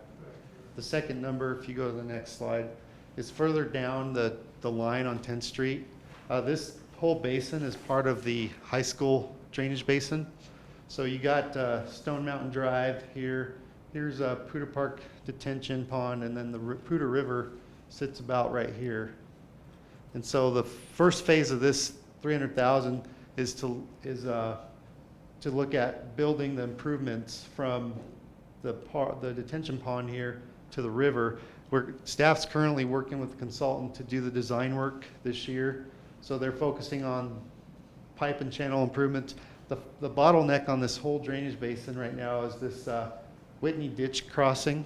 So we're hoping to tackle that. That'll help alleviate some of the ponding that happens in the park and the overflow and some of the backup into Stone Mountain. But we really need to continue the progress and continue moving north. So it's a long-term project. This was identified as part of the town's master drainage plan.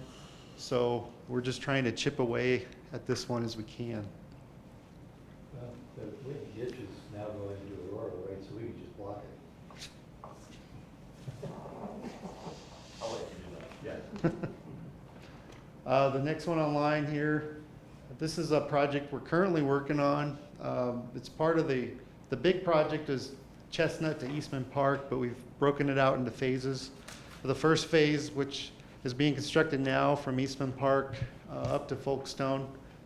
And then what this particular request is for phase 2 of this project, which would be the drainage improvements from Chestnut down to Folkestone Park. Also, the project request here is for easement acquisition and completing the design work. Now, was there something that we were already doing straight south of Folkestone Park? Wasn't there, or am I getting this, is this the project?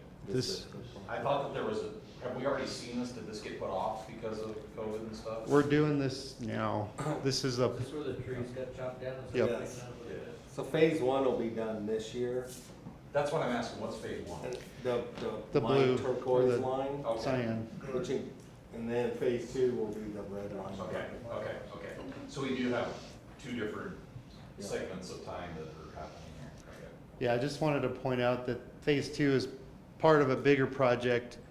And the reason for that was there's property acquisition and some negotiations that need to happen with the CARES housing development.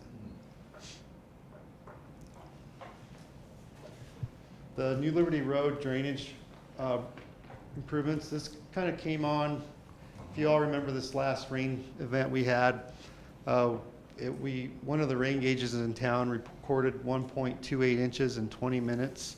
Right here. So, and this is a fairly steep hill, as you all know, and so our goal here is to really look at how the storm drainage is being routed. Currently, what happens is a lot of it, for some reason, gets collected on the south side of New Liberty, and then these red lines indicate culverts that shove it over to the south, Right north where side. your hand is a huge hill that's going down to the road right there. All those homes All are these. feeding right into that, yeah. And so one of the ideas is to look at taking advantage, there's multiple culverts on this southwest corner.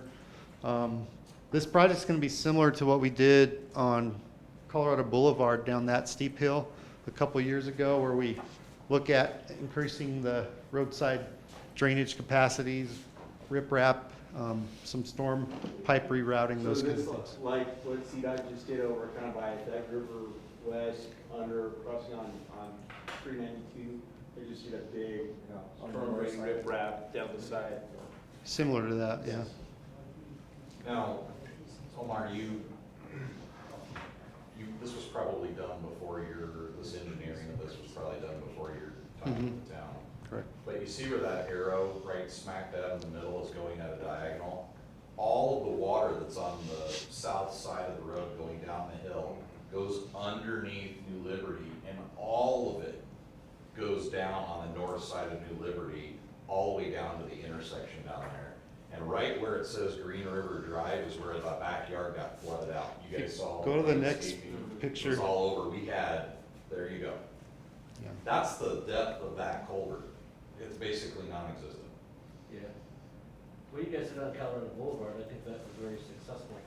I mean, Yeah. you made that ditch huge. Yeah. So my question to you, Omar, is there any way that this can get done next year, not just studied or engineered, but actually get done? So, it's a great question. Trying I mean, to, I've driven this since that all happened, and this, right? I mean, granted, we don't normally have that kind of a rainfall, but the way the water's not going down both sides of New Liberty, how it directs all of the flow back over, it goes down, and then I remember when they were doing 7th and New Liberty, it goes all back underneath, you know what I mean, down Yep. there, you probably remember that. Yep. Because I remember how that roundabout was constructed, it sends it all back over to the south side again. Yeah, so right now we had just designed 75,000 for next year, but I was trying to remember what the budget was for our improvements on Colorado Boulevard, and the number that's coming to mind is 150,000. That was, of course, three years ago when we got that bid, so. So like 750? Said 50. So, yeah, I think we could look into that if that's a request to try to look at a construction number for that. I'd like to see what that would be, if we can get it done next year. Okay. Because I think this is a major, I know it's not you, I know Right. this was a major design fault. Right. Probably problem back in the day.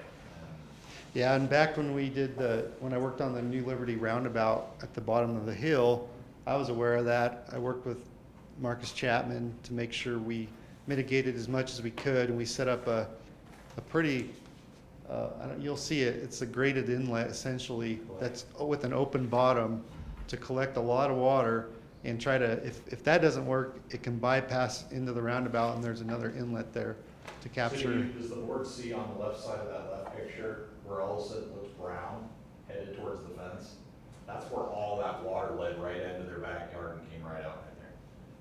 It also crested down right at Chapman's property, Yeah. Oh, it down by that last coal factory. Did it? Okay, I was not aware of that. I think we all got an email from someone asking about a sidewalk along that area as well. That would tie rain dance down to 7, and he was right.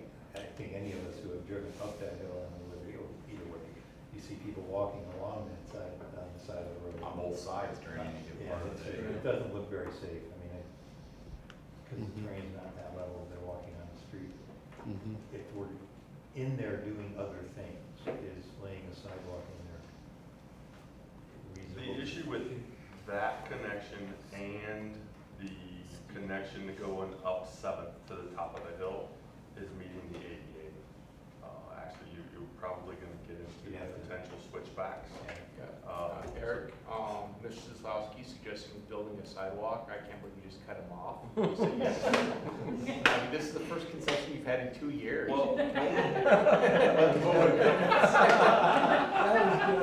was good. I saw that the ribbon was not in the plan, so I was. We wanted to let you know how hard pressed this year's budget was. So It's only because you haven't seen everything else I've cut. Any other questions? We're actually just lucky that that house didn't get damaged because of how much water they took. For whatever reason, it flooded their backyard and went all the way around out the front. But it could have easily been enough of a flow to flood that basement of that house on the right. So I think you mentioned the 1.28 inches in 20 minutes. If that would have went for 30 or 40 minutes or an hour, the whole town would have all had been major issues. I got one question. Back on the garden, where you're putting in the storm drains there, up by Kenosha. Go back to, Go forward. right there. Yeah, when you go up farther up, when you have Cornerstone and Kenosha there, that consistently floods. That whole drainage area there was undersized when it was originally built. Now, we've had houses flood, we've had basements flood. Are we ever gonna look at anything in that area? So remind me, Kenosha, is it further east? Kenosha is, yeah, if you turn off of 257, Kenosha is the first on the north-hand side, then Cornerstone, the whole Cornerstone area. That whole area will go on, be under 3 foot of water. Yeah, The phase 1 box. Yeah, right. Yeah, it's right where the phase one. Yeah. This that's it. project will help alleviate that issue. It all funnels through this corridor, and there was some flood modeling done as part of this project, and Doug could speak to it better, but they really did look at what was the cost benefit and the reduction in flooding to make this happen. On that blue line, though, the turquoise line, which way is the water flowing? Which way is the drainage going? South. South, yeah. It's coming It comes this way. this direction. Would that solve that problem? It hopefully will, because it alleviates, when you have 4 foot of water there, and you got some big guy in his truck going through and making a wake, and you just watch it dump into the basement. Yeah, I believe a large majority of this water funnels into this corridor. And that's been the problem, is there's not enough detention in the pond, Right. and then there's not enough conveyance or large enough storm pipes to carry that water to where it needs to go. Yeah, that's been a 20-year problem, so well, it's good. Yeah, well, and we do have, this project is pulled from our town drainage plan. And, as you know, you've got to start out kind of at where it drops out and work your way up. Right. And so I'm certain that after we're done with this, that you're going to take a look at that plan, other issues, and try to work towards that. So I don't know if that addresses Kenosha or not. Yeah, well, we'll find out after we get it done, we get our first big grant. Right. I mean, you're right though, and that's what engineers do, right? They put in something like this. It's raining cats and dogs, and he's indoors, and engineers are out looking at those storm drains, making sure they work right. I mean, Good times.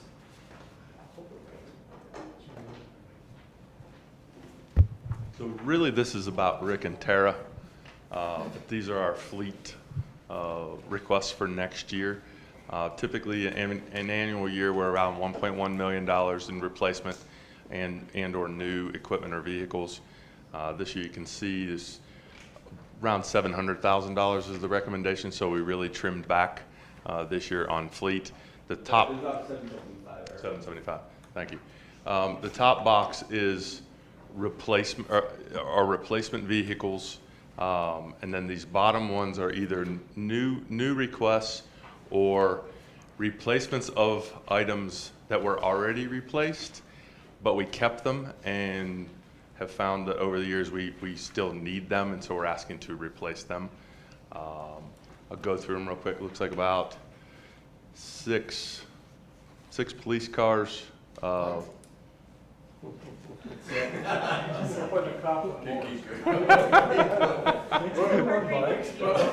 we're all sacrificing, including Chief. Yeah. Oh, let me go back. Only 6 police cars. Only. That's just for Overlook Park. I was just thinking. So he's been great all night. So They're only 6 years old. Come on, duct tape. Is this part of the? duct tape. Process? It's gonna be fun. Oh, yeah. And so then our annual payment on the street sweeper, brush cat for open space, mower for recreation, and then a spreader for streets. And then down here is a couple of vehicles, a sod cutter. That one can be used not only in the parks, but at the cemetery, where lots of times we're buying sod to replace, and we could actually cut it from somewhere else and move it. The interesting one here is staff has recommended a robotic painter. You can buy them, but we're going to try to lease it and see how well it works. Basically, it's called a turf tank. So you GPS your soccer field, for example, put the tank out there, and you could actually paint the field in the middle of the night. Lots of colleges use it, high schools use it, so that it doesn't require manpower or woman power to go out there and do it. It's just GPS robot, and you put the paint in it, and off it goes. So we'd like to lease that next year, and if it works, ultimately we would want to buy it if it works. You ever thought about the robotic lawnmowers too? That was Yeah, so it's interesting. In 2015 or 16, I sat down with staff and said, "Hey, let's dream and say what do you see for the future?" And our old parks manager, so this was over 5 years ago, he said robotic mowers. I read about it. Yep. So City's using them. they're coming. So I don't think it's. I was on Army the other day and went by Banner, and they had a little lawnmower out. Oh, did they really? Yeah, Wow, so they're already using them them. already. Cool. Yeah. And then the bottom one here is a scissors lift. This is for this campus. So for example, if you got into these large bays, we have no way to reach up and change light bulbs that are in the top of the bay. So they'd like to get a scissors lift out here to do that. So any questions on fleet? Not so much, I guess, on fleet, but I am curious, some separate study perhaps, I'm curious what our fleet was, I don't know, 3 years, 5 years ago, what it is today, and how we are maintaining that fleet. I think what I was happy to see in here is there's a lot of money for street maintenance and repair, because obviously these are all capital assets that, it's important for us to maintain and keep these things as valuable as possible. I'm guessing our fleet is much larger now than it was 4 years ago. And let me do the report and get that information to you. Anecdotally, I think it's grown a little. I don't think it's grown exponentially. Well, and let's have Chris come in too, just do Yeah. his thing report, because you know, we have all these vehicles, we track it through software like everything else. And we keep track of all of the maintenance items and everything we have, their mileage. And we just hit that point where we're better off selling it, get maximum trade-in value and purchasing a new one. So we really are data informed when it comes to the fleet. But I think, Chris is, you know, Yeah, he's amazing. yeah, he does the We have a software great system fleet great. manager, and he's really on top of this stuff, so.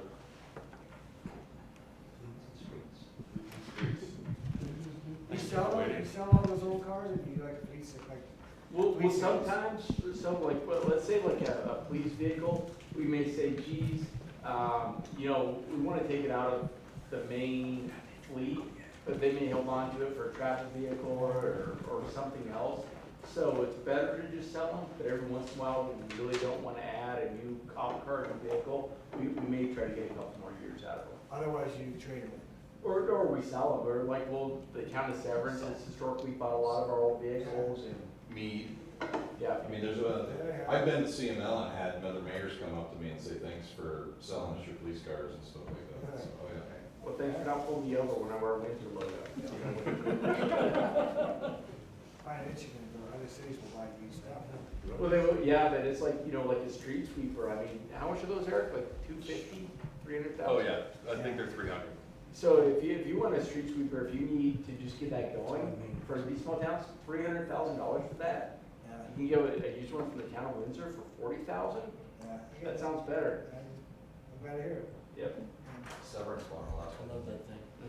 That's a dirt collection from. Go, Jess, come on. We're so close, guys, so close.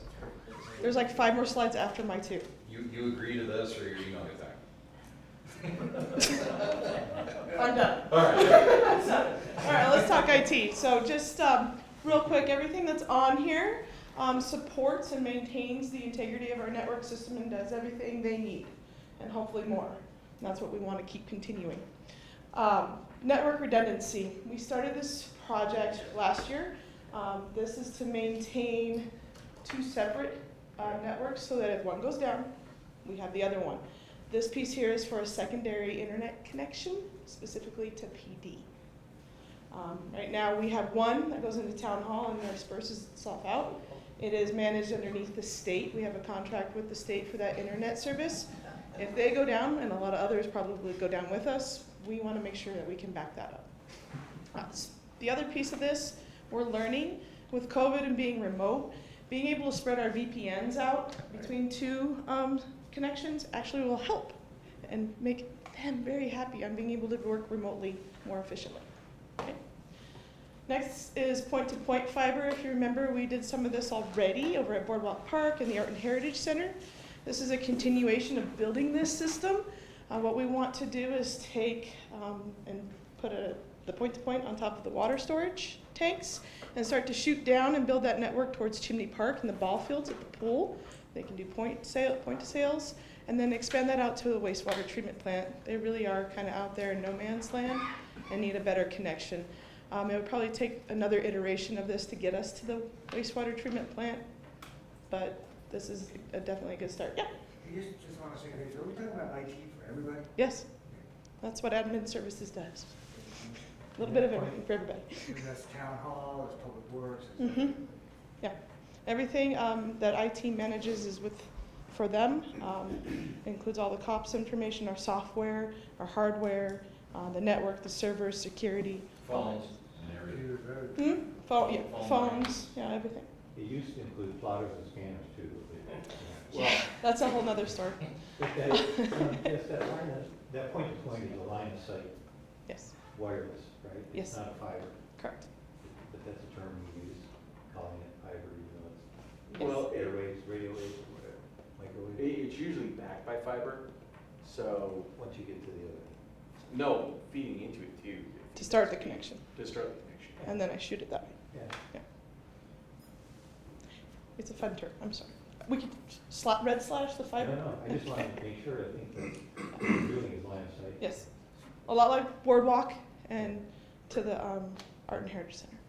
Second is our IT security tools, which is different than our security access tools, so we'll make sure we keep that clear. We do a security assessment through TEAC, which is through the University of Texas, specifically for IT.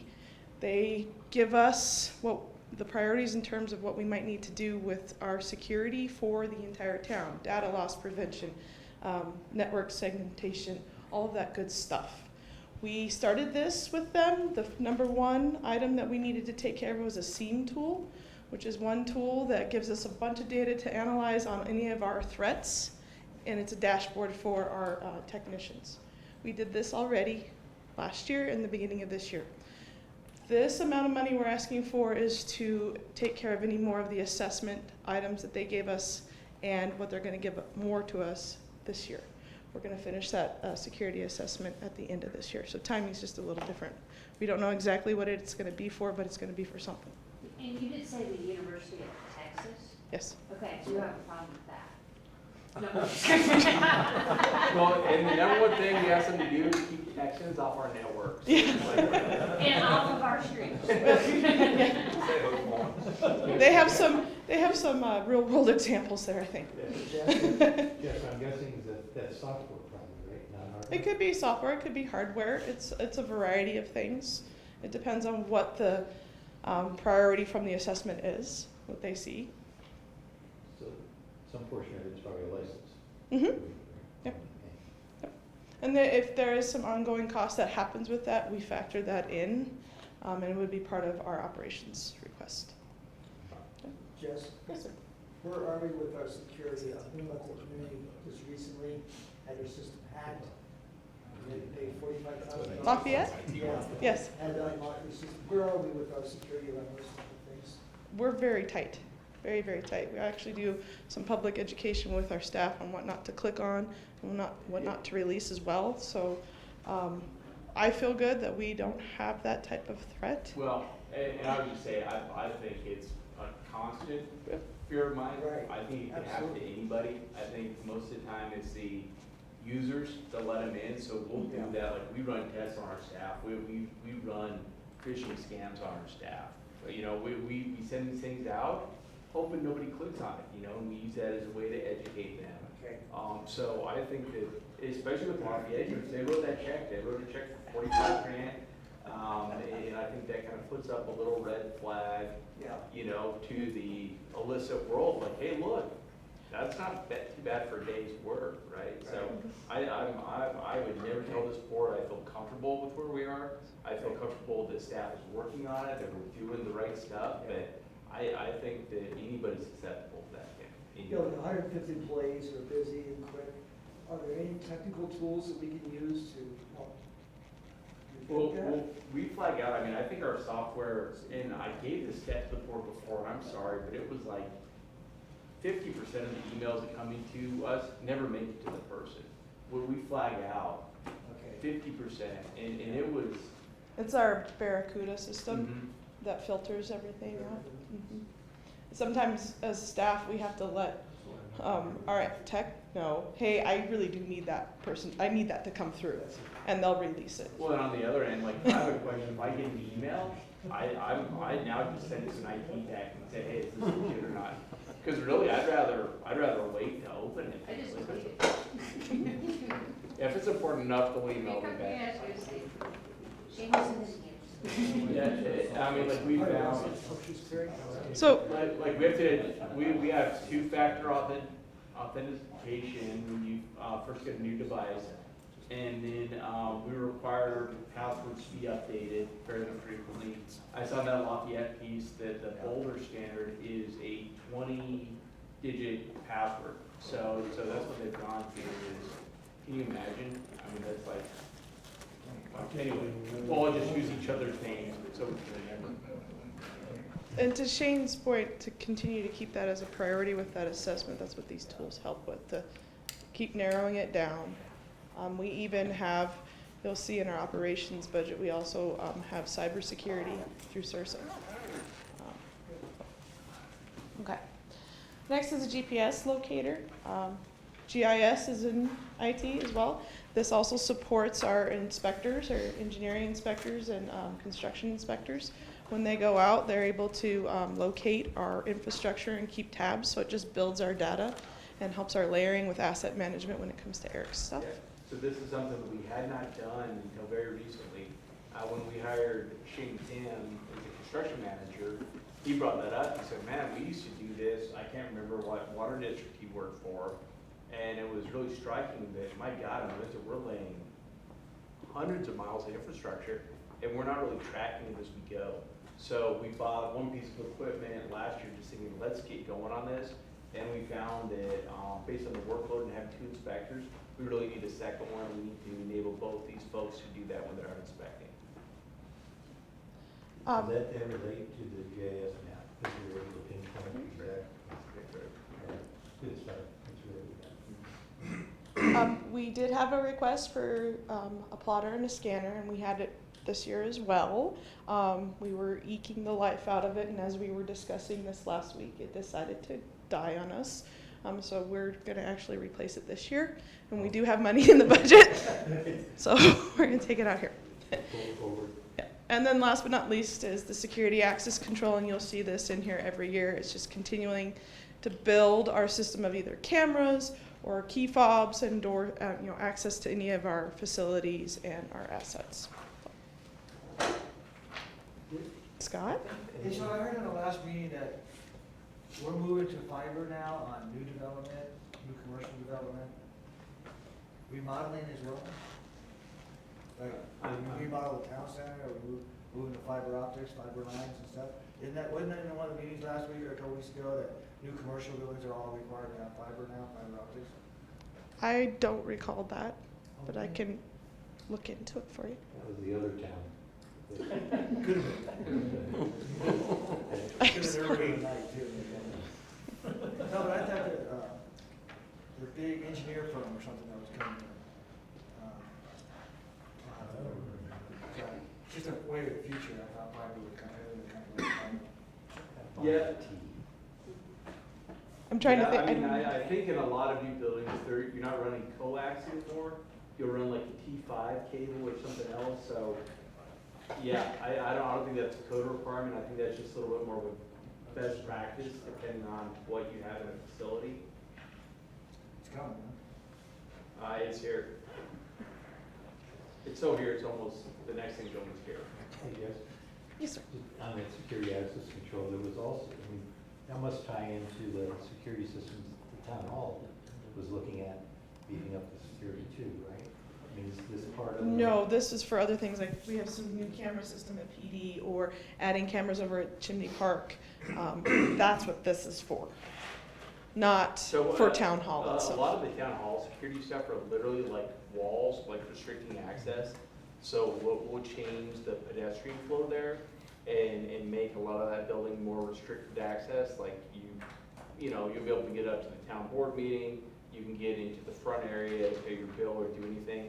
But if you want access to an engineer or finance or something else, somebody's gonna have to budget back. You won't just have unfettered access. So I think as we do that, there will be cameras. I think that as far as the fob control, I think we've got all of it in there already, so we'll work with what we have. We just need some hard walls to make our fob system really work. Same concept here, just different facilities. Yes, That's for right. the rest of the facilities, yes. Anything else? Smile big. You got Tara. Saving the best for last.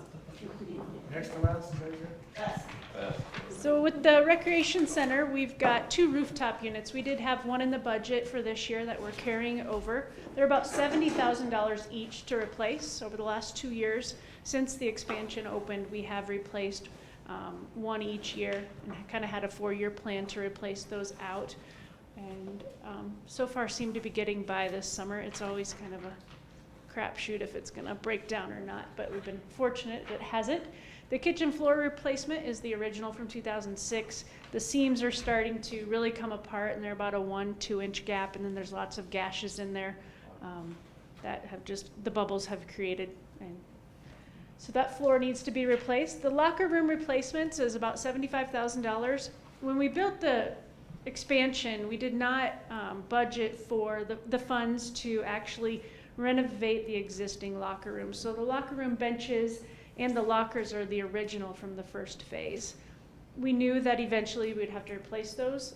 The new phase has more recycled material, And the old face has the metal lockers, which are obviously rusting now that we have the increased humidity from the pool area. And the benches are really starting to warp, really, especially in the women's restroom. Evergreen room, the baseboard, we need to replace those. No? Side conversation? Carpet in the front, when you have 400,000 folks coming in and out of your building on an annual basis, the carpet is starting to get worn after 4 years of using it. The caulking around the swimming pool is now worn, so we do need to get in and replace that. We did do a small section last year during shutdown week, so just some small kind of wear and tear things that add up quickly. Anybody have any questions? So the original 2006, and then the expansion was done in 2016. That was a question on the ridge out Yeah. because it seems like in the weekly reports, They're always broken. Yeah. Are these on the new building? No, existing. So we had 4 units on the existing facility that we're replacing, and then we have 2. We have one on the new auxiliary gym, and then we have the pool has their rooftop unit and dehumidification system. And that's exactly on time. I mean, you know, the useful life of an HVAC unit is 15 years. You know, sometimes it'll go a little bit longer or shorter, but that's how long. And so a building like this, that's, you know, 16-hour a day kind of a building, 15 years is about right. It's not on the expansion. It's not. No, it's not on the new. That's a reasonable budget for that. Yeah. For 2 of those. And that was that whole purpose of that 0.2% to go into that enterprise fund was when things like this broke, we had the budget to pay for it. All right.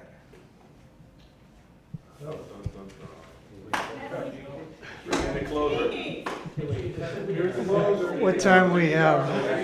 10 o'clock, we got 7 minutes to wrap this up. 7 minutes to talk. Yeah, right. I'm thinking forever moving to see. Did you see that? I bet they have. The truth, if this wasn't painful enough, if this wasn't painful enough tonight, me singing would kill you. I'm sorry.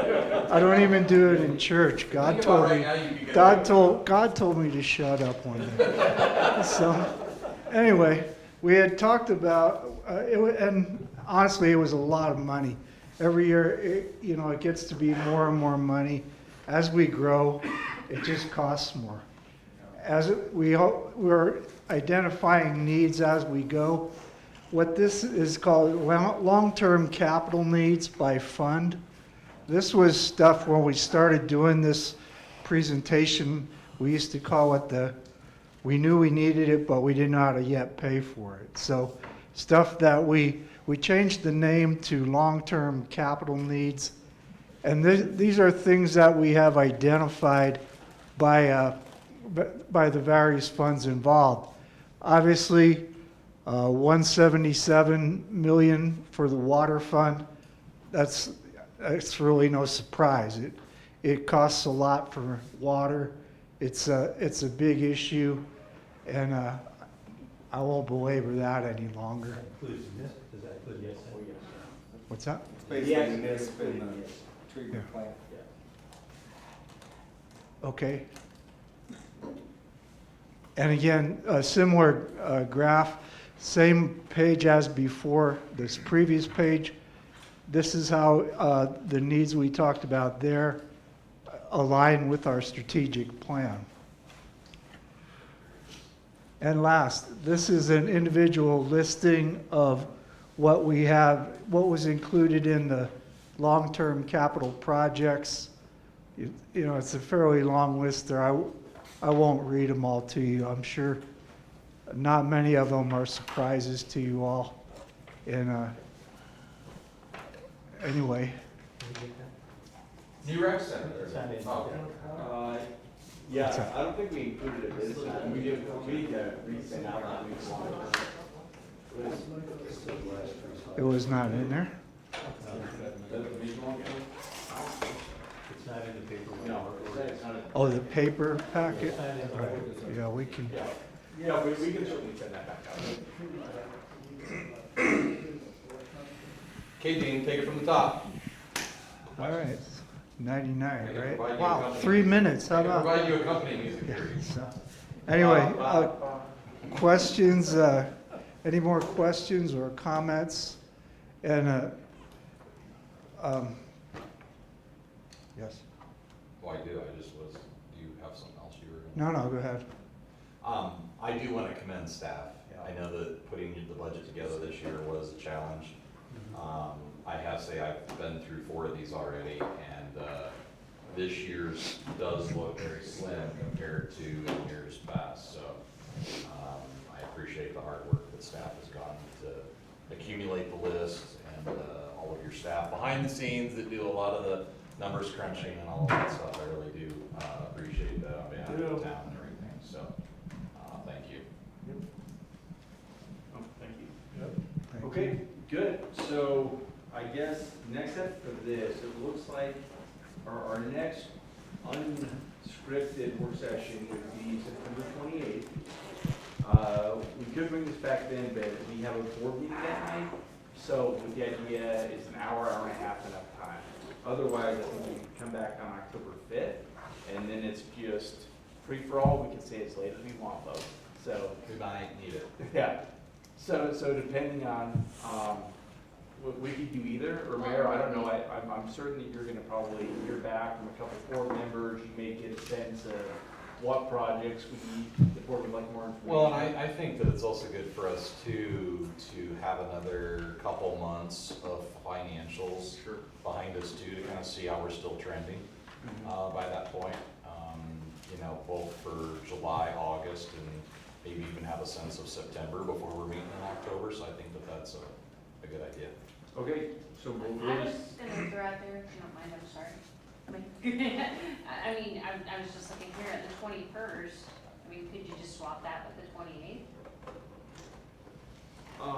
If we wanted, that's only a month, but. right, well, we do, well, the 7th Street pedestrian bridge, we have been in discussions with the Rain Dance and Water Valley folks, and they're waiting on an answer from us if the town wants to work with them on this. We have told them we're gonna talk about it on the 21st. I could reschedule the Tinko lighting discussion, but I think like the mayor said, we will definitely have July's and August sales tax numbers, which are gonna be both probably fairly big months and should be a lot more indicative here. I don't know that we would have the August as well by the 21st, that would be pretty tight. So if you wanna have it on October 5th, I think that'll give the board plenty of time to ruminate over this, and we'll certainly have 2 more months of solid financial information to know. Are our assumptions right? Is this 25% trend? Is that where we said? So I think the board would have a little bit more surety and security there. And then also for the final CIP discussion, I do want to do the Tinko Street lighting and the 7th Street bridge thing, because those are going to be projects that could still go into the CIP. So we probably should do those first.